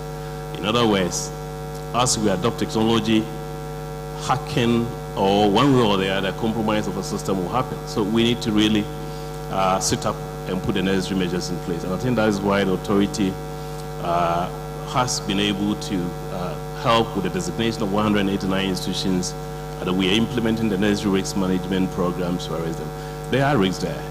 But I think it's also important in terms of the digital leadership of today's CEO to consider investment in cybersecurity not as a cost. It's not at all. It ought to be seen as enabling investment as far as, so once we put money there to deploy the system, the infrastructure, we need to make the necessary investment also to secure the very infrastructure that Excellent, excellent. So basically, Africa is moving forward towards the digital transformation. As you can see, in the last few years, we have more unicorns in Ghana, Nigeria than any other part of Africa. Nigeria is taking the lead, and cybersecurity is one of the most central key areas driving this. And a round of applause to this authority, because it's going to be the trust that will allow us to have confidence in the digital ecosystem. Please give him a round of applause. A quick introduction. We're also joined here by Deloitte. I'm going to skip our lady. I'm going to bring you last. Deloitte is joining us. Mr. Wale Oyuren, who is the Partner Enterprise Tech and Performance. We've heard a lot about talent, right? One of the hindrances for getting into the digital ecosystem we've seen in Africa is talent.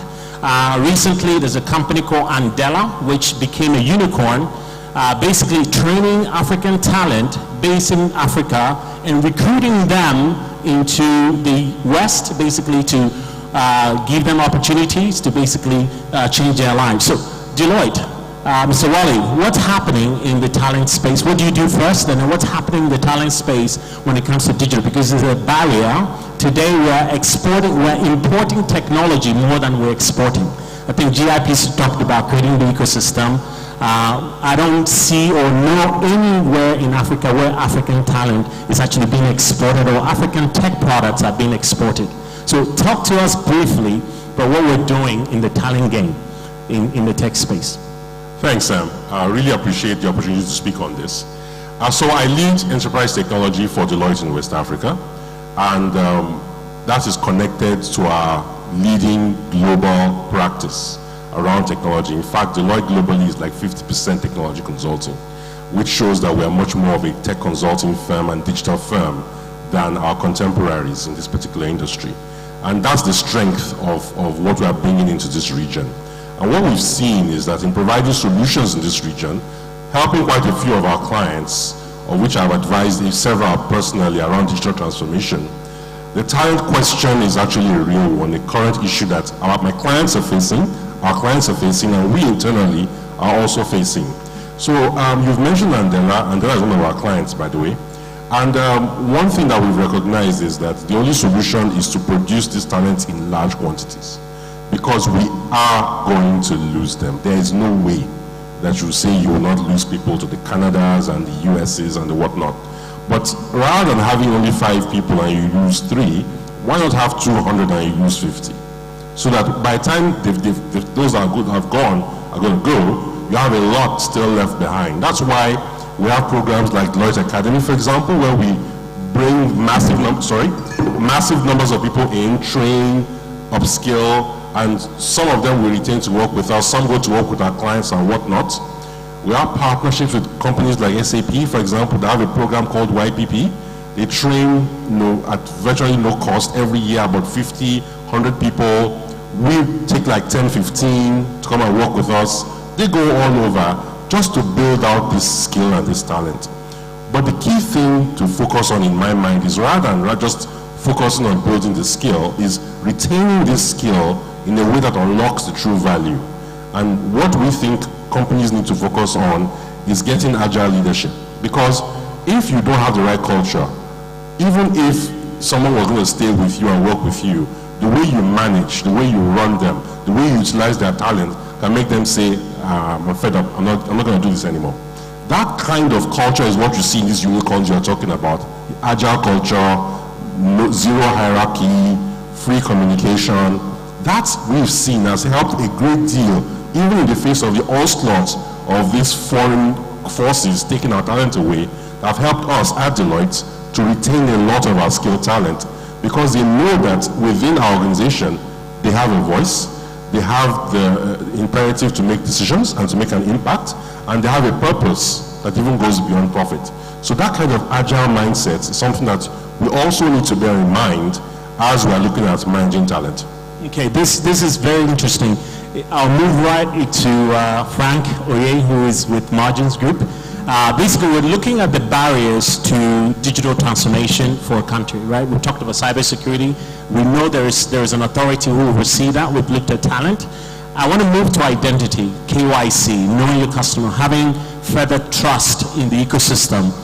How are we leading in that? I know you've joined ID for Africa. Margins is Ghana is actually one of the most progressive ID ID hubs in Ghana, because without that, we're not going to get anywhere. So where are we in terms of leadership, and what kind of leadership acceptance have you gotten from the top? Is political support, management support, to be able to drive this particular key agenda to be able to allow digital transformation to thrive? Thank you.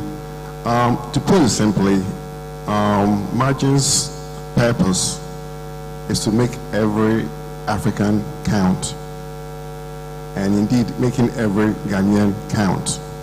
That is our business. We are into the identity business, and I'm sure all of you here are customers of the Margins Group, because when you have a national ID card, indeed you are a customer. So it means that when we want to go through the digital platform, you want verified identities. We cannot digitize when we don't have real identities that can be verified. So what we've done in the Margins Group is that we have first and foremost put together world-class solutions. What do I mean? If you look at your Ghana card, it's a smart card. It has all the significant technological features that makes us best in class when it comes to identity in Ghana. And these cards, I'm glad to say, were all manufactured here in Ghana. 148K gig on your card, dual interface, all the security features. That makes us one of the unique cards in the world. Secondly, it's only a matter of card, it's about the data. The whole concept about identity is about data and how we can turbocharge and harness the data. So we've inserted digitization into our identification system such that it is turbocharged. You can access any services through your Ghana card by just putting your unique ID PIN number. And once again, that's very critical because for those who do not know, about 90% of Ghanaians who register for Ghana card were previously undocumented. What this means is that by the stroke of the Ghana card, we have opened and encouraged social and financial inclusion in the country. So I'm glad to hear the DG of GRA saying, oh, put your Ghana card, you can pay your taxes, SNAP, all these institutions have put it in place, which takes us down the road of data harmonization and data integration. What does that mean? It means that by virtue of the Ghana card, which is unique, we can actually tell whether you're tax compliant, whether you've renewed a driver's license, all the key social public policy intervention programs that are critical to the country. Secondly, apart from the solution, we also put in place a very critical business model where it's not only about technology, but also what business model would make it possible and even feasible in the country. We designed a public-private partnership with NIA, our partners, who have made us allocate our risks, also make sure that we deliver an efficient service that actually harnesses the strengths of each respective party in this public-private partnership. And I must say, this would not have been possible without the support of leadership of this country. They saw what the potential is. They actually have been very supportive of this project. It's not without government these challenges, but as you can see, there's wide acceptance of the whole Ghana card project. Everybody in this room, I dare say, has a Ghana card in their hands, and we are looking forward to the next stage where we begin to verify and use a card for transactions in this country to reduce the risks and menace of fraud and also impersonations in the country. Thank you. Excellent, excellent. So without government, we can't do anything. Without ID, we can't do anything. This leads us to the next obstacle in our way for digitization, which is capital. And I'm joined here today with the DG of Ghana Stock Exchange, the CEO, Mr. Eko Afeje. So, Mr. Eko, you're the boss of the stock exchange. You're supposed to help us basically raise capital for key initiatives. Ghana has not raised a unicorn yet. We're hoping we'll get a unicorn soon. I'm sure if we have to put GRA into the unicorn status and start P&Ls around GRA, we'll get a lot of investments into GRA, right? How are we creating liquidity in the stock market? How are we bringing capital into the ecosystem here in Ghana to spur up digitization as a hot area? In Nigeria, more tech companies are getting funded than any other industry. So what can we do in Ghana to sort of build up this kind of capital raise and regional integration, if you will? Thank you very much. And you keep on changing my topic. From digitization to integration now to capital raising. It doesn't matter. All ends up on one. How do we raise capital to develop our businesses, to expand and grow the economy generally? Stock markets generally are set up to provide or facilitate the mobilization of long-term capital. And that is what most exchanges do all over the world. At the same time, they provide liquidity for the instruments that will be issued. In other words, you raise capital by floating shares or bonds, and the exchange will provide you that liquidity when you want to sell and get your money back. Ghana Stock Exchange has been in existence for 32 years. We've raised over, let's say, on the bond side, 12 billion cedis have been raised on the market. On the equity side, over 100 billion have been raised on this market, but just by a few companies. We have just about 36 companies listed. Why is it so? Specifically around tech, what have we done in that, Yes. in that gap? So in order to be able to get around tech, which is the on thing now for exchanges all over, also for economies, we do have one telecom company on our market. We do have close collaboration with some fintechs in order to bring the doorstep of the exchange, to bring the exchange to the doorstep to the investor. But in terms of financing, what we've noticed that most fintechs are raising capital from outside the country.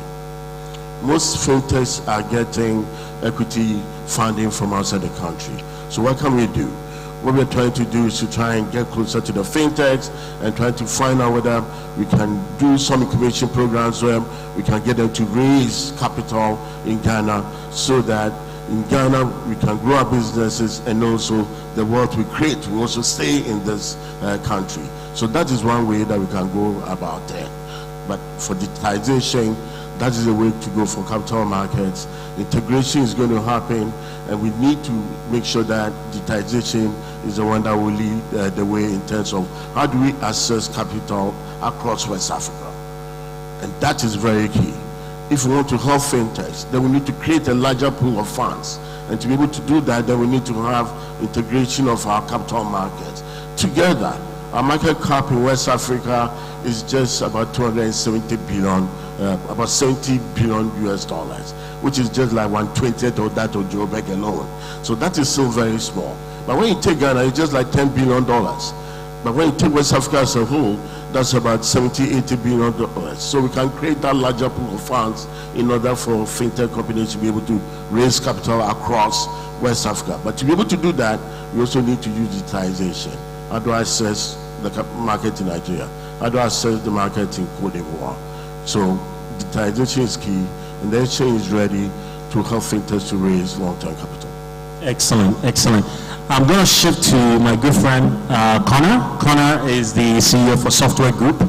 Software Group, basically, maybe you can introduce me real quick, and then your question is, you're on the IP side. You own IP, you're selling this IP that our private sector businesses need, our public sector businesses require your software. What are some of the constraints you're getting into to speed up adoption of your software or IT tools into this private sector to speed up this digitization agenda that we have? Thank you very much, Sam. Good afternoon, everybody. It's really great to be here.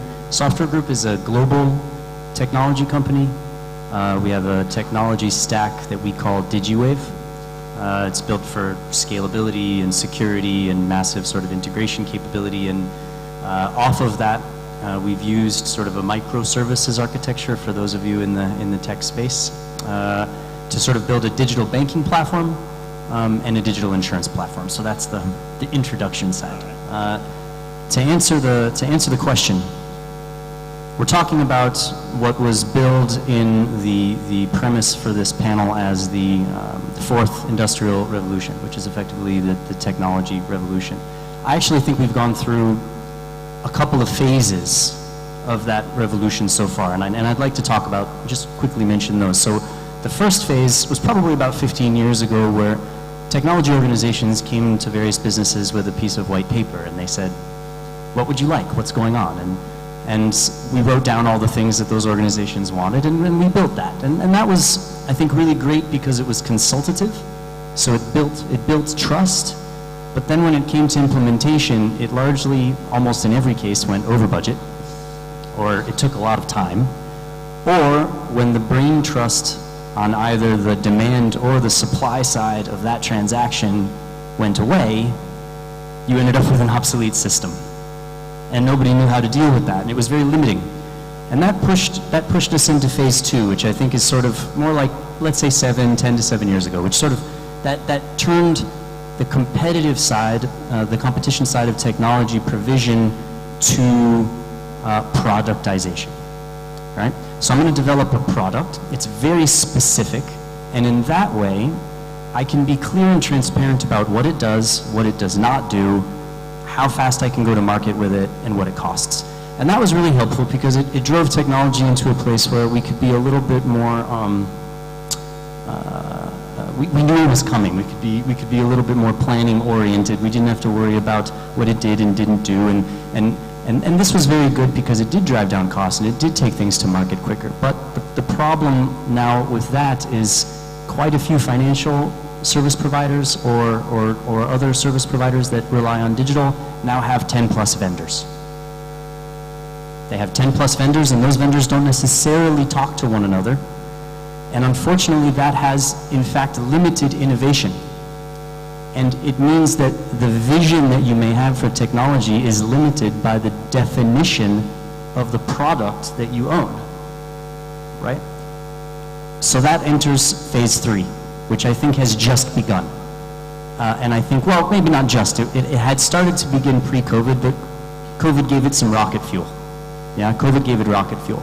And that's phase 3, which is standard, but extremely flexible. A bit of a hybrid between the first 2 phases. Yeah? And so the conversation has flipped from I have this product and here's the features and here's the price, to hopefully much more around value proposition. Right? What are the gaps in your platforms?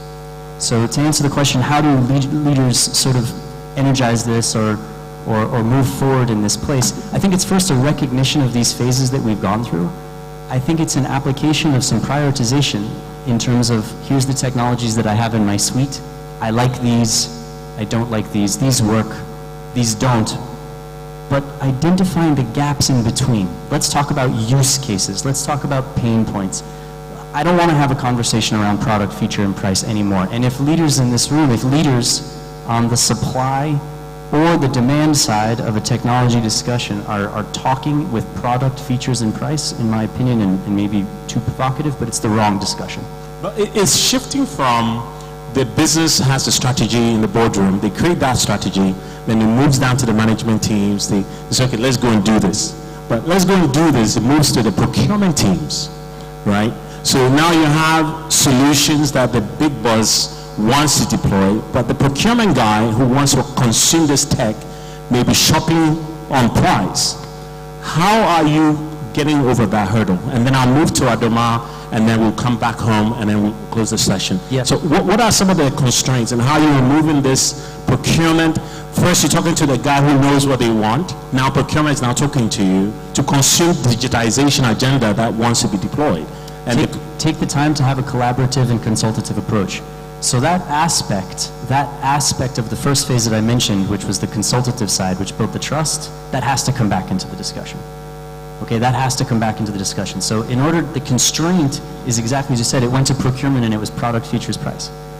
And so it now needs to come back to that consultative approach. And yes, it may take a little bit of extra time, but then at least you're talking about your needs. You're talking about the business that you want to achieve in the market.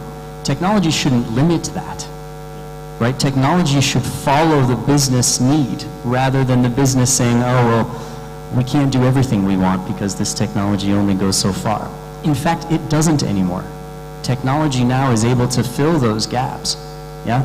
So it's a I would say critical to that is a consultative approach with the right stakeholders. It shouldn't bounce around like that. There should be a workshop. Here's our needs, here's our use cases, let's talk. And it doesn't necessarily commit an organization to a sale, right?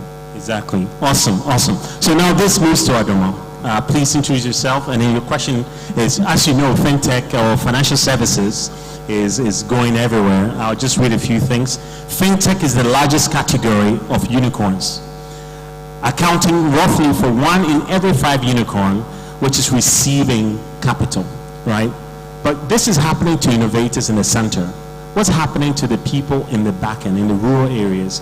How are we solving financial inclusion, right, in Ghana? Because it's cutting across everything. We have Ghana.gov, we have other systems. How is Visa seeing digital leadership, and how are you handling financial inclusion in other markets, and what can we do to learn from that? Hello, Sam. Good afternoon, Rudy. By way of introduction, I look after Visa operations here in Ghana. So it's really around delivering and executing on the strategies, identifying new opportunities, and making sure that we land them. So financial inclusion is very, very, very dear to our hearts. We from a visa perspective, see it on many angles, through our business and then also through how we operate as a local business in the markets that we operate in. And I will name 5 things that we have done well, not necessarily in Ghana, but Ghana is part of it, but across the continent and also globally. One of the things that we set out in 2020 is that we said that by 2023, we would enable 50 million small, medium enterprises. And as of January 2022, we had enabled about 24.8, so about 50% of it. With this run rate, we're probably a little bit shy of our target, but it's something that we're really looking to do. Another thing that we've done on the continent is through the Visa Foundation, we've raised $6.85 million and worked with various grants to be able to make that accessible to various entities on the continent. So the height of the pandemic, for example, we're very, very involved with the Red Cross in terms of providing, at the time, it was access to healthcare, for vulnerable individuals. Another thing that is very dear to our hearts is really around empowering women and women businesses. We all know that if you empower a female, you've empowered whole communities. And so many of you probably have heard about Visa's global initiative called She's Next, where we work with female-owned businesses and work with them to be able to grow their businesses. And through this, we're working with the Women's World Bank, and we've raised about $20 million that we're working on specifically around that.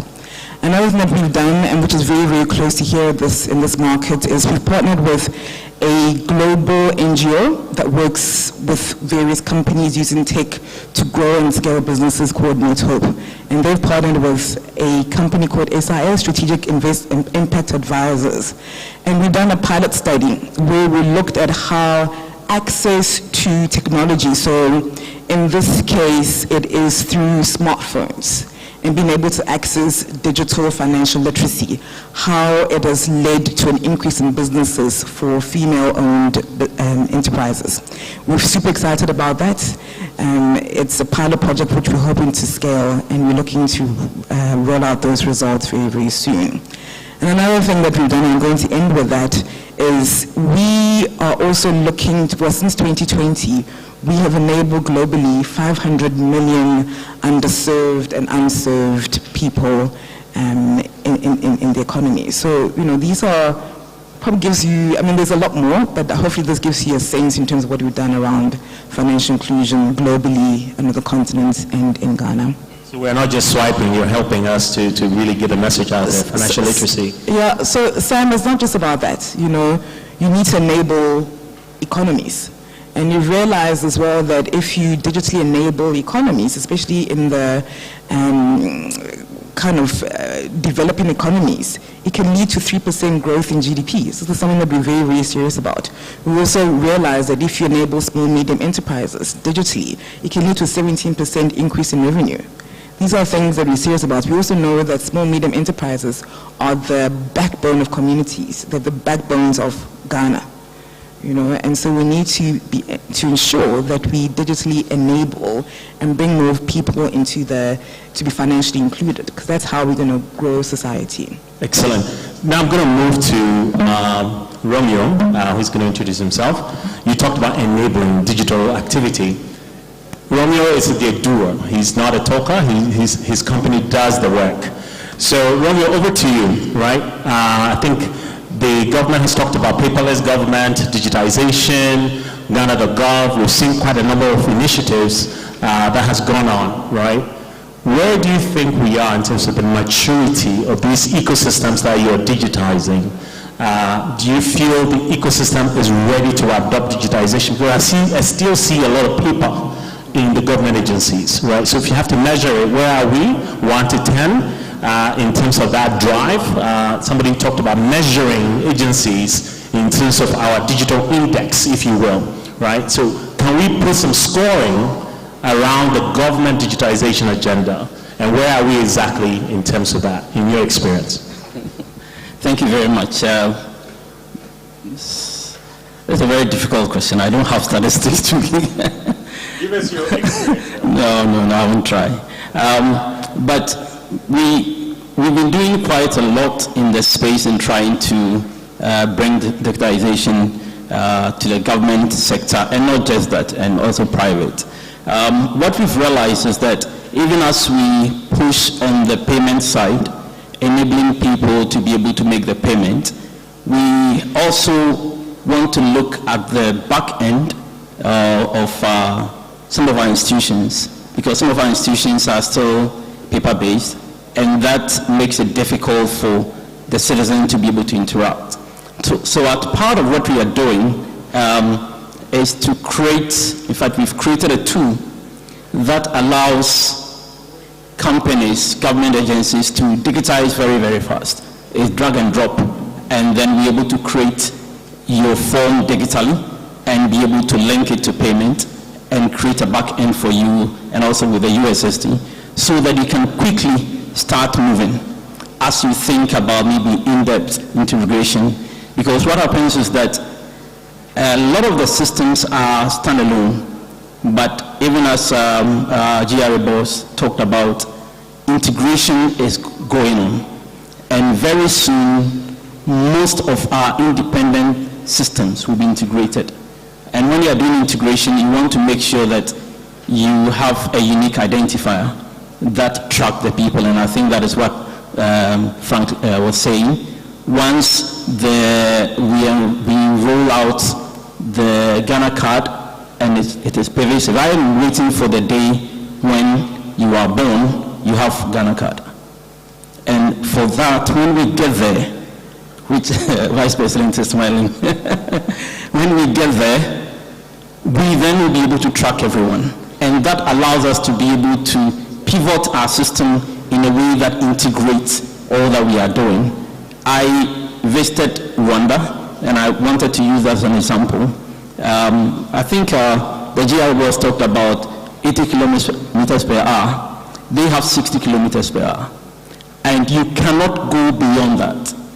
And what are they doing? They are just using smart cameras on the roads everywhere. It is not in city, but in cities. You can't go beyond that. When you go beyond it, a ticket is generated, the policeman stops you, there is a vehicle that scans all the vehicles that are coming, and you know that you have a ticket, and you are stopped, you pay, you go. So yes, in Ghana, we are doing a lot of things right, but we still have a lot to go. Once we're able to get the back ends of our public sectors digitized, then it will allow citizens to be able to interact better, and also, obviously, the businesses to be able to interact with our government agencies better. So maybe we are about a mid, maybe 5 to 6. No, not 5%, about 50 to 55%. Okay. I think we should be aggressive on the public sector back ends to ensure that people will be able to digitize it and the response time to the citizen is improved. Thank you. Awesome. I saved the last hard question for the best lady here. Madam Yakoba, would you please introduce yourself, what you do? But your question is, as Romeo talked about digitization in the public sector, you're doing quite a bit in the private sector, specifically financial services. What has been the experience and what are some of the roadblocks you've seen in integrating software or IP into this financial services ecosystem? So my name is Yakoba Amo. I work with Inlax Limited, and Inlax is part of a group of companies. We've been here in Ghana for almost 25 years. It's a multinational, so we operate within Ghana, across West Africa, East, and we have a regional office in Nigeria and an office in East Africa as well. So Inlax, as you mentioned, we work a lot with the financial, within the financial sector, but not just with the banks.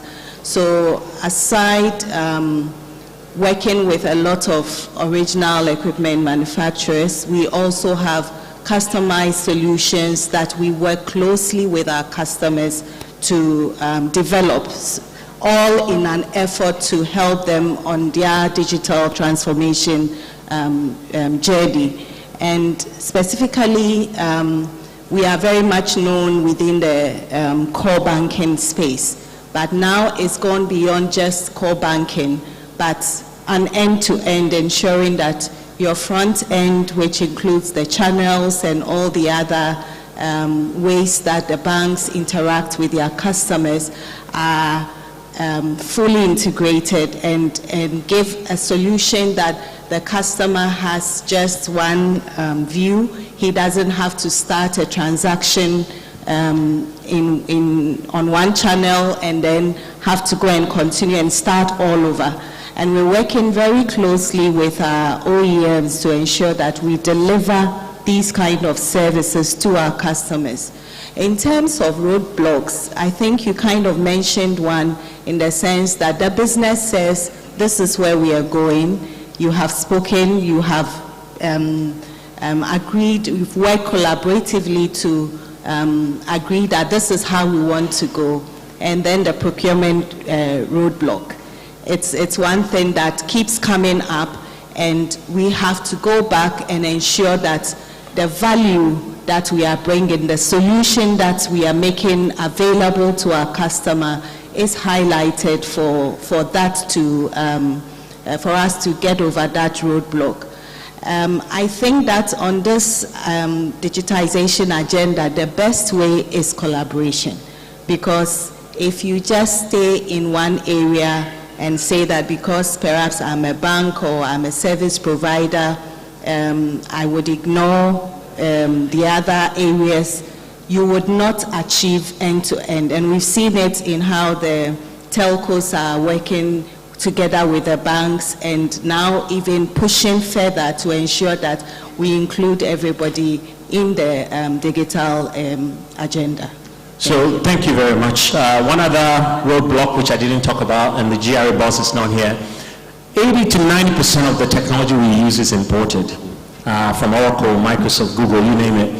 There is currently no incentive for the local ecosystem to build global platforms, or what we call enterprise software.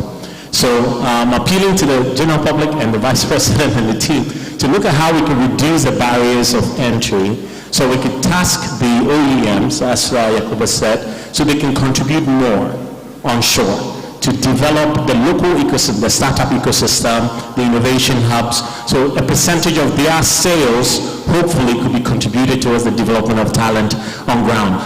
Last words, I think one of the key areas of investment that's also needed is cybersecurity. The skill set for cybersecurity is very low. If you look at Ghana is growing in the cybersecurity adoption. So we need some investment. So it's your last words, and then we'll bring this beautiful panel to an end. I think it's just, you sum up, Sam, that as we digitalize, we should consider as a complementary enabling intervention our investment in cybersecurity, and we'll be fine. Thank you.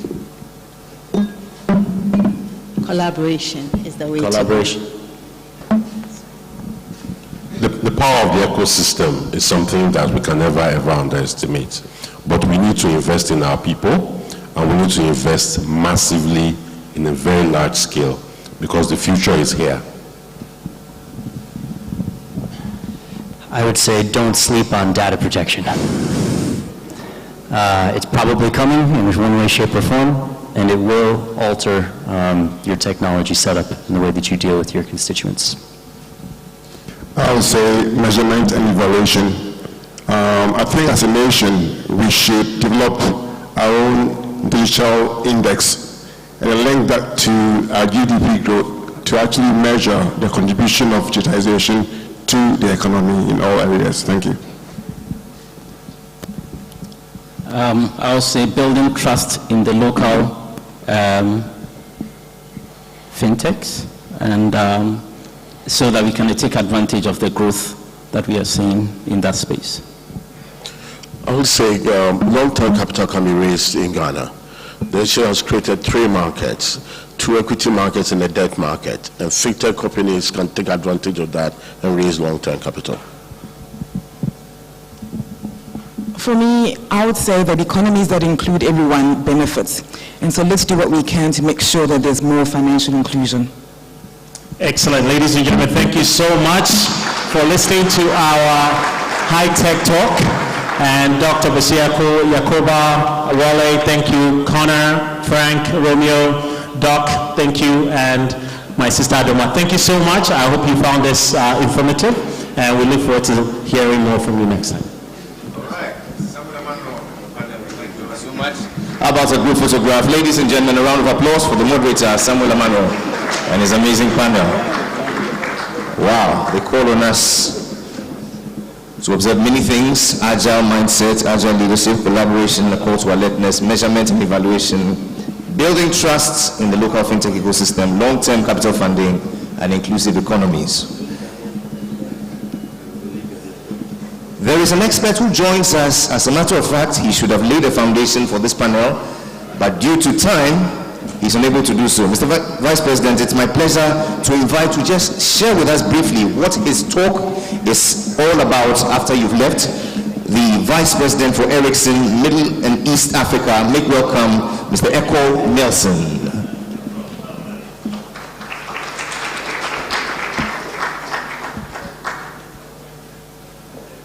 Mr. Nelson, we're glad to have you. Just share with us briefly what your talk will be about, and right after the Vice President takes leave of us, we'll be all ears.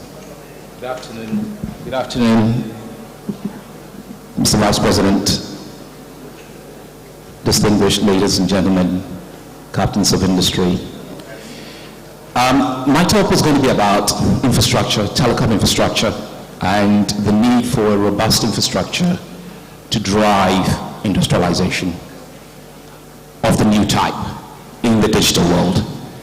I live in the Middle East. I live in Abu Dhabi. I've lived there for about 10 years. I'm fortunate enough to work with one of the most exciting telecom operators in the world, a company that used to be called Etisalat, and now calls itself E-End.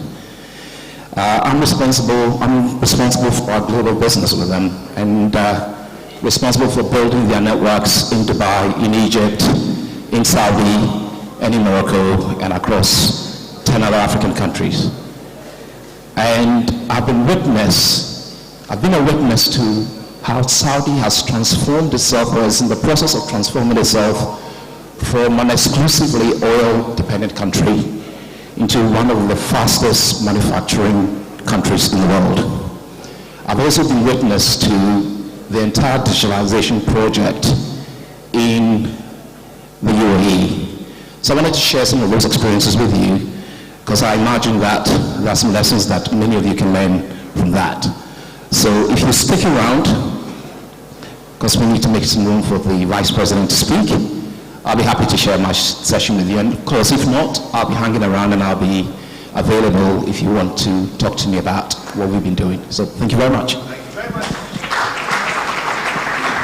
Okay, so ladies and gentlemen, in a short while we'll receive the gift of the occasion, the Vice President of the Republic, but until that time, a few messages from our sponsors.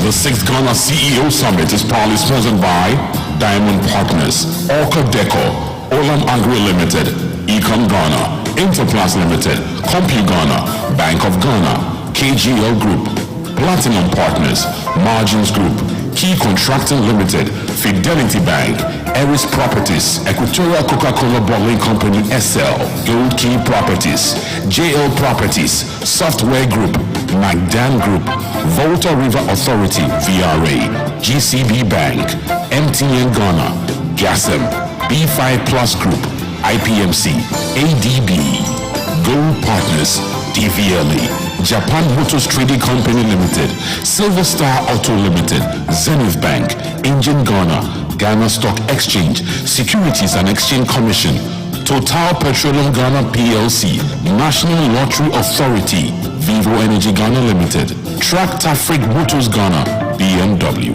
The Greens, Brabham Greenfields, Atlantic Tower, Wahab Estate Company Limited, Absa Bank, Tata Africa Holdings Ghana Limited, Goyle, NPA, Silver Partners, SIC Life Insurance, Old Mutual Ghana, Kingdom Books and Stationery Limited, African Diamond Cable Company Limited, JK, Allied Oil Ghana, C Squared, Air France KLM, Qatar Airways, Delta Airlines, Ghana Revenue Authority, MultiChoice Ghana, Stanbic Bank Ghana, ZPay, Guinness Ghana, Injaro Investments, Safari Valley, Enterprise Insurance, Blow Group, Belacqua, Special Eyes, DDP Outdoor. Supporting partners, Deloitte Ghana, University of Ghana, SIGA, GIPC, Ministry of Public Enterprises. This event is powered by CEO Network Ghana, media partners, Joy Business, Joy 99.7 FM, Ghana Web, Daily Guide, Asasi Radio, ENFT, City 97.3 FM, Graphic Business, TV3.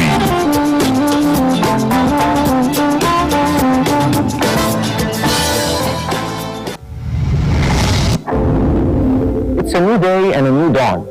After operating in Ghana for more than 5 decades, Japan Motors and Nissan continues to focus on delivering quality vehicles and services to its customers. Kalmoni & Sons were the predecessors of Japan Motors and was established many years ago by my late grandfather who came to Ghana or Gold Coast in 1912. In 1958, Kalmoni & Sons was the first company to import and market Japan-made vehicles, hence the name Japan Motors. Japan Motors is now one of the biggest motor firms in Ghana with 5 branches in the major cities. We have also grown across our border and now are in Togo, Benin, Senegal, and Mali. In February 1968, Japan Motors commissioned a Nissan assembly plant here in Tama. This assembly plant continued producing vehicles until 1980. Here we are again, 54 years later, in March 2022, with Japan Motors commissioning a new assembly plant. Japan Motors now takes on one of its boldest goals, the local assembling of the new Nissan Navara.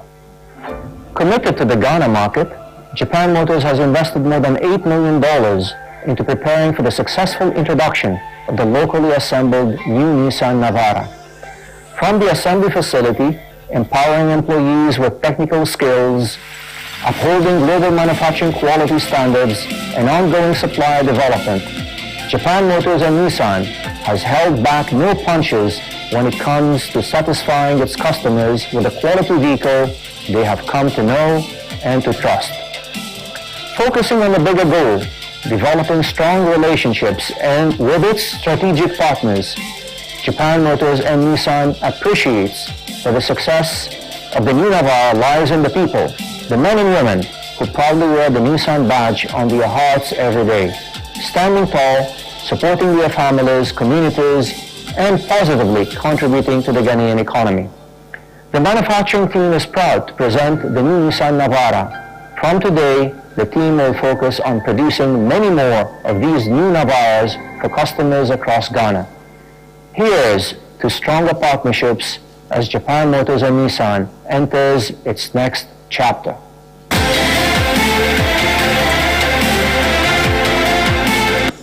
Ladies and gentlemen, for his vision and brilliance which have shown through 6 editions of the Ghana CEO Summit, please make welcome our host, the convener, Ernest de Graft Ejire.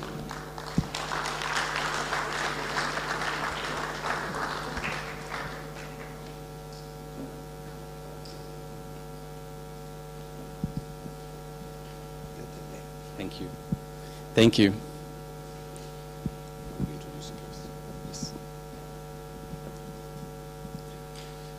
Captains of industry, all other distinguished protocols observed.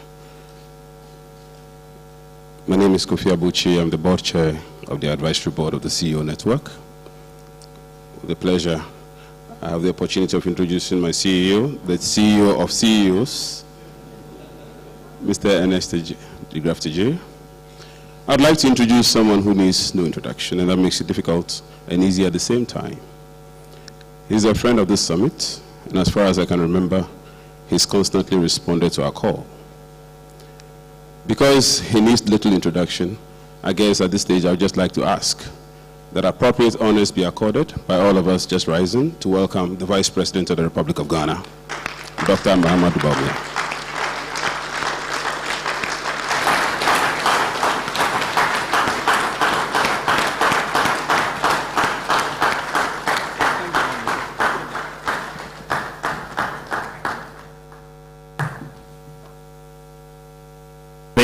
much. Please be seated.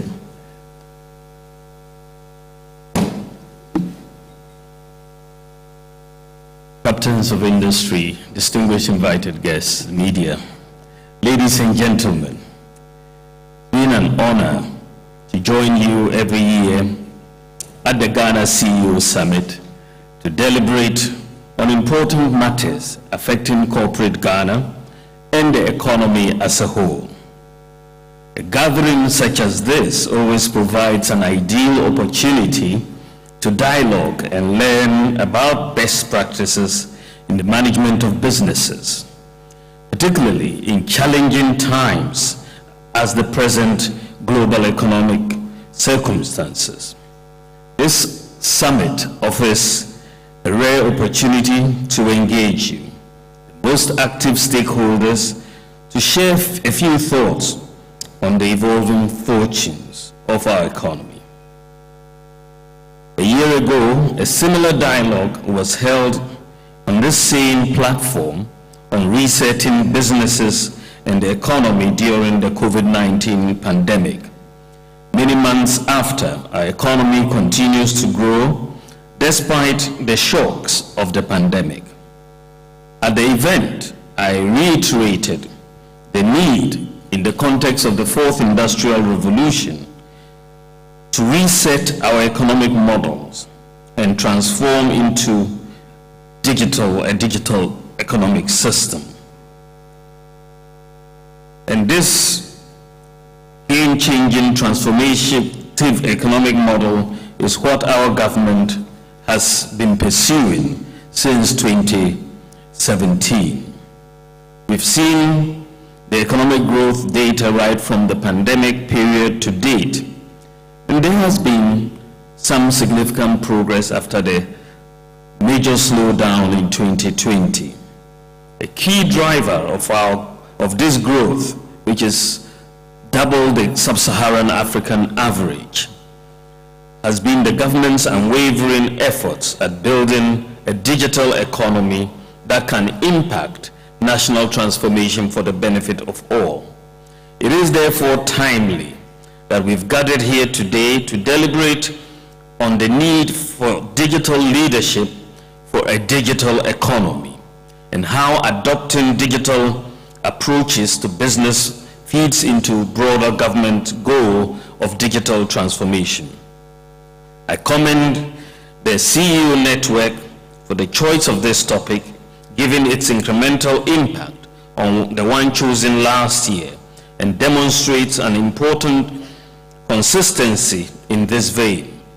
The need for digital transformation cannot be overemphasized, as it underlies the future of Ghana's economic development.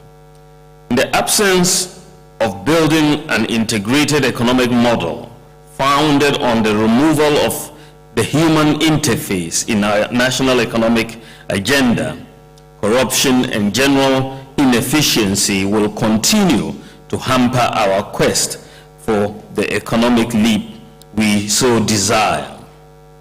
For many years now, the government of Ghana has been putting in place measures to design and implement a robust framework for a digital economy. Various digital infrastructure has been introduced to make the conduct of business and living generally easier and more efficient. When I was at the Bank of Ghana before I came into politics, we were doing monetary policy fundamentally. And at the end of the day, as we implemented our framework for monetary policy and kept wanting to bring down interest rates, we realized that there was a lot of rigidity in bringing down interest rates. We brought down inflation and we expected interest rates to come down. Hopefully we thought to single digits, but that was to be wishful thinking. So we kept, one of the favorite discussions we had was, why are interest rates so stubbornly high? Why are they so stubbornly high? why don't we have a working credit reference agency, as in many other jurisdictions? As we, of course, mulled over this issue, we identified a number of factors that contributed to this high level, relatively, of interest rates. And at the heart of it was a very high cost of doing business in the country. And that cost reflects in many areas, including the cost of money. And so we realized that there were a lot of basic systems that were not in place. There was no unique identity in the country. You could not uniquely identify individuals. So people could go from one bank to another and change their identity, borrow, not pay, and you will not have consequences. You'll just move and find a new identity, and so on. And that was a major, major problem. We didn't have an address system, which again, was a major drawback to running a credit reference agency. Where do you live? If the debt collectors want to collect debt, how do they find you? And an economy where you did not have a working address system was a major, major challenge. And I wrote a book in 2010 where I was looking at this particular issue. And we was basically concluding that the reason why we had these high interest rates were because some of these critical systems that would allow interest rates to come down and reduce the cost of business were not in place. And this is why when we came into office in 2017, we started trying to put some of these systems in place so that we could reduce the cost of doing business and hopefully bring down interest rates. Of course, unique identity was a major problem, and we then picked up on the Ghana card to implement the Ghana card with the NIA Emergence Partnership. Thus far, we've enrolled close to 16 million people in terms of the Ghana card enrollments, which is major by any stretch of the imagination. The national digital property addressing system has also been implemented, and we have addresses for pretty much every location or property in Ghana. And that is a major leap in terms of where we were before. Then we came to the issue of financial inclusion. At that time when I was at the bank, about 70% of our people, our adult population or so, did not have a bank account, which cannot help if you are trying to bring down interest rates where savings are not in the bank, right? If 70% of your people don't have a bank account, it means a lot of savings are outside the bank. So the supply of savings, of course, will be lower, and if the supply is lower relative to demand, then the price will be higher, so you'll have a higher interest rate. So we wanted to find a way to make sure that at least, my goal was ambitious, every adult Ghanaian should have a bank account. That was the simple task we set ourselves. But we realized that we could achieve this through making the mobile money account similar to a bank account. And this is what drove mobile money interoperability. The first of its kind that we did in Africa. So we linked mobile money wallets with bank accounts so that there was interoperability between the bank account and the mobile money wallet, so that for all intents and purposes, if you have a mobile money account in Ghana, you can transact on it like you do your normal bank account. You can pay into a bank account and receive money from a bank account and so on.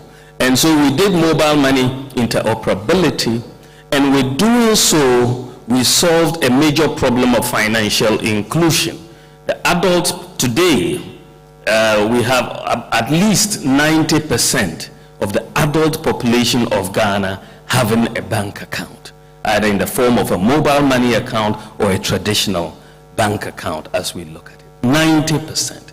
And that is a major jump in where we had. So the problem of financial inclusion is one that we have done a lot on. We transformed, we also then moved to the issue of formalization. When we came into office, only 4% of the adult population had a tax identification number. GRA was here talking about the difficulty. Now, we just said, let's flip the Ghana card to become the tax ID number. And immediately we did that, we moved from 4% of the adult population to 85% of the adult population with a tax identification number. And we also know where they live. So if you don't file your taxes, because we have your digital addresses, we can find you. And so we started formalizing the system. The social security number is also now, the Ghana card number is your social security number, is your TIN number, is your NHIS number. We digitized the passport office so that the process of obtaining a passport became very, very easy. DVLA has done a tremendous world-class effort in digitization and offers major services in that regard.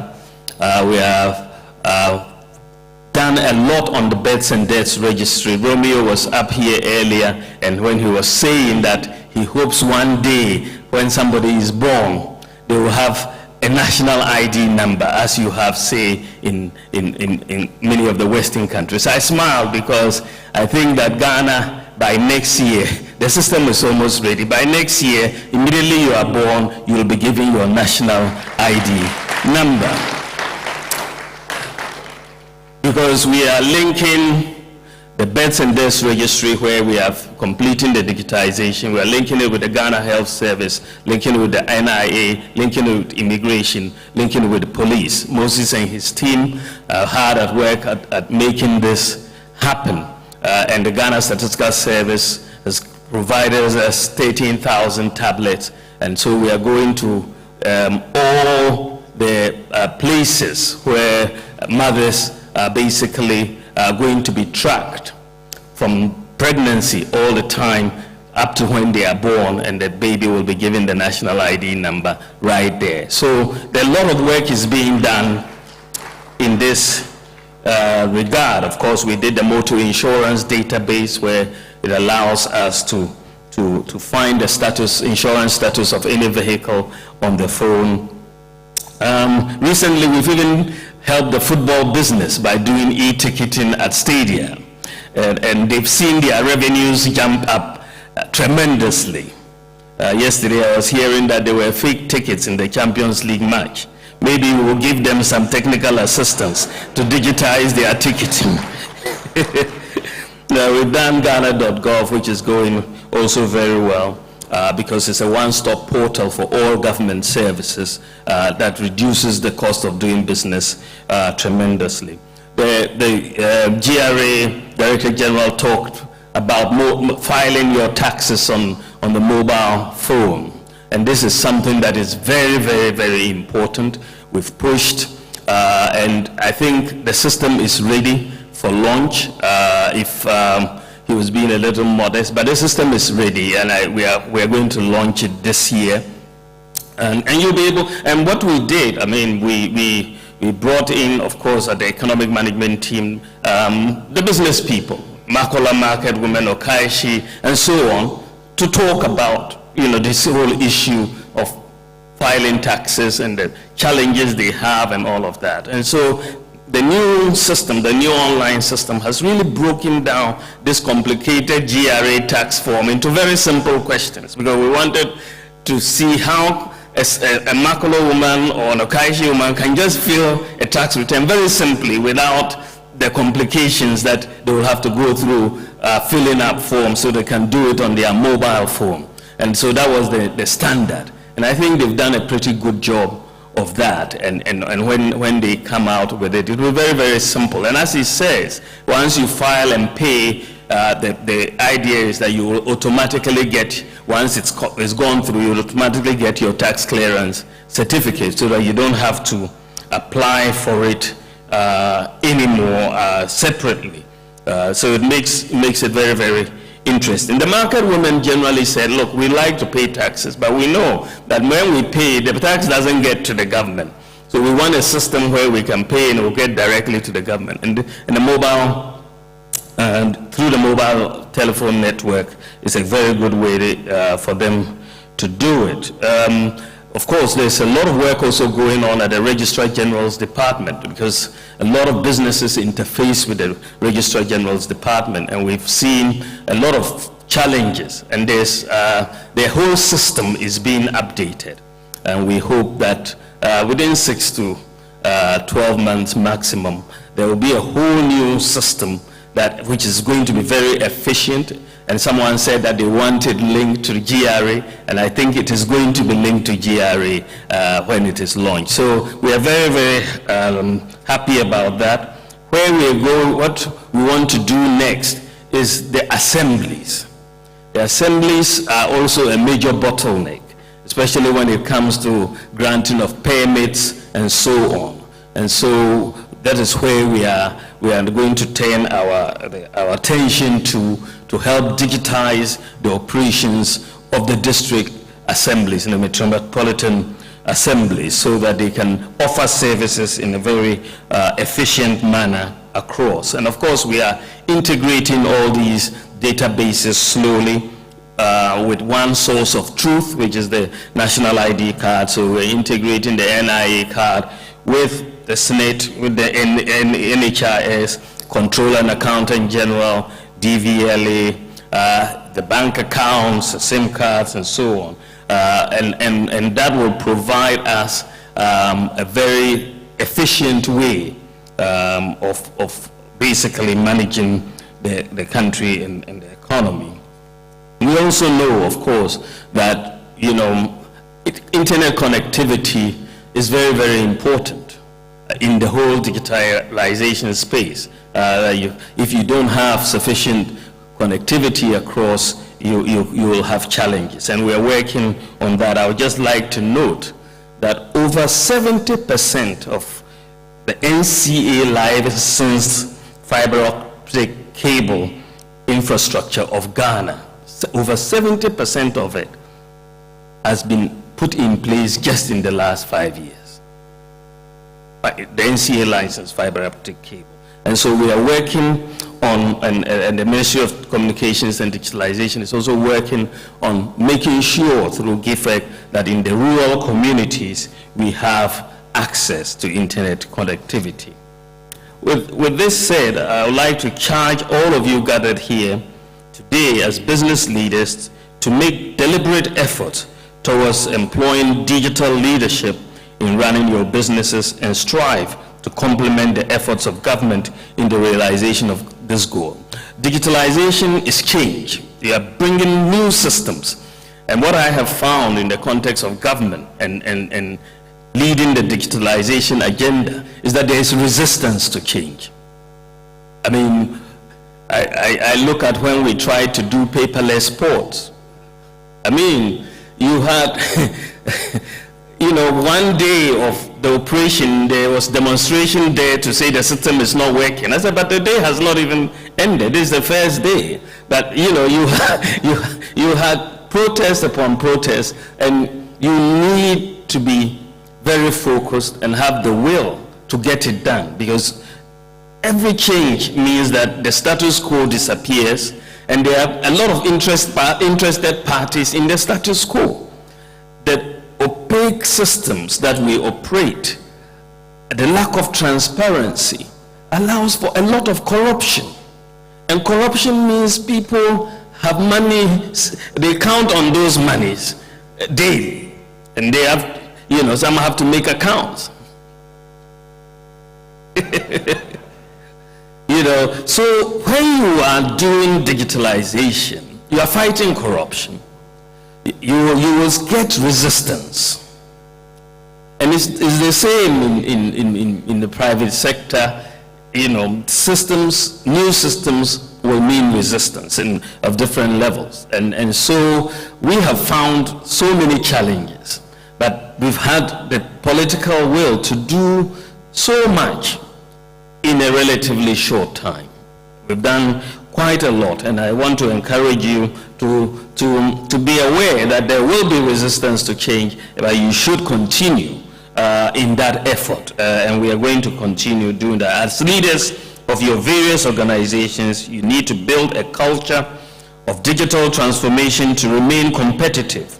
The realization of the Sustainable Development Goals requires a concerted effort from both the private and public sectors, and these efforts must be underpinned by digital leadership to yield results.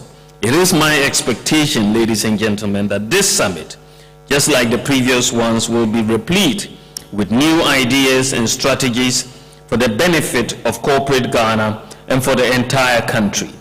May I use this opportunity to remind you once again that as CEOs and senior management personnel, the success or otherwise of your organizations rests largely with the kind and quality of leadership that you provide.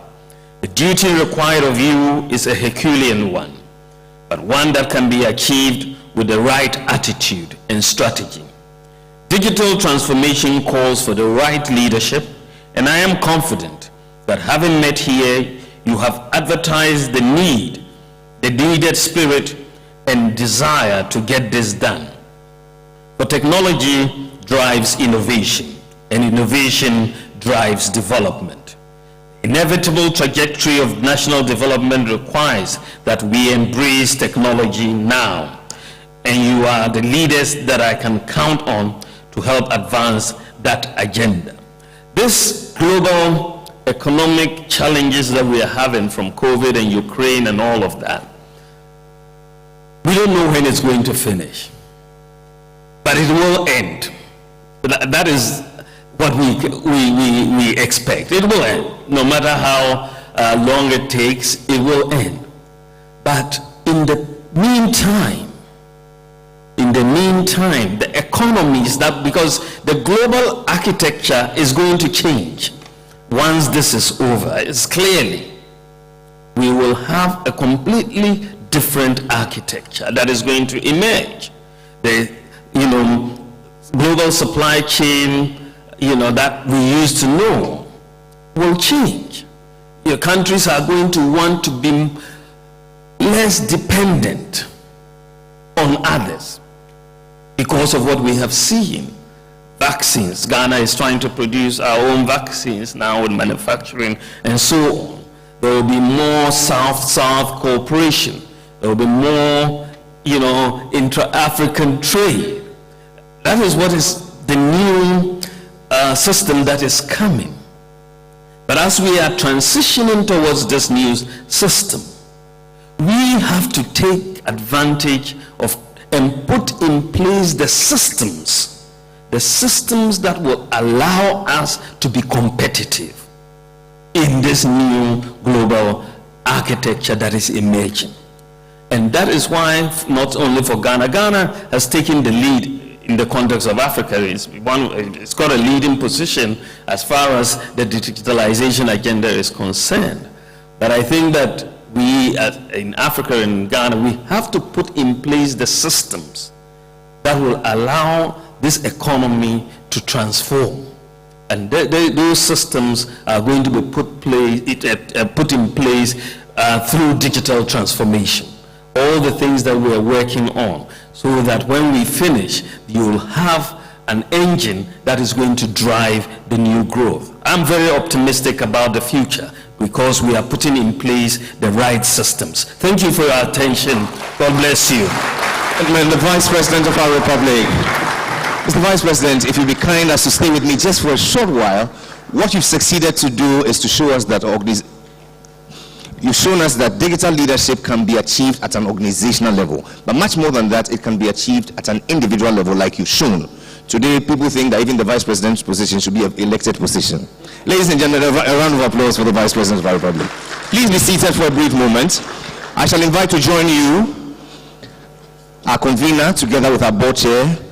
Mr. Vice President, briefly, I just want you to salute men and women who have also advanced the cause of the digital agenda in their own way. We begin with the CEO of the year. Ladies and gentlemen, we shall be swift with this. Let me invite the first, Equatorial Coca-Cola Bottling Company, the Managing Director, Felix Gomez. For the manufacturing sector, beverage, we want to say congratulations. Promising CEO of the Year Multinational for Electricals Manufacturing, African Diamond Cable Company Limited, Mustafa Kore Kunt.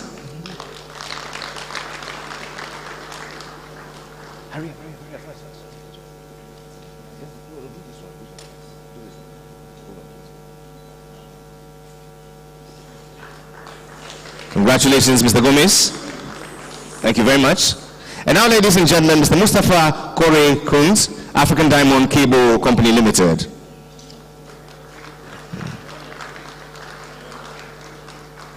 Group CEO of the Year for the conglomerate business, ladies and gentlemen, the Executive Chairman, KGL Group, Mr. Alex Dade.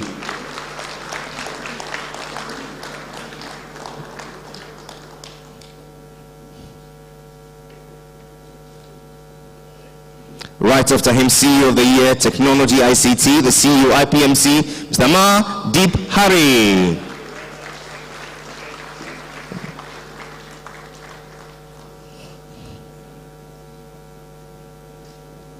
CEO of the Year, Agribusiness, the President and Regional Head, Olam Agri Limited, Amit Agrawal.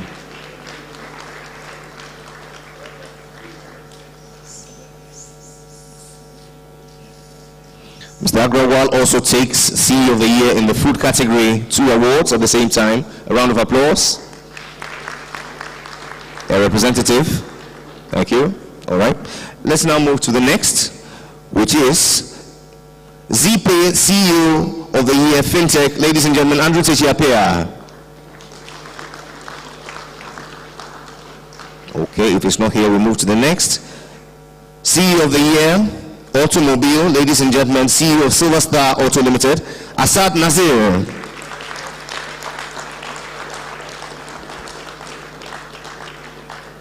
Congratulations.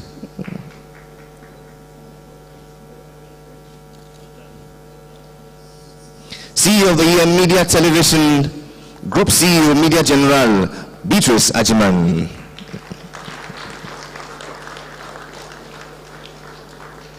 Okay. CEO of the Year. Is she here? Okay. CEO of the Year Multinational Technology, the Regional CEO Software Group, Kono Hanan.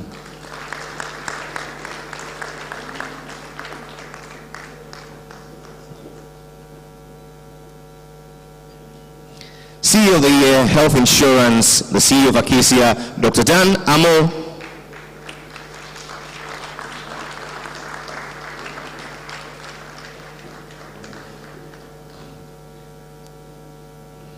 CEO of the Year Shipping, ladies and gentlemen, Group Chairman, McDan Group, Dr. Daniel Macaulay.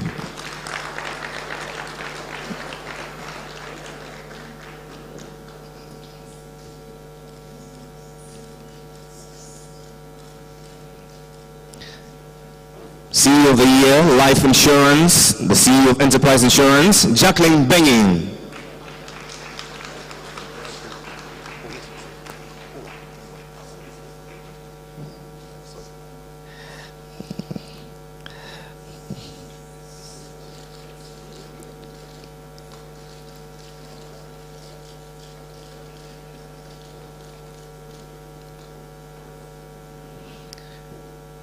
CEO of the Year, Real Estate, ladies and gentlemen, the CEO of JL Properties, James Orleans Lindsay.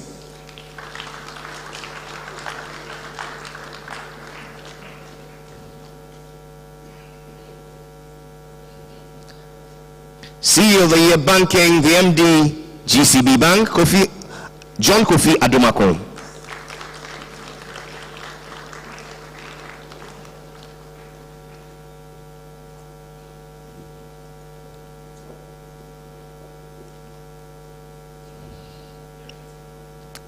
CEO of the Year Pensions, CEO Enterprise Trustees, Joseph Ampefo.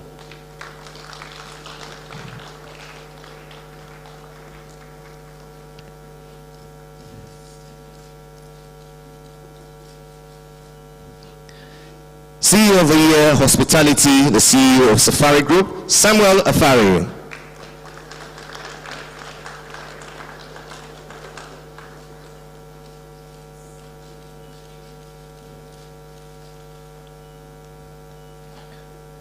CEO of the Year, Pharmaceuticals, the CEO of Tobinco Pharmaceuticals, Samuel Amo Tobin.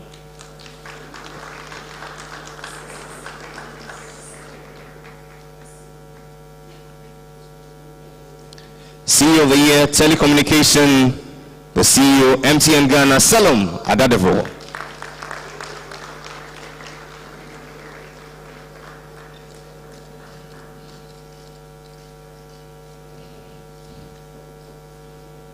CEO of the Year, Manufacturing Cement, the CEO, Gasem Stefano Galini.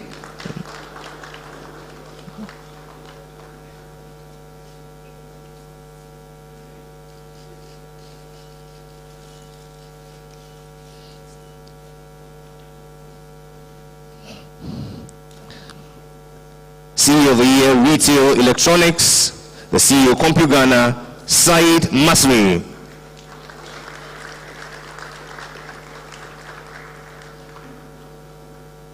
CEO of the Year, Printing, the CEO, JK Pawan Aidesani.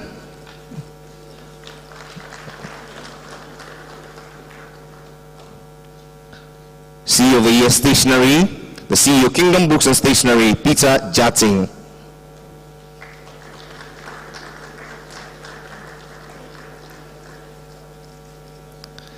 CEO of the Year, Electricals Electronics Manufacturing, the CEO, Tropical Cable and Conductors Limited, Martin Mensah.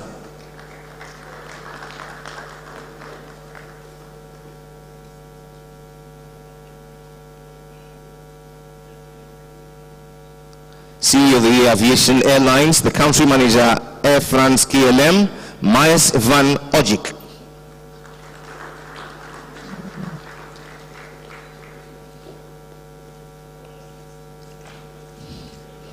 CEO of the Year, Metals and Building Products, the CEO, B5 Group, Mike Mukesh Takwani.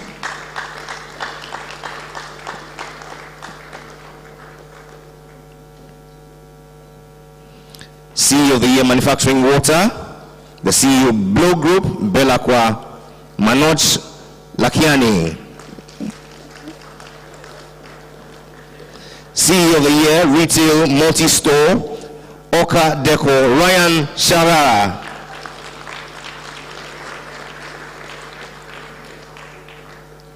CEO of the Year, Cosmetics Toiletries, the CEO, FC Group, Grace Ame Obeng.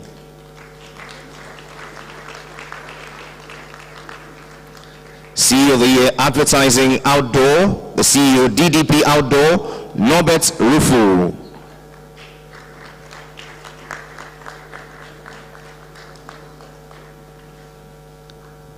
CEO of the Year, Agro Industry, the CEO, Ecom Ghana, Muhammadu Muzamil.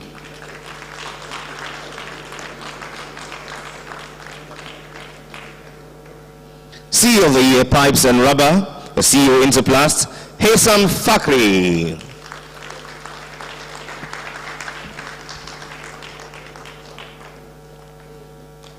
CEO of the Year, Multinational Automobile, the CEO, Tract Afrique Motors Limited, Matteo Castri.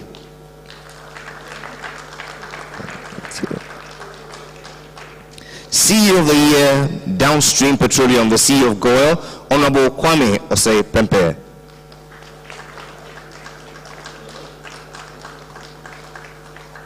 CEO of the Year, Tourism, the Group CEO, Sunseeker Stores Limited, Kwame Ansong.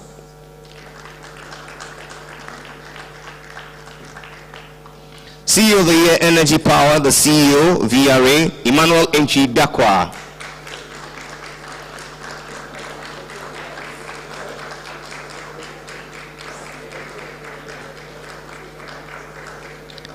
CEO of the Year, Chemicals, Mina Chemicals, Emmanuel K. Jima.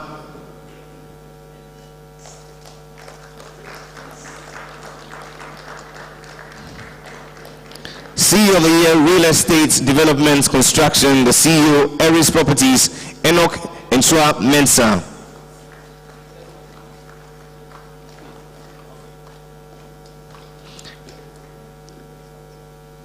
The CEO of the Year, General Insurance, the Managing Director, Enterprise Insurance, Ernestina Abe.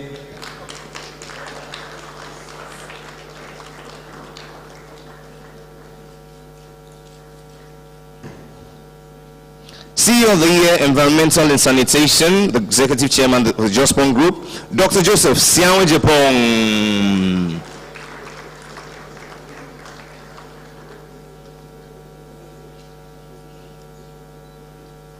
It is received on his behalf. The CEO of the Year, Healthcare, New Crystal Hospital Group, Dr. Wisdom Amagbeto.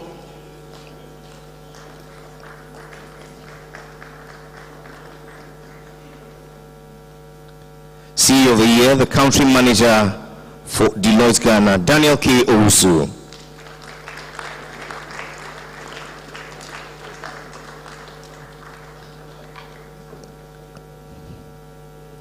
CEO of the Year, Corporate Law, Legal Practice, Executive Chairman, AB and David Africa, David Ovusu-Dorte.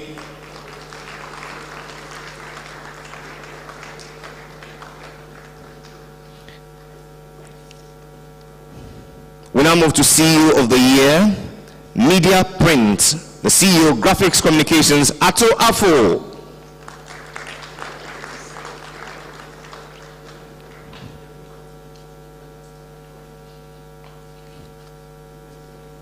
Not yet, not yet, not yet.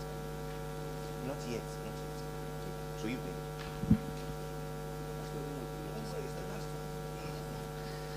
Ladies and gentlemen, let's go to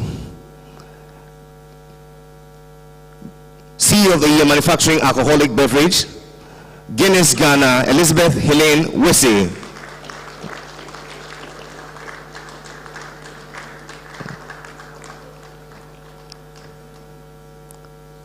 CEO of the Year, Media Radio, the COO, Multimedia Group, Ken Ansah.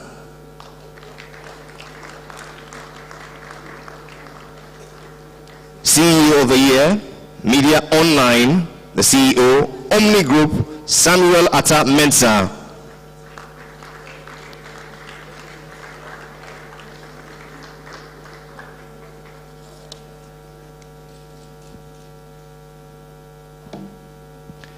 And the female CEO of the Year, ladies and gentlemen, the CEO of the Greens, Karen Daswani.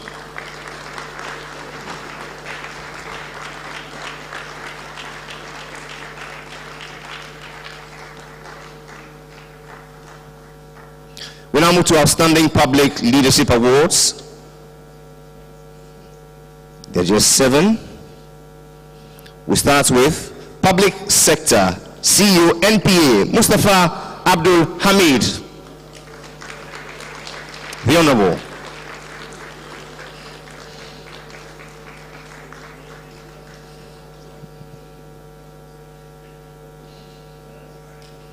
Outstanding Public Leadership Award, Public Sector, the Commissioner General, GRA, Reverend Dr. Amishadai Osu Amoa.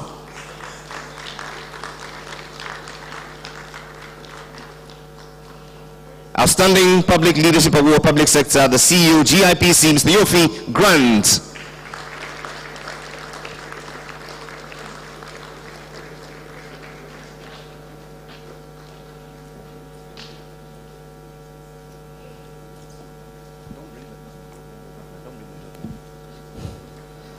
Outstanding Public Leadership Award, Public Sector, the CEO, the Ghana Stock Exchange, Mr. Eko Afedi.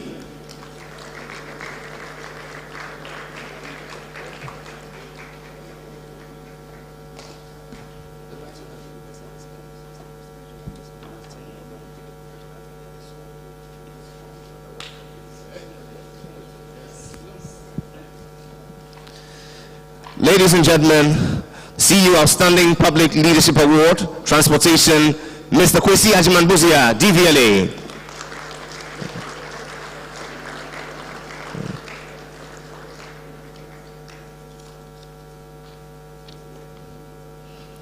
Leadership Excellence Award, Downstream Petroleum. Let's go to Allied Oil Ghana Limited. Elliot Okujeto. With 12 more awards to go. Banking, Business Leadership, Leadership Excellence Award, the CEO, Absa Ghana, Abna Osei-Poku. Leadership Excellence Award, Banking, Business Leadership, CEO, ADB, Dr. Kofi Mensah.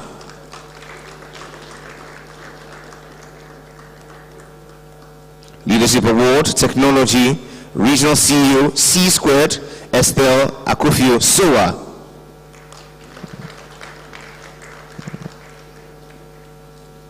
Leadership Award, CEO, Goldkey Properties, Fusina Abu.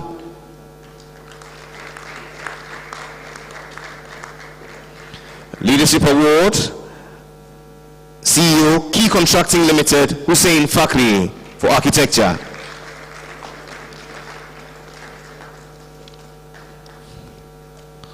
We now move to the Hall of Fame.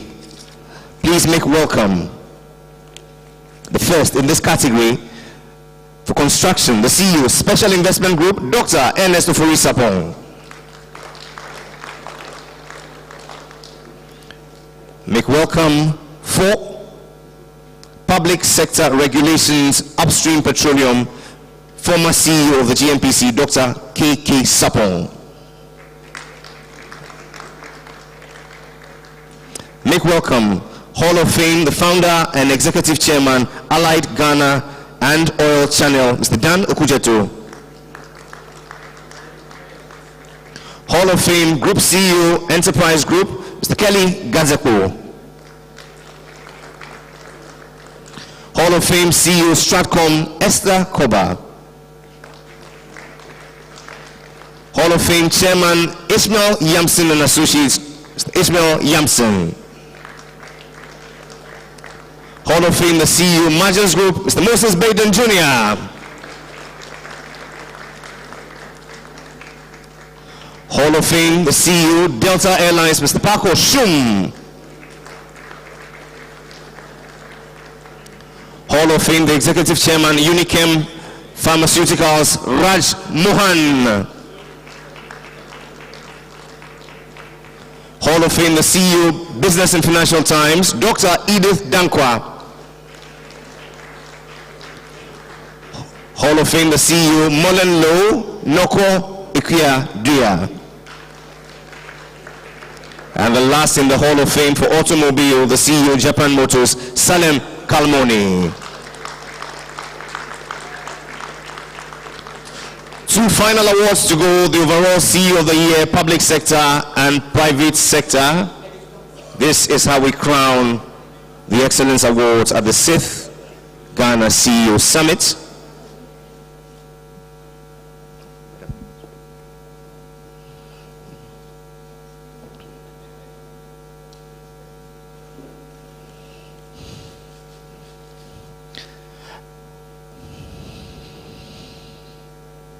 And now, ladies and gentlemen, please welcome the CEO of the Year, Public Sector, the CEO of VRA, Mr. Emmanuel Enchi Dakwa.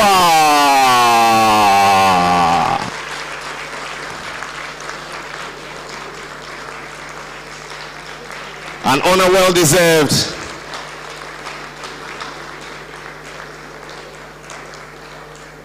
We salute you for your amazing leadership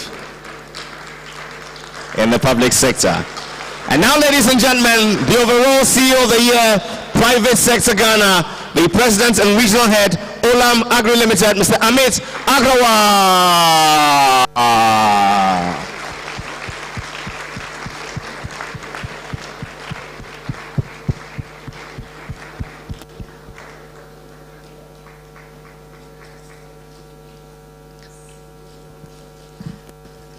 Mr. Vice President, thank you for everything. Respectfully, I shall invite you down as I invite all award recipients to please come up for a group photograph, and then we see the Vice President off.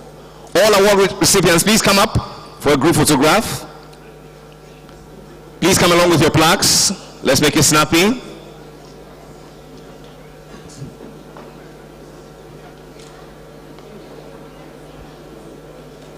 As many as can come up, please.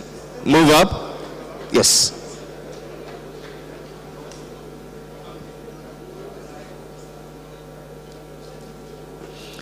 CEOs, respectfully ask that you climb up. Please come up.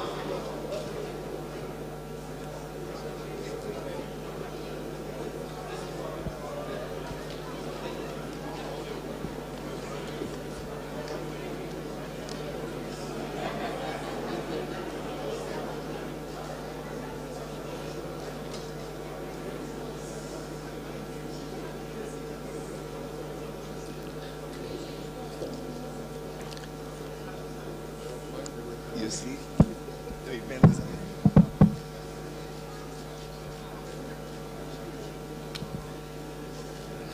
Corporate Ghana, behold your digital leaders. Please rise to your feet and let's salute them and give them the recognition that they deserve. A resounding round of applause. We say congratulations to you.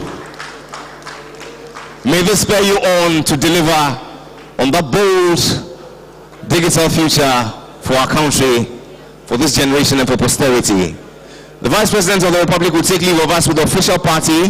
They will cut the ribbon to signify the official opening of the summit. And ladies and gentlemen, we shall conclude with the last plenary. Please be seated.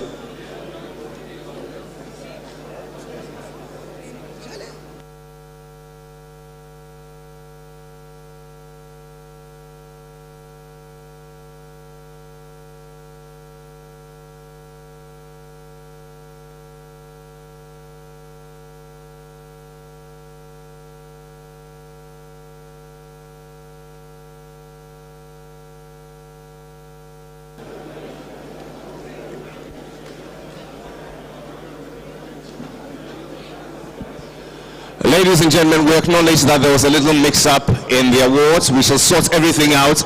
You will get your rightful plaque and everything will be fine. Can we please be seated for a short while, ladies and gentlemen? Just a brief moment, just a brief moment.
Ladies and gentlemen, the closing ceremony comes up shortly. Please be patient.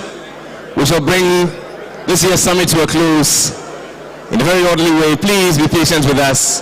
A few more. I'm not leaving.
Ladies and gentlemen, on behalf of our convener and the CEOs Network and all our partners, we'd like to say thank you to each and every one of you who have contributed in no small measure to making this year's summit a sounding success.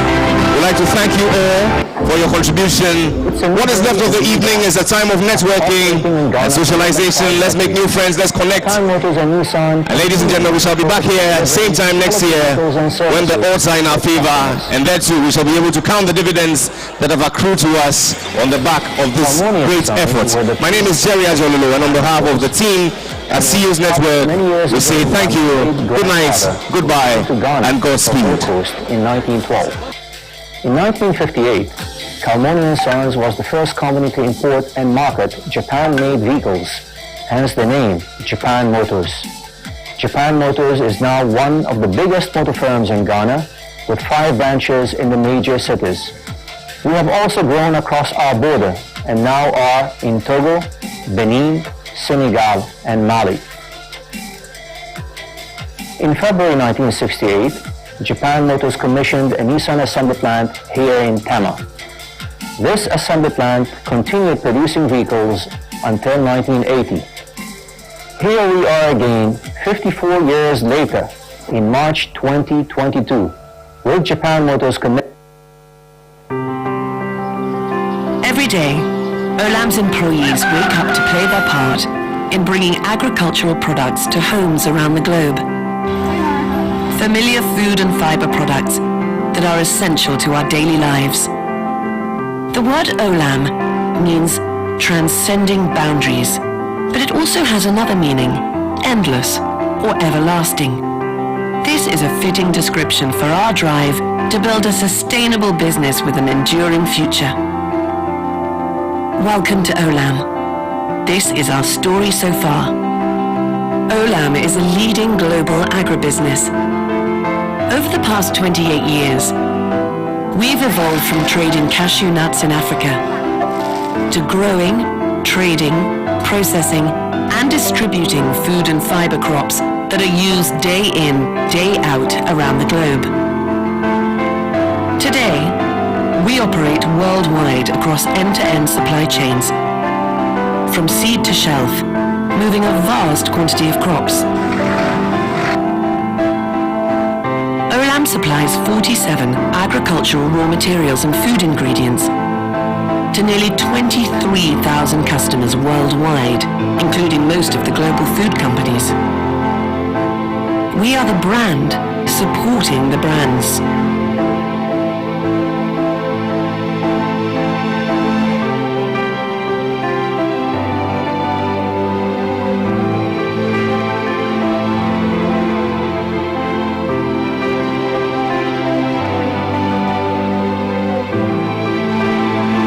Team of 70,000 people across more than 70 countries has built leadership positions in many businesses.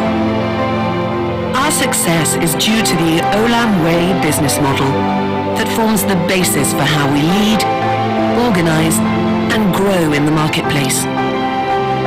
Today, we are the most diversified upstream plantations and farming company, growing over 21 crops in 26 countries.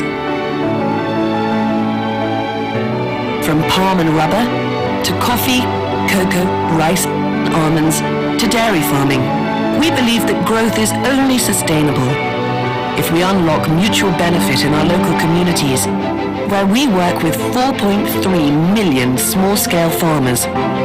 We know that our people are a strength and key asset. Interplus was established in 19... Hi, my name is Enol Brookshire, neighbor Meza, and I'm excited to present to you today. I am the founder of Clubhouse Ghana, which is the first ever Clubhouse franchised rehabilitation center in Ghana and all of West Africa.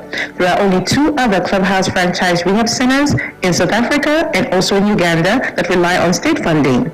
So my NGO has come into Ghana and would love to set up a rehab center so there's a community, which is a home away from home, for any recovered patient that has shown that they live with mental health disorder.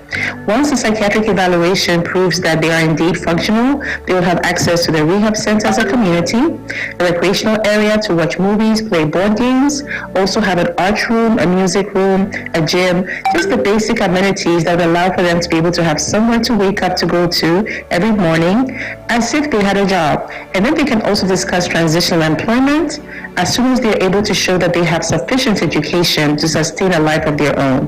Once you're able to be functional and go to school, through the Ministry of Education, you should be able to get your free basic SHS education in Ghana.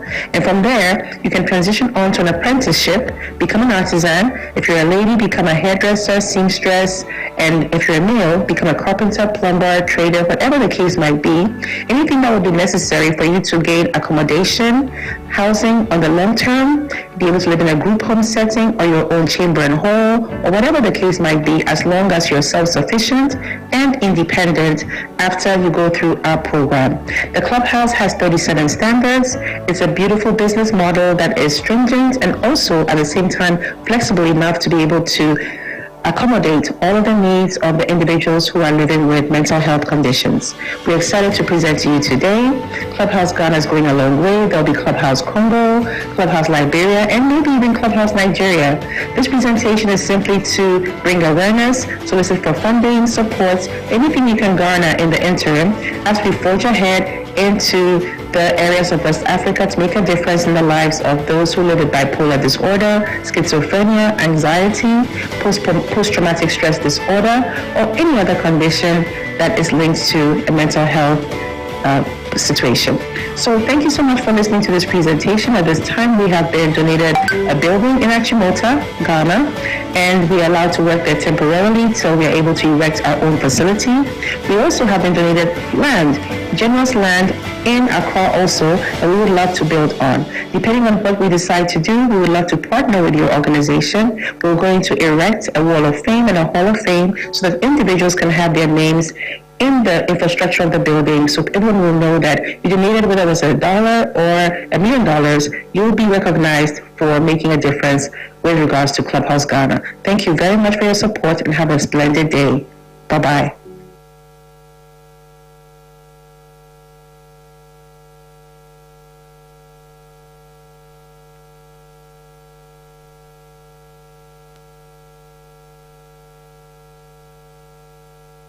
Hi, my name is Emma Brookshire Meza, and I'm excited to present to you today.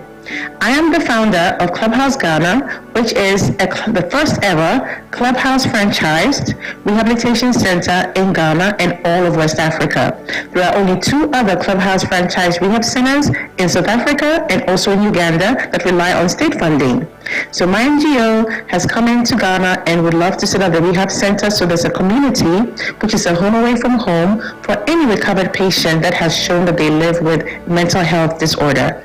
Once the psychiatric evaluation proves that they are indeed functional, they will have access to the rehab center as a community, a recreational area to watch movies, play board games, also have an art room, a music room, a gym, just the basic amenities that would allow for them to be able to have somewhere to wake up to go to every morning as if they had a job. And then they can also discuss transitional employment as soon as they're able to show that they have sufficient education to sustain a life of their own. Once you're able to be functional and go to school, through the Ministry of Education, you should be able to get your free basic SHS education in Ghana. And from there, you can transition on to an apprenticeship, become an artisan. If you're a lady, become a hairdresser, seamstress, and if you're a male, become a carpenter, plumber, trader, whatever the case might be. Anything that would be necessary for you to gain accommodation, housing on the long term, term, be able to live in a group home setting or your own chamber and hall, or whatever the case might be, as long as you're self-sufficient and independent after you go through our program. The Clubhouse has 37 standards. It's a beautiful business model that is stringent and also at the same time flexible enough to be able to accommodate all of the needs of the individuals who are living with mental health conditions. We're excited to present to you today. Clubhouse Ghana is going a long way. There'll be Clubhouse Congo, Clubhouse Liberia, and maybe even Clubhouse Nigeria. This presentation is simply to bring awareness, solicit for funding, support, anything you can garner in the interim as we forge ahead into the areas of West Africa to make a difference in the lives of those who live with bipolar disorder, schizophrenia, anxiety, post-traumatic stress disorder, or any other condition that is linked to a mental health situation. So thank you so much for listening to this presentation. At this time, we have been donated a building in Achimota, Ghana, and we are allowed to work there temporarily till we are able to erect our own facility. We also have been donated land, generous land in Accra also, that we would love to build on. Depending on what we decide to do, we would love to partner with your organization. We're going to erect a wall of fame and a hall of fame so that individuals can have their names in the infrastructure of the building, so everyone will know that you donated, whether it was $1 or $1 million, you will be recognized for making a difference with regards to Clubhouse Ghana. Thank you very much for your support and have a splendid day. Bye-bye. Most beautiful things at your home and office start at Orca Deco. With over 20 years of experience, our footprint stretches into 18 African countries with over 30 state-of-the-art showrooms. With over 100,000 product references, we are one of the leading household brands in Africa. Our legacy in Ghana began on the Graphic Road in Accra in 2003 with design, functionality, comfort, diversity, quality, passion, and affordability as our innovation drivers. At Orca, we truly care for the well-being of our people and the people of Ghana. It is for this reason that we seek to always deliver specialized products for all pockets. Our in-house research and development team focuses on sourcing innovative products with an interior design team that designs tailor-made projects and spaces backed by a customer service office that develops solutions and supports customers. Customers, partners, and